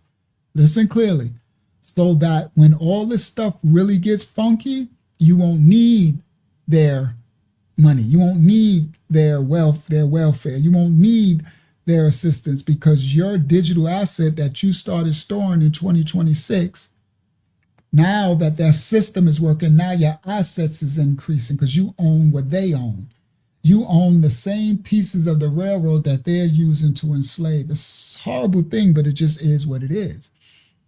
What it's like you own a piece of the street that they built their prison house on. And because they built a data center or whatever, and it's worth billions, now your equity in the real estate went up. You see, it's not that you are what you call that, complicit in what the serpent is doing, but you're wise to his devices. Do you understand what I mean? So you don't have to think it's unright. This whole second world is unrighteous. Everything that we walking on blood right now of the enslaved, of the downtrodden. The blood is crying out from the ground, from the Ariats. That came from Adam, and Cain was the first one that spilled the blood. Okay? And his lineage fallen. So all this is blood money. All this. Okay? Woe to those who don't prepare. That's why we got to be wise to the devices of the serpent. The Bible doesn't, you understand? The Messiah said, I tell you, when I tell you to flee, don't even look back, run to the mountains, do this. There's instructions, there's things we have to do. You understand? We have to fight principalities and spirits in high places. The Most High told them to go into this Canaanite land and battle those giants and stuff. There's fighting, there's things you got to do in this dark second world. So we got to prepare. That serpent, these serpents are trying to destroy us and eat us. We have to prepare. We have to be wise to their devices. You understand? That part. Go ahead, Akiyama. What's the next one? This next one is from, let's see. This next one is from Roberta. She asks, I'm sorry, Hayazak. If it goes into the red zone, is that a good thing or no? Obviously, the upper black zone is run/high. Right. So what you're doing, Hayazak, let me explain. If you was just day trading, then you would be worried about that, right? But because you're buying to hold for later, when it goes into the red, that's mean buy. Because you want to buy when everything is red. That's long as you could train that muscle, even though you're doing it for the portfolio, right? The best way to DCA, dollar cost average in, is to buy whenever it's like a sale. So whenever it goes down in the red, like you catching it on sale, lower prices, Hakiyama, right? So I got it, before, because the spirit of it will make you want to buy when it's green. What I mean by it is you like, okay, I want to get hyper liquid, and you look, and let's say if it was $80, right? And you looking at it, and then all of a sudden it start going up, 82, 83. You'd be like, oh my goodness, it's going up, 84, 85, 86. Oh, I need to hurry up, 87, 88, 88. And you get panicky and you want to buy. Guess what? Don't buy when it's doing that. Wait. Because then it's going to get to a point where it's going to stop and then it's going to go back down. I'm talking about when you're ready to actually just press buy. Because if you go to just buy, if you look at the chart, now, if you don't look at the chart, cool. That's why they like DCA to be automatic. So you don't even look. You just buying whenever, every Tuesday, every Friday, whatever. You just buying, right? Or if you could just buy without even looking, that's better because it's a spiritual thing, right? It'll mess with your spirit. It does, right? So I used to have to train. I was like, it's so hard to do because you'd be like, I'm ready to buy hype. And I'm getting it for 79. Then when you go to buy, you see it going up 80, 81. And you're like, no, I wanted that 79. And if you just wait, it'll come back down. But anyway, yeah. She said what you just explained is what my eyes saw and ears heard. Yeah. So whenever it's red and you're trying to get your position, buy it. So let's say if I'm today, I'm like, okay, I got $50. I'm about to buy me some Bitcoin. And you go to look. And you look, and it's right when you're about to buy, you see it's a green thing. You're like, all right, let me give it a little minute. Let me give it some time to come back. It'll go, I'm going to buy when it's a red candle. Once it's red, then you buy it. Yeah, dude, 10 to 100 a week or huge long. I wish I had that, T. Gardner. I wish my bills was a place. And that's the foolish, bro. Sometimes, right? When you get the foolish mistake, like I made mistakes with my baby mamas, no disrespect to nobody. But what I mean by that is, if I could have got someone that would work with me, I would have been like, listen, instead of you doing this stupid stuff with this child support, which I'm going to take care of my baby no matter what, right? Let me, that same money that you taking, let me put, like, bro, we would all be rich, you folios, but sometimes you can't speak. Right? Sisters and brothers, right? You get the wrong dude, right? When we was in our sin and transgression, a lot of us got the wrong person. Shout out to you if you got with the right person. You blessed as you. If you just got with the right person as a brother or a sister, right? Because y'all know what I'm talking about. The relationships, it's like, and I said it, I was like, I was saying stuff to my ex, to young Joshua, back when they was doing what's that video game? They was doing that dance like this. This is 2008. Yeah, Fortnite. And they playing. I'm like, let me make them a YouTube channel. They would be rich right now if she would have listened to me. You see what I mean? I'm like, bro, listen to me. But that's when you get with the wrong one. And I'm like, right now, it's like, I could have left them that inheritance. Like, if she would have just let me do what I wanted to do, and then I told her with the money, I was like, yo, let me invest this for, like, because you're not gonna have nothing to show for it. And it's the same thing now. So blessed is you guys if you have someone that will listen to you. Yeah, if they listen. That's why the Bible calls it eyes to see and ears to hear. It goes a long way, humility. And yeah, that hurts me because I know what I could have built for my children, and now they don't have it. They was getting that money, but that money would have went a long way.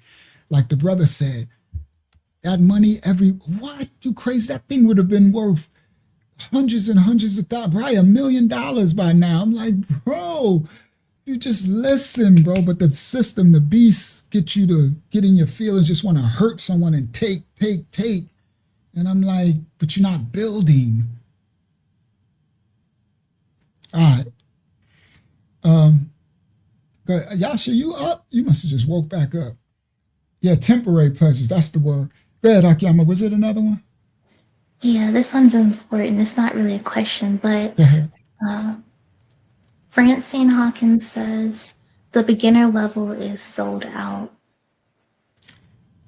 Okay, so I think he's referring to, I asked him about the paid. He's talking about the paid. Yes. Okay. So, all right. So, to who was it? Francine. I need to find the name again. Okay, Francine. I know what Francine is. All right, Francine. What I'm gonna do after tonight, I'm gonna open another. I'll stretch it because I wasn't. I didn't know I didn't know I was gonna be doing this. So I had it. So what I'm gonna do? Oh, she's talking about I think she's talking about the $10 one. I think that's the one she's talking about. Yeah, don't worry about because only I think the 25 if you're gonna pay. That's for the invest. The other one is free. So it should be free. Oh, only $50? Okay, so some people must have signed up. I didn't know it. All right, so I'm gonna change that. So Latanya, I'll change that. I didn't know that, so I haven't been on there. All right, so shout out to T Gardner. So T Gardner, we live again Friday. Gonna be crazy work. I was gonna do something now, but I'll see if they want me to do it. It's kind of late now, so I might save it because I had something crazy to expose. So what I'll do, guys, is tonight I'll go after the study. I'll go to the page and see. I'll free up where others can join, right? But the free thing should still be there. But those who want to join the actual investment group to learn the investment, I'll open up the I know the $10 one being closed. I'll open up the $25 one, and I didn't know it was filled. All right, so I'll do that. But like I said, everything is free. I ain't trying to get no money out of y'all. The other stuff is free. That's the basics, right? And y'all gotta have the basics. All right. All right. So yeah, and it should be free. Y'all let me know if what I'll probably do, because I think people just want to help out. So I'll do that too. So what I'll do, guys, I'll have to figure out something. I'll figure out something. I know sometimes people just wanna help out. All right, I'll figure that out. All right, so oh, it wasn't. So what? All right, so trust in God. Okay, so you joined. All right, so and I got you. I'm about to get on it. So that's going to be worth it for those. Why isn't that? It's supposed to be free. I'm lost. So I need to check that because it's supposed to say free. It's a free tier. It shouldn't. I don't know. I think Patreon does some stuff, right? And I probably don't get to see it coming in from the outside. So let me try. You know what I could try to do? I could try to unsubscribe, but I don't know how to do it because what's on the screen. Maybe you can sign out and come back in as like someone who doesn't have an account and see how it looks there. Yeah, that's what I was thinking. I was like, maybe I can unsubscribe from the ministry thing because if you sign out, you got to have an account to go in. So I would have to but let me make it full screen. Let me see what I can do because it's saying upgrade. So how do you like not join because I'm a member, like how do you stop the membership? So I think it's subscription based too. So maybe you have to wait till that. No, I'm not. It's free. I'm on the free. I don't think you understand what I mean. Right here, we on our ministry. I'm in my ministry, the Mashiach Assembly Patreon. So I'm coming to this. I'm a free member of the crypto. See, that's why it's telling me to upgrade. I don't know. I'll have to figure it out. I'll figure it out. Cause upgrade. See, they did all this. I didn't do none of this. I wonder if I click upgrade, what it's gonna say.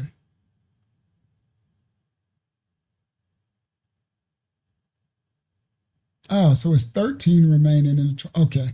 So they're talking about the first tier. So people want to do the 10. That that thing been sold out for 2 years. I didn't know I was going to do this.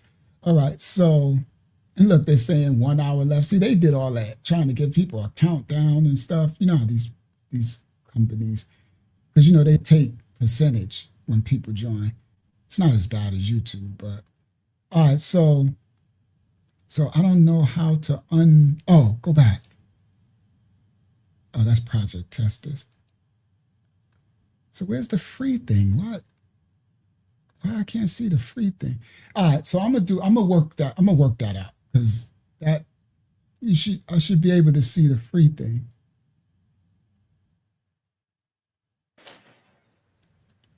So we'll do that. Hakiyama, we'll work out when we go into it from the outside and see what people are running and see what they're seeing. Okay. And then I'll go with Patreon and figure out how to, because it's supposed to be a free tab where everybody can click the free thing. Right? That's the whole point. That this thing that I'm doing for the Most High has instructed me to help his children. And it's all right. And then for those who paid for the thing, I'll make that worth it. Like that's advanced stuff that I'll do. Right? I didn't know people was joining it. All right, Hakiyama. Was it another one? Or that was the last one? I have a couple more, but here are some from some of the ones that aren't kind of in our house. This is from Miss Kim Washington. Okay. She said, "Do you think this might be related to the 4 hidden dynasties?" What she mean? The digital? What might be? It was during the beginning of the study, around when we first started. Okay. It was probably talking. Oh, when I first started, was it about the crypto or was it about something else? When we were right in between stages. But I think it is talking about how the world is kind of run by money. Well, Mammon is the god of this world. So yeah, I hate that it's kind of out of context. So I really don't. Yeah, we kind of missed that one. It was kind of in the moment because I don't know specifically which clip she's talking about, right? So yeah, this darkness. Well, it's all biblical, so absolutely. Go ahead. What's the next one? This next one is from Kelly Good. She asks, are they making us eat bugs? I seen that when she put it up. I don't know what they doing. They trying to make us eat anything. But yeah, they putting that's when I was doing the ticks. That's when we was talking about the ticks they putting in the feet and the meat. So no, they trying to make you sick. So the ticks that they putting in the meat is to make you sick so that they can say you need a vaccine. So remember, they got Lyme disease with the ticks, right? So people in those countries, Bill Snakes, he started experimenting with all these new ticks, and they putting it in the food now, in your meats. So people going to eat the meat, and then they're going to get sick. They're going to get Lyme disease, tick disease, and they're going to need a vaccine. And guess who's making the vaccine for it? Glaxo, Wellcome, and the same ones who was doing the Jim Jones juice. So that's a whole. I had another clip. I just realized I didn't show it. Another thing to show with that clip about the ticks in the meat. So it's an uprise in ticks in certain of these countries. I mean, certain of these states, the United States, and people are getting more cases of this. So it's so, and they own all the vaccines. So again, another way to poison us. Go ahead, Akiyama. It's still 75. It's still 75 people here. Do y'all want me to do the other part? Or I could save it. Because I wanted to I wanted to expose something. What y'all want me to do it? Yeah, go ahead. It's 75 people. That's a lot of people. All right, And we're I gonna still do got it. at least 2 more for you, and that's it. All right, we're gonna do it. All right. So this is crazy work. So what I'm about to expose, they lied to us. There was this biblical. You know how they told us that Hasatan is the minister of music? That Hasatan is, that's a lie over the music. All right, let's go. God, what's the other question, Hakyama? Let me show y'all this clip first. Go ahead, Hakyama. Tell me the next question while I'm grabbing this clip. This one is from Raya. She says, doesn't England own all the BCs? All the who? The BCs. What's the BC? What's the BC? B.Cs. I thought you would know. Is she talking about Bitcoin? I don't know. So you would have to, I know she probably sleep. You have to find out. I don't know what a B.C is. I'll ask her for you and I'll save it for next time. This next one is from Kelly Goodman. She says, is this where they'll all shut down the grid? Yes, but that's later. They're going to be shutting down everything when they do this new world system. That's later, when they're going to try to lock us all in. But yes, these are all the beginnings of that. All right. Now, share this tab instead. Everybody listen clearly. Religion has taught us this stuff about Hasatan with music. He's the one and all this stuff. I come to find out they lying from the lake of fire and again. Okay? Now, she said BC. So no, England don't own no Bitcoin. Nobody own. You can own it if you buy enough. America owns the most so far of Bitcoin. They're trying to own all of it. That's what these countries are doing. China, Russia, everybody. Get as much as you can before it's all gone. So this right here, what you see on the screen, is one of the oldest texts of the Talmud. Everybody listen clearly. This is an ancient text of the Talmud. And y'all see what they got on the front. Star, Renfram, Moloch, right? You see they got that modern Canaanite Hebrew stuff, right? Watch where I'm going. Copyright disclaimers, all right? Copyright disclaimers in effect. Right, watch this.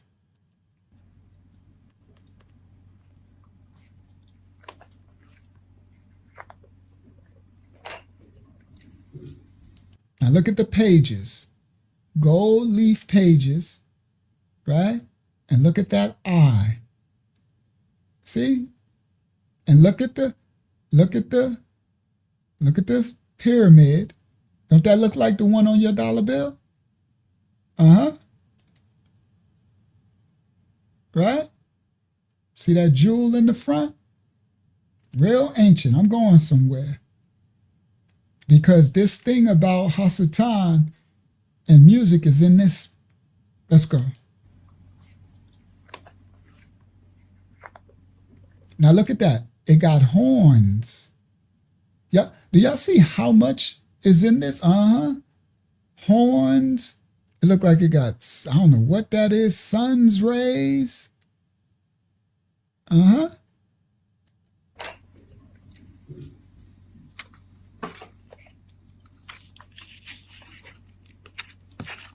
Right? It's turning the pages. I don't know what that says. Uh-huh. Lion of Yaada. Y'all know the serpent seed, right? The synagogue of Hasatan. Always trying to, all right, let's continue. One day I might try to decipher, because I could decipher that. I don't really know the modern. I could Google Translate it real quick if you want. Oh, for real? Go ahead if you wanted to. Well, do it. You can do it for us for later too, because probably got a lot of pages we're writing.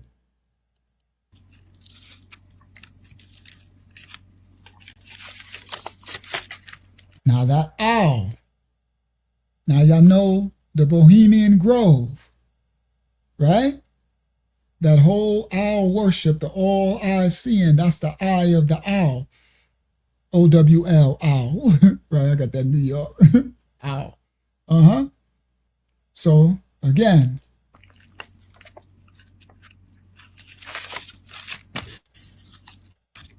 well, they ripped a hole in that page. Now, that's the ostrich. That's a whole nother, I think I got a lesson coming. That Moloch, a lesson coming with the ostrich. That's a culture, the Islam got something to do with it too, with the display and all of that type stuff. But anyway. Oh, peacock. Sorry, guys. I said an ostrich. Sorry, I meant peacock. The one with the flower, with the pretty flowers. Thank you, a peacock. Sorry, guys. That is definitely not an ostrich. I apologize. Peacock.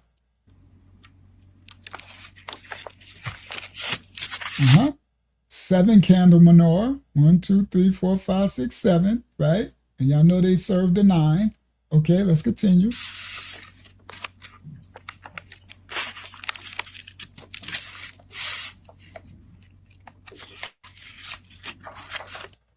Look at that one. That reminds me of that symbol's everywhere. That symbol's through Rome. That's a phoenix. It's through Rome. Yeah. That symbol everywhere. Let's continue. Now,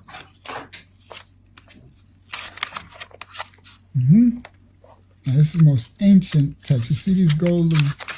The monarch. I don't know if it's a monarch, but the butterfly. And you know, the incubation, the transformation, the mutation, the butterfly thing. Let's continue.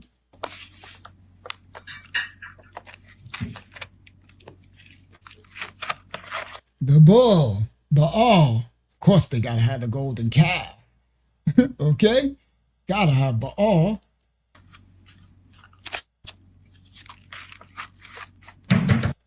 Now that, I've seen that. That's a Nephilic.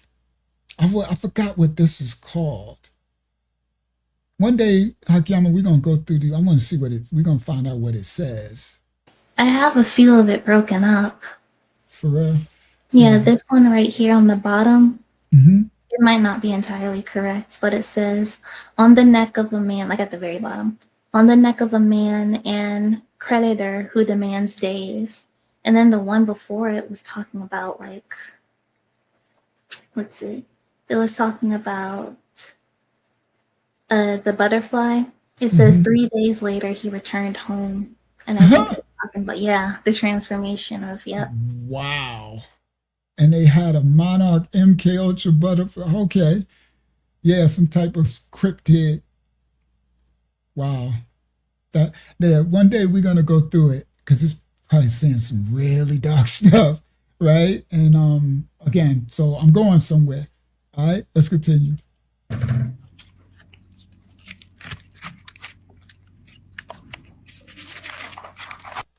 There your star. And they got that red blood background. But anyway, Star of Renfram and Moloch. Of course, that got to be in there.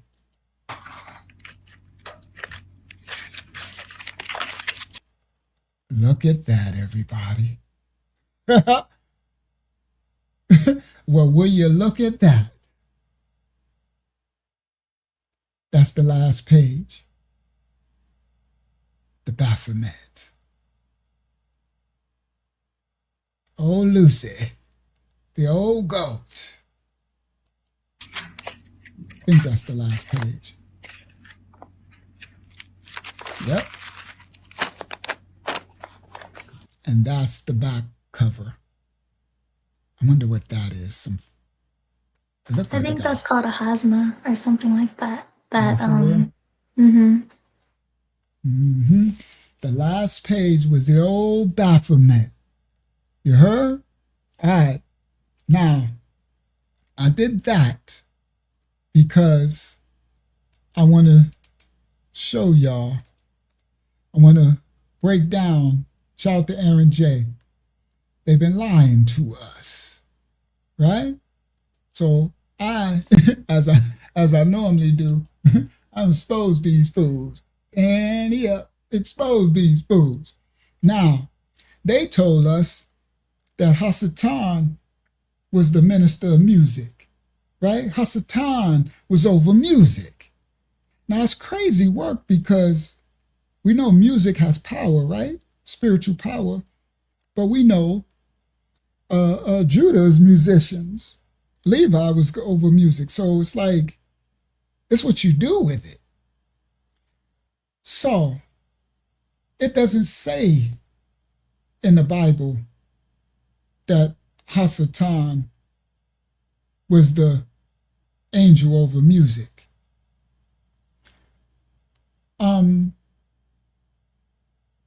This came from the Kabbalah and the Zohar, which come from the Talmud. So I showed you the ancient book. And you saw the six-pointed, you seen the star, the star of Renfram and Moloch, because David don't got a star. Okay? These same fallen angel texts, because that's what they are the same texts that gave you that star. All right? These same synagogues of Hasatan, it doesn't say about Hasatan being over music in the Bible. Christianity followed this ooh-ish mysticism. Y'all know what I'm talking about when I say ooh-ish, right? This Zohar and Kabbalah. We're going to go to Ezekiel 28 and 13. Do I got a Bible Hub open? Ezekiel 38 and 14. Ezekiel 28 and 13. Sorry, guys. Ezekiel 28 and 13. I don't got a Bible Hub. I'm about to open it right now. Ezekiel, right here. Bible Hub. Ezekiel 28. Ezekiel, where you at? Ezekiel, Azariah. Oh, you up there. I know where you at. You up there with the big dogs. There you go. Obadiah 28. Right, 28. Shed his tab instead. And then, let me see, 13, I think I said.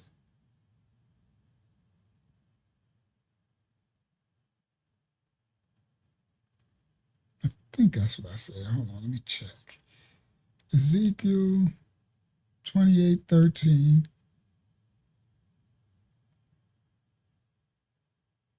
Why did I put that? Oh, You said pipes. 14. Yeah, 13 and 14. Thy pipes, the workmanship of that, the musical instruments, right?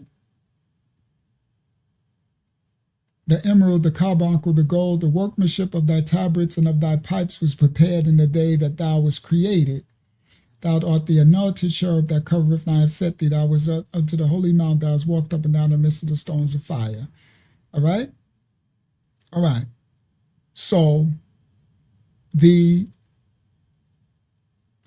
think it comes from the tabrets, the workmanship of thy tabrets and thy pipes. All right, was prepared for him. But somehow, as it always does, this has been morphed into the actual scriptures, right? But it didn't come from the Hebrew Bible where they morphed this in. It actually comes from the Kabbalah and the Zohar. in the Talmud, there is a reference. Talmud is Chagaga 13b. And there is an entity called Sandalphon. His name is Sandalphon. Now, Sandalphon is a very interesting figure, just like you got Gilgamesh, you got the rest of these, Enki, Enlil. They got Sandalphon, all right? And he's supposed to be an archangel. He's supposed to be the minister or archangel of music. All right. Now, Sandalphon is described as a very tall angel, right? And it says, one who stands behind the divine chariot. This is in the Talmud. The reason why I showed y'all, yep, that's how you spell it, with an L. Sandalphon,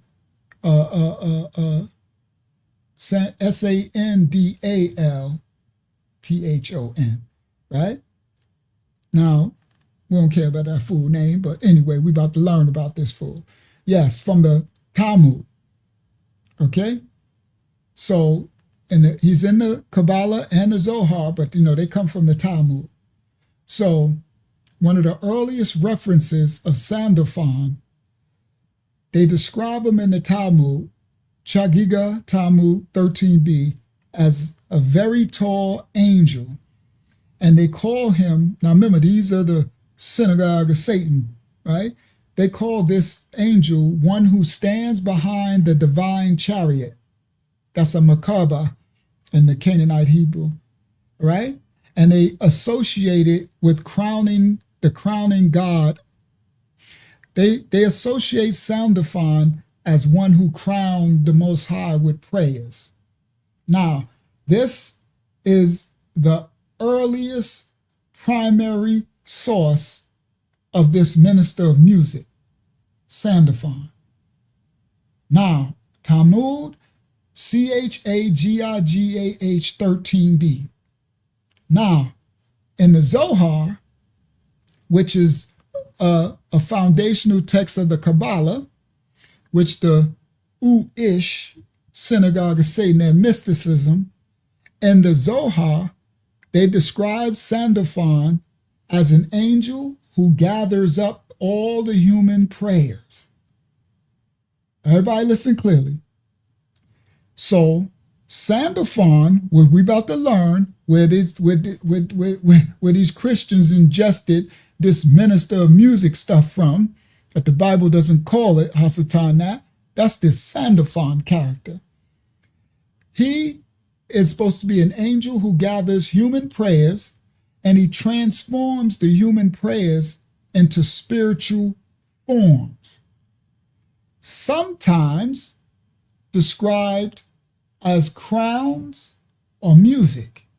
So in the Zohar, it says Sandalphon is the one who gathers human prayers, transform them into spiritual forms, and they be described as music or crowns. Now, this is where the idea of angel Hasatan being connected to music, harmony, and prayers really developed. Now, what I mean by that is these traditions that we follow, right? Hasatan is the minister of music and Hasatan and all this stuff. It's actually not biblical. It's actually mysticism. Now, when you open the Sefer Hazor, these are Kabbalistic writings. Hazor, the Zohar, Sefer, that's really Safariyah, Sefer Hazor, and the other Kabbalistic writings, they expand on his role.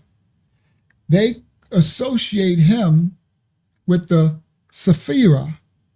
I'm guessing the Sephirah, Sephirah, is a Kabbalistic term for what seraphims. That's what I think. They call it divine attributes of the Makuf, which is the kingdom. And it's seen as a bridge between earth and heaven. Now, they say Sandalphon, this minister of music, the one who's this tall angel over music and taking human prayers, and they pair him with another angel. And this angel, now this is mysticism, this angel is called Metatron. Some of y'all, shout out to E-Qualls, some of y'all might have heard of Metatron. Metatron. Sandalphon and Metatron are paired together. And they are supposed to be the bridge between earth and heaven. Now, traditions of men identify Sandalphon as the prophet Elijah. Listen clearly. This is going to get crazy in a second. This reminds me of all the Romans, Greeks, this religion stuff. So they call the prophet Elijah transformed into an angel. They say he's Sandalphon. Now, this is in later Uish tradition. Now, this is not found in the Bible. Okay. Now, where does the angel of music idea come from? This idea is not from early scripture. It's straight from Kabbalistic symbolism, later mystical interpretations, and spiritual writings from the Kabbalah that describe angels turning prayers into harmonies. All right, so these Kabbalistic fallen angels, these devils, wrote this, okay, into traditions of men that found its way into religion, of angels turning prayers into music, harmonies. All right, now, over time, it evolved into Sandalphon being the archangel of music. All right. And they taught that the heavens was filled with divine sounds and music. So Sandalphon became the archangel of music. Now, I don't want to give that away. I'm going to save that. That's Friday. I almost spilled some tea. I'm going to save that for Friday. I got another head blown emoji coming. I got some crazy stuff coming Friday. But in the Talmud is the first earliest source of Sandalphon representing this mystical concept. Then they developed more in the Kabbalah, and then later he got spiritual modern interpretations. Now, the unique status of Sandalphon and Metatron, they call them celestial twins. Y'all finding this mystic, Talmud, Kabbalistic. So, Sandalphon and Metatron, unlike most archangels, I don't want to give that away, right? Who were supposed to be created as purely celestial beings, Sandalphon and Metatron are widely believed to have originated as human beings who ascended to the heavens and were transformed into angels, thus giving them a human to divine, right? From human to spirit. This trajectory, it makes them a central subject for all of scholars and university level studies in mysticism, mythology, and religious philosophy. So the primary connection between Sandalphon and Metatron is shared history that as mortal men, they bypassed death. All right. So Metatron, the Kabbalistic teachings say he is the prophet Enoch. Listen clearly. So, in the Zohar and all of these rabbinic literature, the Bible says Enoch walked with Yah and was taken up to the Shamayam heaven without dying. And there they say he was transformed into Metatron. I swear these people, you can't make this up. That's why I showed, that's why what's on the screen is that Talmud. Metatron. When I think of Metatron, I don't know why I keep thinking of Pinky in the Brain. Is Metatron a superhero or something? I don't know where I heard this Metatron thing from. I just think of a big brain, Metatron, right? So they say that when Enoch was taken up to heaven, he was transformed into Metatron, and he became the prince of the presence. And they call him the lesser Yod-Heh-Wav-Heh. Everybody listen. That's why I try to tell y'all, no disrespect to others, but the Most High ain't never was called Yod-Heh-Wav-Heh. That's fallen angel. It's Talmudic, it's Kabbalistic. They made this ineffable name. Now, I know you can take the YH and put an aleph between and say Yahweh, but the Most High had a name, and he never said, don't say his name. Oh, Transformers still happy it was a Metatron? I know I've seen some Metatron from some. You know they put everything in movies, right? Now, he never said, don't say his name. The Most High name is a strong tower. We always said his name. They took his name away. Now they say it's ineffable. Don't Hashem, don't call. So they made this YHWH. Now they call this Prince of the Presence the lesser YHWH. And Metatron, which they said it was Enoch, was the lesser YHWH. And Sandalphon was supposed to be the prophet Elijah. Elijah did not die. He ascended to heaven in a chariot of fire of Ashiah, 2 Kings 2:11. What they say in the Kabbalah, those who say they're of the tribe of Judah and are not but do lie, but of the synagogue of Satan, they say that when Elijah got ascended to heaven, he was transformed into Sandalphon, the archangel. Okay, yep, that is where Yahweh come from. All right? Okay, now, they call them the celestial twins or the spiritual twins. Their relationship, they call it one of symmetry. And them two, this Sandalphon and Metatron, is supposed to represent the bridge between the physical world of humanity and the spiritual world of the divine. So in the Kabbalistic significance, they have the Kabbalistic tree of life.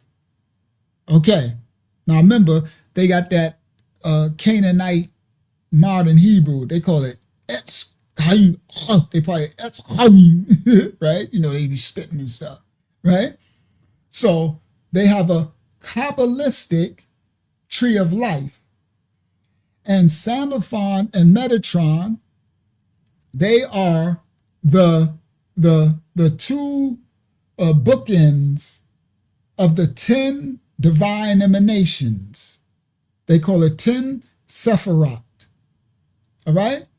And Metatron is the crown. He's supposed to be at the kether, the crown. and he is associated with the highest Sephara, highest Sephara Kether, right? Highest crown. I don't know if that Sepharia is like, got something to do with the seraphim, but they call it Sephirah, right? Now, Metatron, represents the source of divine light and the closest point to the infinite. They call it Ein Sof, right? In that Canaanite modern Yiddish stuff, right? Ein Sof. Metatron supposed to represent the source of divine light and the closest point to the infinite. He's supposed to be the celestial scribe who records all the deeds of humanity. And then Saldaphon is associated with the lowest Sephar. They call it Makuf, the kingdom, which represents the physical. So Metatron is supposed to represent the highest spiritual, and Saldaphon represents the physical, the material world. They say he was supposed to be the grounding force or the angel of prayer who weaves the prayers of humanity into crowns or music for the Most High. This is where they get this menace. Boy, they be having us saying stuff and we don't know the foundation. It's crazy that we don't be knowing where the root of this stuff come from. You understand? When traditions of men will have us repeat stuff, okay? We'll repeat stuff and we don't even know the foundations. This dude is supposed to be the angel of music, Sandaphon. Now, the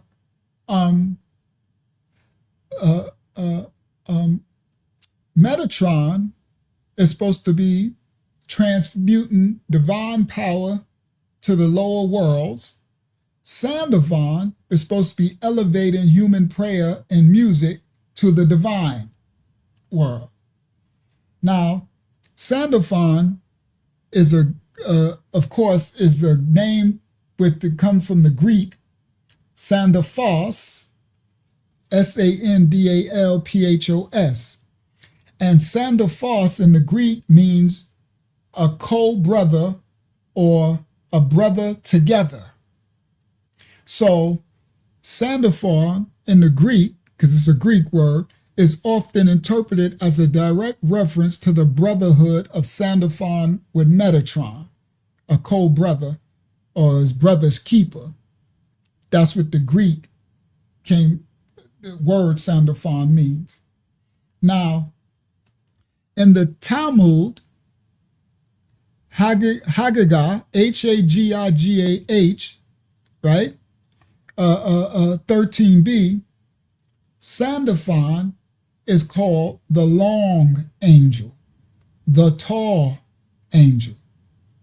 Okay, so that's that same, it's Haggadah, but with the C, I think they do I think it's the het, Hayat, with the het. Yeah, that's what I kept thinking, tall whites. That's what, when I was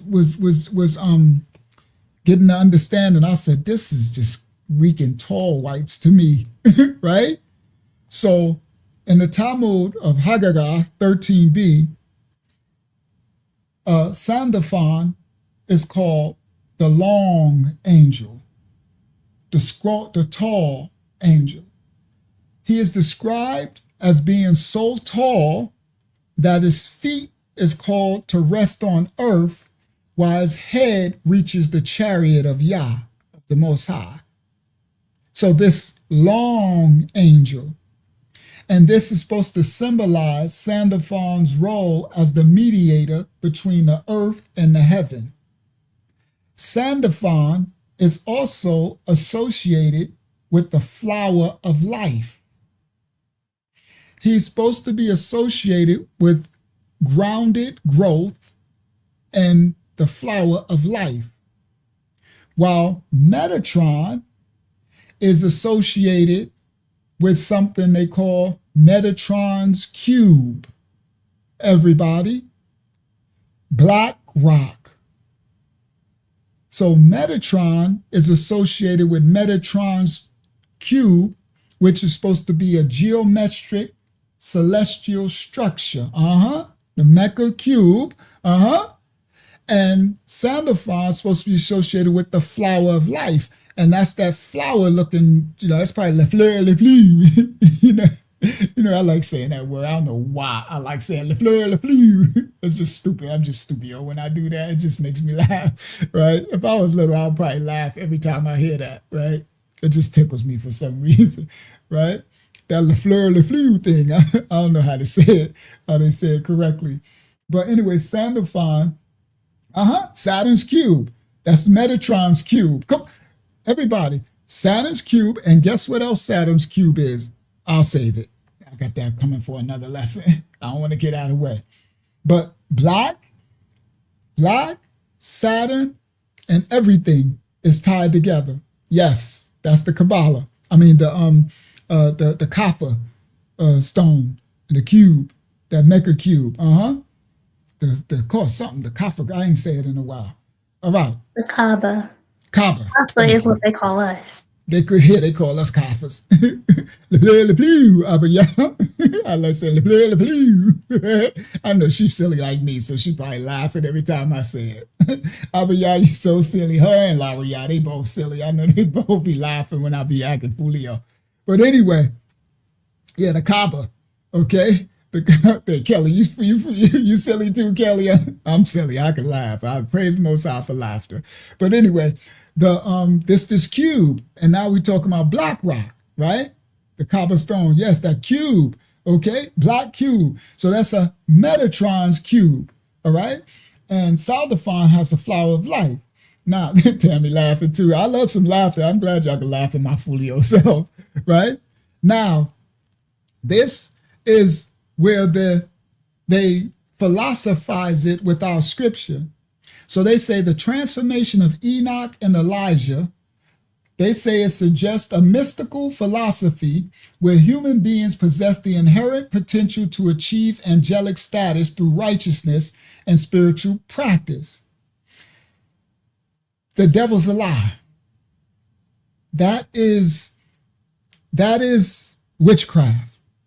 Because us as human beings, we are to be righteous, and we do obtain our righteousness through spiritual practice because we're spirits animating the physical body, but we never achieve angelic status because we were made a little lower than the angels. We are Yah's children. We are not to receive angelic status. That is blasphemy. Okay? So they say that Enoch and Elijah, the Most High called them home for that. Okay? So they say that both angels, Sandalphon and Metatron, serve as middlemen. They play an intermediary role. Metatron is supposed to be the voice of the Most High to man. And Metatron is supposed to be the voice of the Most High being spoken to man, while Sandalphon is supposed to be the voice of man spoken to the Most. That devil's a lie. When I speak to my Father, he hear my voice coming from me. These fallen angel worshipers then got this Metatron, pinky in the brain, Sandalphon, right? The devil's a lie. Ain't no Sandalphon and ain't no tall, tall angel. Go ahead, Hakyama. Ain't no tall angel doing none of this to me. All right? Now, go ahead. We do have a few questions, but can I just say something that I kind of noticed with these things? No, go ahead. So we know that black Kaaba cube is to like absorb the sin, and that's why it turned black. And then they say that these angels are supposedly taking up prayers for. So what if it's not taking up just thinking the prayers, but it's taking up, it's like presenting your sins onto. Taking sins? Yeah. And like those wiling accusations that the scripture mentions. Going accusing to and fro. Wow, that's crazy. Accusers of the brethren, that's crazy work. So both, they say, serve as middlemen, right? So in some traditions, they call Sandalphon the lesser version of Metatron, or different aspects of the same being. All right, now, the connection between Sandalphon and Metatron is a profound statement on the relationship between the sacred and the profane. This is what they teach. By placing two former humans at the pinnacle and the foundation of their tree of life. Now, everybody, in the tree of life in the garden of Al-Yadan, Eden, it wasn't no Sandalphon and Metatron. I don't know who these little, all I think is Pinky in the Brain. I don't know who Dumb and Dumber is. I don't know, they done missed me with Dumb and Dumber that they done wrote, okay? And got people calling, this where we get this music stuff from. It's crazy work, right? Okay? And the Kabbalistic tradition suggests that the divine and the human are not separate entities, but two ends of a single continuous spectrum. All right. Now, this is the thing. Now, when discussing these traditions, they often arise now where we go to modern in the form of a New Age synthesis. So the New Age has picked this up, because y'all know the New Age is that new thing, right? So now in the New Age synthesis, they have a more modern spiritual narrative. So they contrast Sandalphon as a gentle, okay?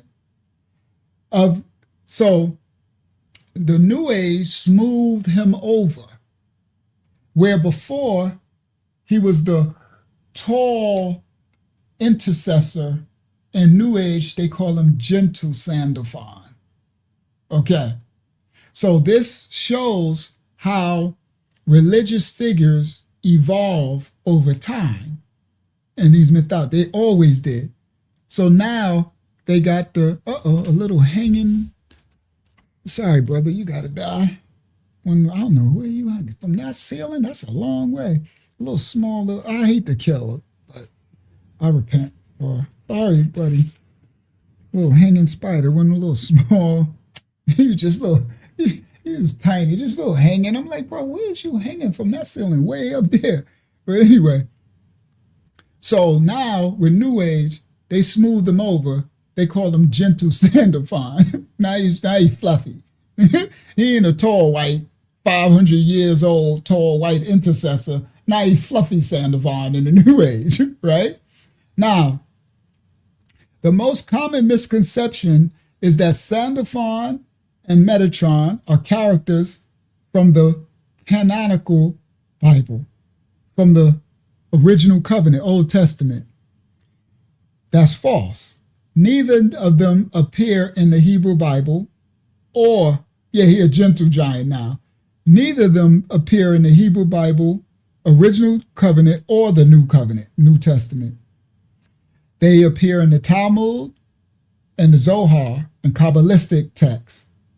Now, the human prophets that they created them from Enoch and Elijah, all right? Now, the Metatron, they call him the second God. Oh, yeah. Metatron. So, in the third book of Enoch, I should find that. Okay, I'm going to see if you can Google third book of Enoch, Metatron, and let me know what it says. And let's see, because I'm going to see what that says. Because they says that they call him Hakwatan. Oh my goodness. I just gets I'm sorry. Sometimes I just laugh. It's just stupid. Y'all know I got the little laugh and twitch. I find that I got a little twitch. I'm gonna try to work on that where I don't laugh. Well, sometimes I'm sorry, bro. They call him Hakwatan, not Hashitan. Hakwatan. He is they call him the lesser Yod Hey Wav Hey. Everybody listen clearly. That's crazy work. They call him the lesser Yod Hey Wav Hey, and his name is Hakwatan, the Kwatan, and not Hashitan. All right. So this has led to the Uish mysticism that promoting a two-power or ditheistic theology. They call him the second God. They got their Metatron, Hakatan. Now, Hashatan and Hakatan. Okay? All right. Oh, that's why. The third book. Oh, that makes sense. Listen, I said, keep on being funny. All right. I'll keep it up. All right. Now that makes sense. The third book. That's a lot of that witchcraft and stuff in it, right? All right. So now that makes sense. The third book of Enoch. Go ahead. What you say? You want me to keep searching? Nah, I want to see if it says, because I want to see if it called him Yod Hey Wav Hey, actual in there, in that book of Enoch, right? I'm going to see what it says. Can you find the third book of Enoch? Is it easy to find? I could try to Google it. Yeah, it's fairly easy to find. I am Yah. Yeah, I know that's right. So it's the third book of Enoch, and then Metatron. Yeah, exactly. So anyway, it says in the third book of Enoch, they call Metatron Yod Hey Wav Hey, Hakwatan, the lesser Yod Hey Wav Hey. All right. Now, in the Kabbalah, this title does not imply that Metatron is a separate deity. Rather, it signifies that he is the ultimate agent or the Most High's right hand. I thought that was Hasatan. It says Hakwatan. Boy, these people crazy. All right? So listen clearly. In the Kabbalah, they say that it's actually kind of correct, Hayazak, but it can throw people for a loop. But I could definitely break that down and show you that there ain't nothing but the Lord. Because that's the Lord. There ain't nothing but Baal. That's the time, right? Sorry, but that offends some people, but let's keep it basic.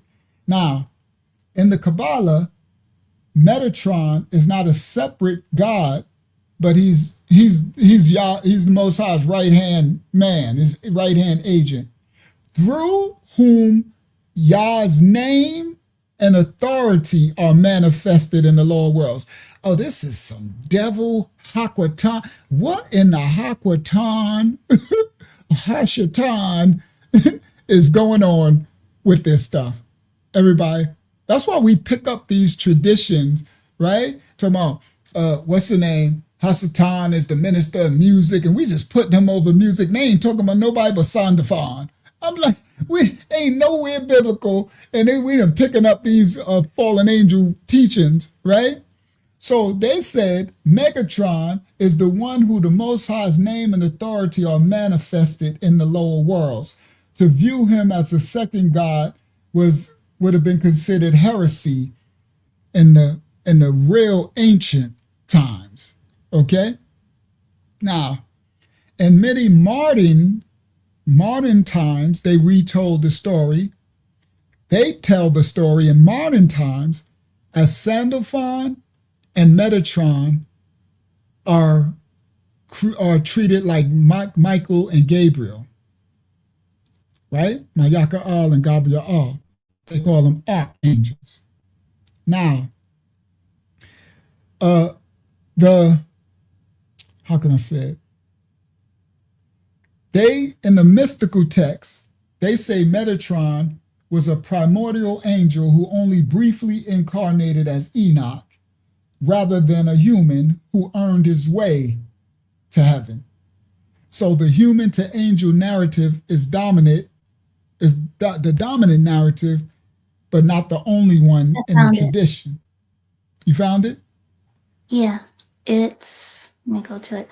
It's chapter 10. It says, God placed Metatron on the throne at the door of the seven hall and announced through the herald that Metatron henceforth is God's representative and ruler over all the princes of the kingdoms and all the children of heaven, save the eighth high princess called Yahweh. Wow, there you go. That's that. By the name of their king. Yeah, that's it. That's that yo, hey, what? So now you know who put that in there. That's why Hayazak, they talking about that third Enoch is witchcraft. It is. It's mysticism and stuff. You know what I mean? That's why you got to eat food, spit out the pit of all text and everything. Okay? So there you go. There you go. That's why I said I want to see exactly what it say. It said the chat. Megatron is Yahweh. Ooh, Hayazak. I told you I don't want to offend people, but you know, I gotta meet people where they at. But that's why I be telling people, I'm like, y'all really don't know where these names come from. You understand? And I know when the Yahweh, that was that's Phoenician Ugarit. Akkadian Ugarit. Yahweh, right? Akkadian Ugarit, right? So I'm like, I know when that came about, and I know who that is. I didn't know no Megatron. It told you in Enoch Megatron is Yahweh and he is the big. I just keep thinking of Pinky in the Brain when I think of Megatron. I don't know why. Right? I just keep thinking somebody with a big old mega head like a Megatron. I am Megatron. The devil's a lie. They call him Hakwatan. That's some funniest work I've ever seen. But anyway, so wow, that's crazy work. I'm glad you found that. Okay. I found another one. Go ahead. You got another one? Yep. It's chapter 12. It says, God clothes Metatron in the garments of glory, puts a royal crown on his head, and calls him the lesser Yahweh. That's the second. Wow. I'm going to try to find more. Boy, that's what I'm talking about. No, Yahweh is not. I'll be giving them a little grace. That's why I said, even, if you call them God, the Lord, you got to meet people where they at because they really don't know. They don't speak the language. They don't know the Lord is Baal. They don't know Yah. That's why and that's why, listen, guys, everybody listen. I'm sorry for people that'll get offended who watch it later. I don't mean to offend you. Don't be offended by truth. Seek and discern. Everything I say to you, go study and look it up. You'll see it. I never talk nothing just willy-nilly. I'm telling you what is already studied and proved through history and text and scripture. You can look everything I say up, everything. I just used to offend. I didn't mean to offend, but I used to just call stuff out and found out that people get really offended and they'll go away. And I'd rather them stay and try to receive. So once they get to trust my rack and spirit, then when I say something, I don't push them away because I've, disrespected what they was calling on. Everybody, the reason why the world pushes that Yahweh name, they laughing at you. Know what they push? They'll tell you, oh yeah, you wanna know his real name because you waking up, his name ain't God and Lord and stuff. It's Yahweh. You know why they let you say that? And that's why, these Christians say it. What's that dude who got that 319 church, the black dude? He think he's so smart and stuff. He up there, I got the thing where he's like, Yahweh. And I'm like, boy, that is not the Father's name. But see, they think they're so, and they be arrogant in their ignorance too, right? It's an ugly spirit, but it is what it is, right? But I no disrespect to others calling on it. That's why I'm trying to meet you where you are. So if you if you calling on that name, the Most High's grace, he knows that you don't really know his real name. So, he's still receiving you, but that ain't his name. The reason why the world, the church system, if you Google, they'll say, you say, what's his Hebrew name? They'll say Yahweh. You know why? because they want you to call on that. They push Yahweh and Yeshua. Everybody listen clearly. I know a lot of people that kind of awaken a little bit. They be like, Yeshua. And I'm like, the Messiah's name is not Yeshua. Ain't no Yesh in Hebrew. You took the Father's name out of his name. Ain't no way in Hebrew. You understand? So it's not Habariyah at all. Yeshua, Yahweh. Those are the two names they want you to call. You calling on Megatron? That's hilarious thing. Megatron with his big mega head. And you taking the Father. So that's what they show you. The Messiah's name is safe names that you could call him. I'll make an easy, well, his name is Yahayasha, right? But that's kind of hard for some people to pronounce, or Yahawasha, right? That's the closest, because now you got a Y. Or you could call him Yashaya, or I really don't like Yahshua, but it is what it is. That's another Canaanite Hebrew with the U, right? So they say Yeshua, but you'll be closer if you put Yah's name back, Yah. So it's Yashaya, Yahasha, Yahayasha, Yahawasha is Yah. So anything Yasha, Yah and Shah, those are Hebrew dialects of the Messiah's name. It's a Shayan and Yah's name, and it denotes, once you put it together, it denotes a function, a character. It denotes something when you put the aliyahs, the letters together. And that's why people don't understand you can't change, you can't put an E, because there's no E in the Habariyah letters. There's no adiyat that's an E. There's no Esh sound. But then they'll say his name ain't Jesus. Well, his name can't be Esh either, because they ain't Habariyah. Okay? All right. Now, Canaanite Hebrew, they got all that iki, oki. So somebody will write an easy one, right? I don't know. I would rather do the hard. I know some people, right? So, Ya'ayasha, right? Ya'ayasha, right? Or Yahweh Shah, right? And the Most High's name is Yah. And when you put something with his name, it's describing something. All right? So the Messiah's name is describing something about the Father. He who leads to the Father. He, the Father, is salvation. He delivers salvation. He who delivers to the Father. He who brings salvation. So his name denotes, thank you, Hakama. So you can, any of one of those that you feel comfortable with, and then as you get a higher election, it'll be easier to pronounce and say, right? So, yeah. But anyway, I try not to offend others, right? Because, people get offended really fast. You can't grow that way. I didn't get offended when I was gaining election. If I was at a place and someone showed me the truth, I was, okay, well, thank you. I was like, well, thank you very much. Let me get my found. Okay, well, let me start saying this correctly, because that's what we're called to do, empty our old wine. We all coming from sin and transgression and errors. So, yeah, and as you get more comfortable, the tongue and the language will be more comfortable on you, you know what I mean, in your dialect. So, wow, Hakama. So thank you. So it's in the third Enoch, the mystical.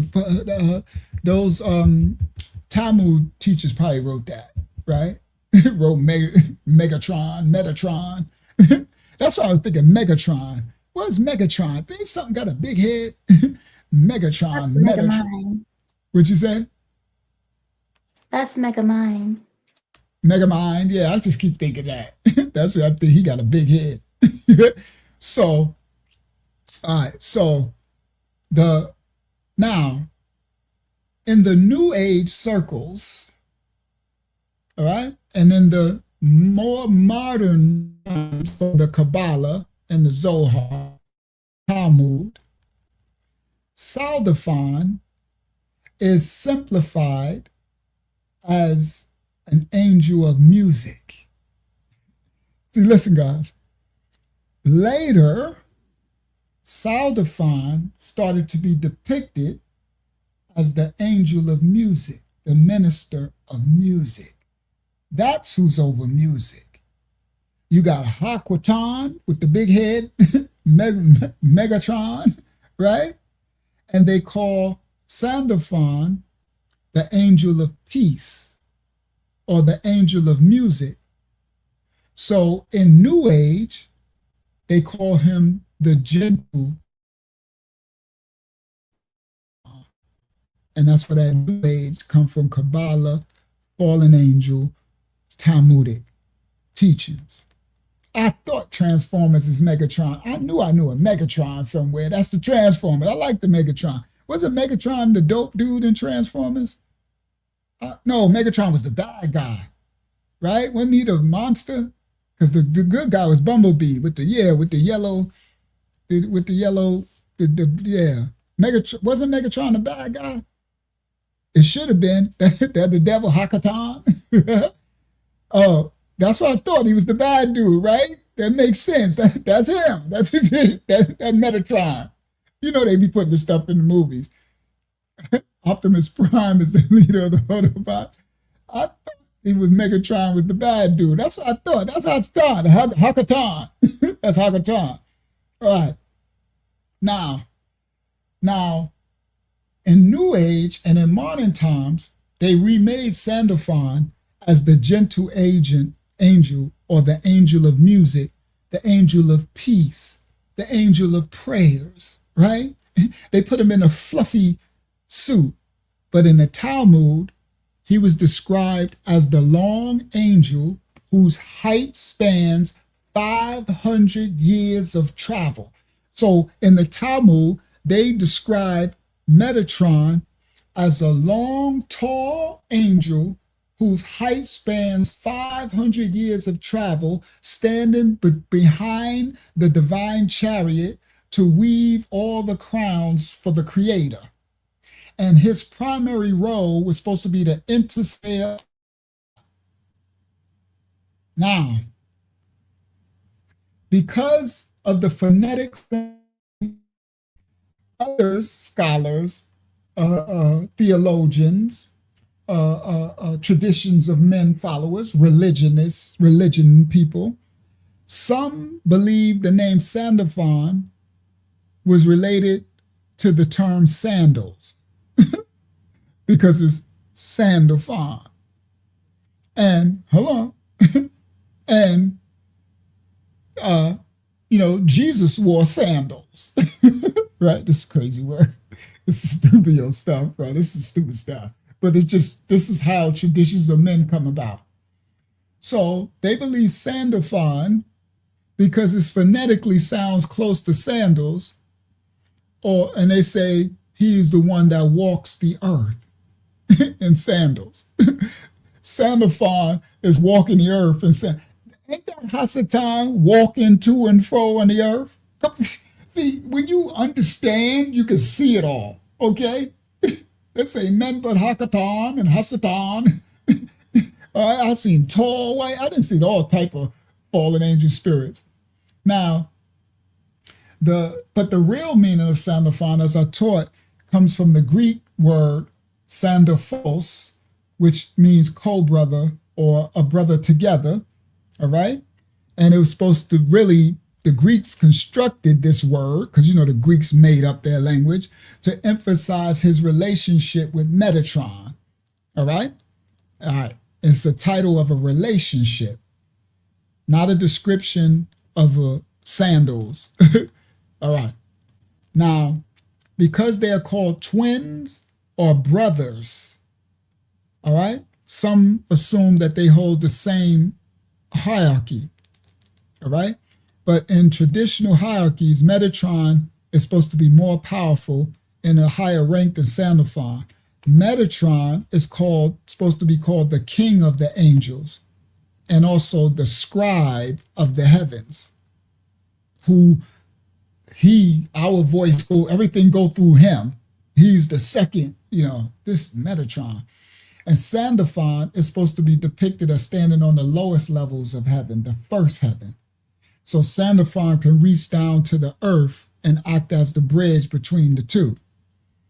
And the Metatron's cube is what the geometric figure that became the Kabbalistic symbol. Now, the tradition is that's actually more newer age for the Platonic solids.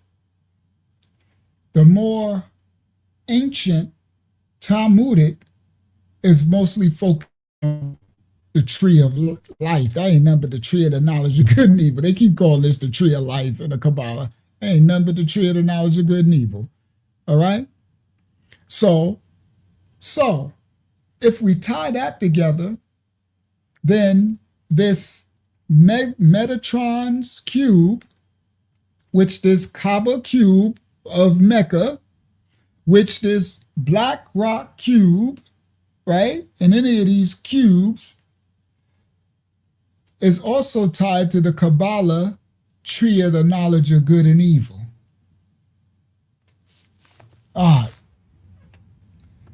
That was a whole bunch of nasty McNasty. And this is their ancient text. And you see what's on the front. And you see, look right there in that page. And then look at the last page. That's that flower I was talking about. That's what reminded me of. You share screen? Oh, what am I sharing? Oh, I've been sharing the text that whole time. I thought this was on the screen. Well, I'm glad it wasn't on the screen the whole time. I said this. I thought this was on the screen the whole time. I said this is the ancient Kabbalah. You see what's on the front, right? And then you open it up. Look at the page. The bull horns, the one-eye symbol, all that. Then I said, this one looked like, hold on. One of them looked like a flower to me. You knew the name of it, Hakiyama, but it looks like a flower to me. Where is it? After the butterfly, after the bull. Oh, I lost it now. And then the last page. So the first page is that. And then the last page is it's the back of the book. That's why I said that looked like a flower to me a little bit. But it's called something, right? It looked like I got a flower. I look like these look like two horns. The has my hand. Has my hand? And what's that supposed to be? Like some symbols? Something about protection or whatever. But... protection from Yah. From you. They trying to use it to protect them from our Father. Right? And look at the last page. The Baphomet. So I brought it out because I was surprised, because I thought, Hasatan, the minister of music and all that type of stuff. Hasatan is over the music. They ain't nothing but Sandoval. They ain't nothing but Donna Briggs. I'm like nothing but Sandoval and Megatron and Pinky and the Brain. These two Beavis and Buttheads and the Enoch stuff. So we reject all that. We reject, rebuke, and all this fallen angel crap. All right? But praise y'all for us gaining more clarity and understanding of the traditions of men and religion and doctrines of men. All right? So we come out of all this, right? All the gold pages of sin and iniquity. All right. Praise the Most High. Rebuke all this. Go ahead, Hakim. I got just 2 more questions for you. That's okay. Yep, we're closing with those. This is from E. They say, is the... It's from who? Equals? Uh-huh. Okay. It says, is the Safarat kin to the Ziggurat? But I think you were talking about this earlier. Right. It said, is the Safarat something like the Ziggurat? That's what they asked? Yeah, kin to the Ziggurat. I don't know. I never heard of the Safarat. That was my first time ever. It's Cephirat. It just reminds me of seraphim, but I'm not sure if that's where it really comes from. But go ahead. What's the next one? So I don't think it comes from a ziggurat. I don't think it's the same. Next one is from Tammy. Tammy asks, Metatron and Sandaltron. Sandalphon. Sandalphon. The Moloch, that records companies takes musicians master too. Say the last part again. She said record companies take musicians masters too. Oh, I wish she was still here. I think she went to sleep. Yeah, she just left. She just left, didn't she? Crap. I wish she was still here. That was a great question, Sister Tammy. I know she got tired of all this Sandalphon. I think that was her. Somebody was like, this is making me, I'm tired of this Sandalphon, Megatron. That's a great ion of Sandalphon being the one getting them, the musicians, remember, because the musicians sell their soul, right, through the music and all that, and Sandalphon is over that, and he's the one with the writing. Come on. Good. She said, I'm here. She's still here. All right, good. That's a great question, Sister Tammy. Great ion. I received that. That's probably who's over that music. That's who's over it. And we, again, you know how they make us blame Hasatan for everything?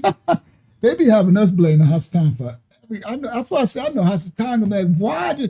That's good. You were accuser of the brother, and so the religion got us accusing you of everything. I'm like, Hasatan, thank your minions, because they done confused the masses and gave you more power than you really have. You know what I mean? Hasatan walking to and fro. He can't be in all these places messing with everybody at the same time. Now he uses disembodied demons, right, of the Nephilim. He uses devils, right?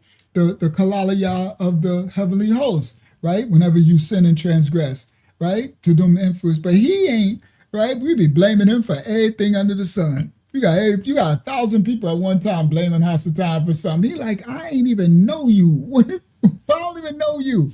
But anyway, so now they got the sandal dude. Then we got the other one talking about he is the second god. The devil's a lie. That sounds like Hasatan to me. His name is Hakwatan. Yo, that part is hilarious to me. Hakwatan. The devil's a lie. All these devils. It's the big event here. Yeah, this remind me of those circulars they send you in the mail when they make you think you want a car. You know those shiny things. It'd be like, you want a car. You got to scratch off the thing, and they want you to go down to a tent. Don't fall for that, guys. You ain't win no car. They ain't trying to do nothing but sell you a car. They get you down there. They be like, sorry, you didn't win. You got an ink pen. And then they try to make you sign to get a car. They're like, well, we got a car for you on the lot. What's your credit? Right? I remember my ex used to get all excited. I'm like, listen, bro, you did not win a car. I'm like, bro, because my ex, like I showed the beginning, she wanted to fight for everything. That's why I tell you, Laura, you don't gotta be offending them. They just want to fight, right? I'm like, I gotta tread carefully, right? I'm like, listen, all right, listen, I'm not trying to have you go out there, be breaking my car and busting up my stuff, right? You want to break up stuff. I'm just trying to save you. I remember my ex, she got up. Listen, she would not listen to me. I'm gonna close out with this, guy. She would not listen to me, right? And I'm trying to tell her, you did not win a car, right? So she's all happy. She done scratched it off. They done told her she won a car, and I'm like, this is a scam, bro. I'm trying, and she wouldn't, again, never received. So she done got the babies all dressed up, the bottles. You know how you got to get this. She done made this a whole day, Saturday morning. She going to get her new car. So she done went down there, and I had to stop Larry, y'all, because she been to stab me, right? It just go too far, right? So I'm sitting up there, I'm like, you know what? Let me shut my mouth, right? I'm trying to, and I can see her getting mad, right? Because I'm telling her, I'm trying to save you for wasting your gas, right? You got to drive all the way. She lived about an hour to go downtown Orlando. You got to drive an hour there and back through traffic, right? So I'm trying to make you with a 50% interest on the loan. Come on. That's what I'm talking about, Tammy. I'm like, yo, bro, they give you a fake car key in the thing, and it be taped. Come on, Shamaria, it be taped to the circular. I fell for it. Okay, everybody, let people, a wise person learn from the mistakes of others, okay? The reason why I know, because I went down there one time. You understand? But a wise person is going to warn you. Don't fall for it. Okay, you should rely. See, they get the sisters. The reason why sisters fall a couple of times because they get y'all sisters through the emotions, right? They get the sisters through the emotions, right? You done fell for it twice. They come around again. You like, man, well, man, did win, right? You right? Me, once they got me once, you ain't getting me again, right? Fool me, right? I'm good. I just flip it up, throwing it. I ain't even looking. I see that, I'm throwing it in the garbage because I got me.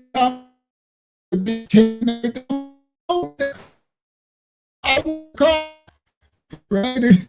You know, me my car, show me the money. They come back with a button or something. I'm like, because it's a scam. It's to get you down there. Because in the fine print, they got it somewhere. You got to turn it to the back, get you a magnifying glass somewhere that says it's all in the fine print when you really didn't win the car. Okay.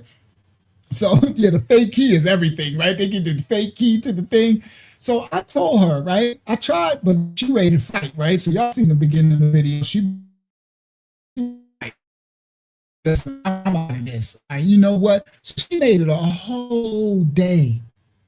Do y'all not know that girl went out there, spent that gas, did all that stuff? So I'm there later, right? Now she done spent half the day, right? I'm there later. She come back. She ain't got no new car. I know she ain't got no new car. You ain't want no car, idiot juice. She come back. I'm like, you know, you ain't even got to say nothing. And she come back. I'm like, And she's like, this should be illegal. I said, why won't you ever listen? That's how you know I can't marry you. You know, that ain't the one for me. You understand? Like, you can't just take my guidance, bro. Why don't you ever listen to me? I'm like, I'm an actual wise person. Like, I do things, you know. I'm astute. You know what I mean? I follow through. I'm responsible. I'm a responsible individual. So, and you know, I'm old. I can help you with things. That's what I'm called to do. Like, why won't you ever listen to me? She just gotta do everything, right? And they want to fight on everything. But anyway, she come back with everybody all drained. You done spent all day under a tent with them trying to sell you a car. And guess what? She probably would have ended up getting a car, right? Because, you know, but her credit was so bad. I think that's boy, I did a lot of time not wanting to laugh. And if she sees this lesson, don't get mad. I didn't say who you was, right? I know, I laughed. I said, I know her. She was idiot Jew. She'll come back with a car like my niece did. Let me tell you something. My niece is so crazy. I'm not going to lie to you. If I'm lying or flying, listen clearly. My niece is crazy. My niece, she's from Atlanta. My niece moved in with me, Florida. I moved the devil in my house. Yeah, I did. And she got the thing. The circular came. So I told my niece, I said, you ain't win no car, right? I'm like, here we go again, right? She like, well, they going to give me something. So my niece said, I'm going down there.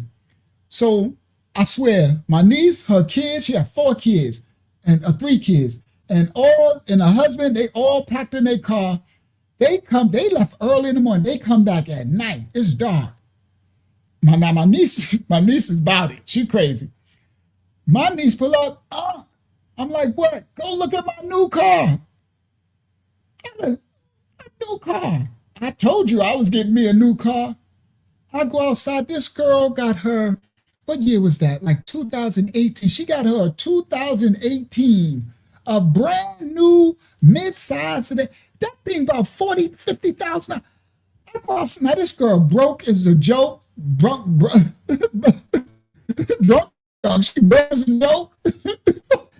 I go outside. Let me tell y'all something. I go outside. I said, Diamond. I said Diamond. Right? I know my sister gonna laugh. I don't think my sister heard this story. I said, Diamond, how did you get this car? You ain't win no car. I told you I was coming back with a car. I said, girl, you got that New York, Georgia stuff in you. You are crazy. I said, how did you get this car? I wasn't leaving that tent without a car. Guess what?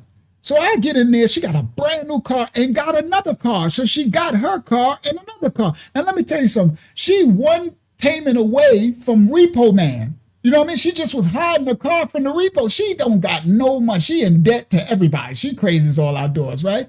So I said, how you get this car? The girl showed me the thing.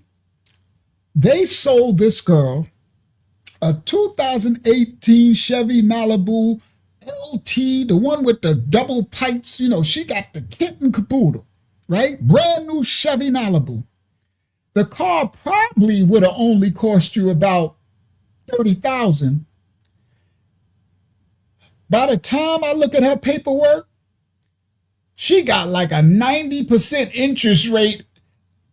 Her car, when she paid off, it'll be $110,000.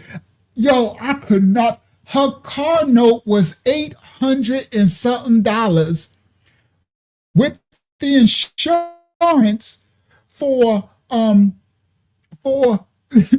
on blockchain trapper, with the insurance. And now listen, she was already almost getting her car repoed with her $500 car note for her old Chevy Malibu. So she drove there in probably like a 2014 Chevy Malibu. This is 2018, 4 years old. And they sold her a 2018 brand new, off the lot, never driven, $800 a month, 9,000% credit. And she was just as happy. I said, she don't care, but she just play with the devil. You know, some of them people that just play with the devil? She just like that. Anything you give her, she taking it. Every credit card, and she just lives life like that. I can't live life like that. I can't live life not worrying they're going to come repo and losing my house and lose, right? That's why she switched apartments and houses that were getting kicked out and evicted, and, you know, credit scores is a -1. You know, I'm like, I can't live life like that. But that's how they is. Ooh. Oh, I'm filling out. She went and got a Big Lots card, right? She like, ooh, when she came to Florida, ooh, Big Lots, they giving me. So I'm like, do you just take every card? Yep. And then she get the card and then go max it out. So she got the Big Lots card when she got here. I don't know how, right? They just give it to you fully. And then she went down there and spent I think they give you like $1,000. She came back furnished. She got all new. I said, how you get my Big Lot card? You just got the Big Lot thing. So anyway, them people crazy. She just lived like that. All right, and now she had 2 cars that she can't pay for. One for $800 a month, the other one for $500 a month. 2 car insurance. And I said, these people crazy, bro. I'm sorry, but just my life is just nuts, bro. And that's the one where my ex kept listening to her, and I told her, like, stop following my niece. My niece is crazy, bro.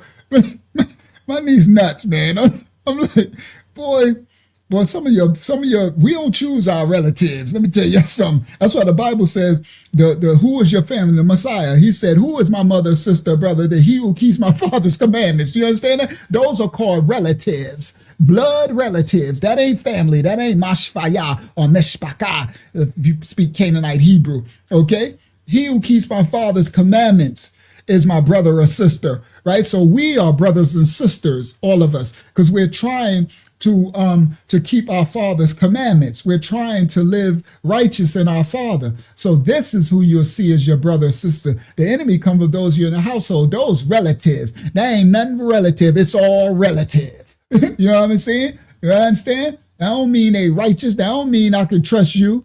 Okay? All right. So hold on. Shamaria said something. I wanted to read it, but it's probably way up now. She said something. It was about what I was talking about. Hold on. Hopefully I can find it. I was one walking around like I'm about to get a Mazda. I'm about to give me a Mazda SUV. They kill everybody with those. But as elders, that's what we're supposed to do, right? You're supposed to warn people, but people don't like to listen. You know what I mean? They just like, I'm like, bro, you didn't win a car, bro. You didn't. And that's what this remind me of. See how it says the big event? That's why I thought of it. This looked like one of those flyers with the cars on the thing. They're like, you won this Mazda right here. They'd be like, you won a driverless vehicle worth $80,000. You'd be like, oh, and then they glue a key to the thing. Boy, that's crazy. They glue a key. That's your key. I'm like, my ex walk around, got the key in a wallet. I said, girl, that key ain't going to nothing, girl. I'm trying to tell you, you did not win nothing. You won that key. That's what you won. That key is your prize. It's somewhere in the fine print. You just don't read it. All right. So anyway, then they got the big tent. They have you outside trying to give you 1,000% interest rate on the car. And their job is to sell you a car. They'll get you in the car. That's what my niece, she's a prime kind. My niece is like, I'm leaving with a car. She don't care. It got repoed probably about 4 months later. Next thing you know, they trying to hide the car, the repo man looking for it, right? So she moved with me now, so they can't really find, what they trying to track her down. Oh boy, people crazy. I can't live that life no more. Praise the Most High for righteousness. All right, so peace and blessings. Hopefully y'all enjoyed yourself in this lesson tonight.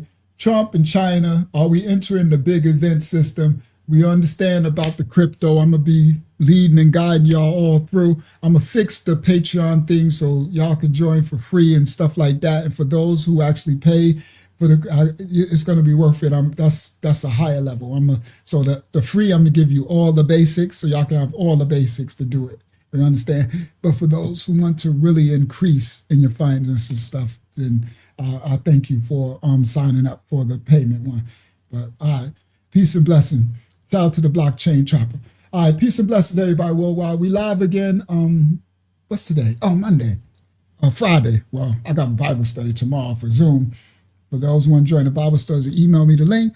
Tuesday, but everybody else, we see y'all Friday about 9:30. Oh, it's gonna be a crazy lesson on Friday. Oh, we exposing some good stuff.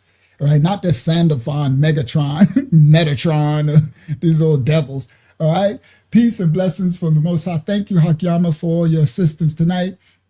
Thank you to, I don't know who was here tonight. Hakiyama, who was here? Was Tamaya here? Was Yeah. Yasha was here too, or just Tamaya? No, just Tama. Thank you for the elder for your presence. Thank you to all the ministry for welcoming. If anybody was new, we shadow banned us real deep tonight, but it is what it is. Hopefully y'all enjoyed yourself. All right, y'all go forth and be the light. Have a blessed day tomorrow as y'all go forth, children of the Most High in His likeness and image.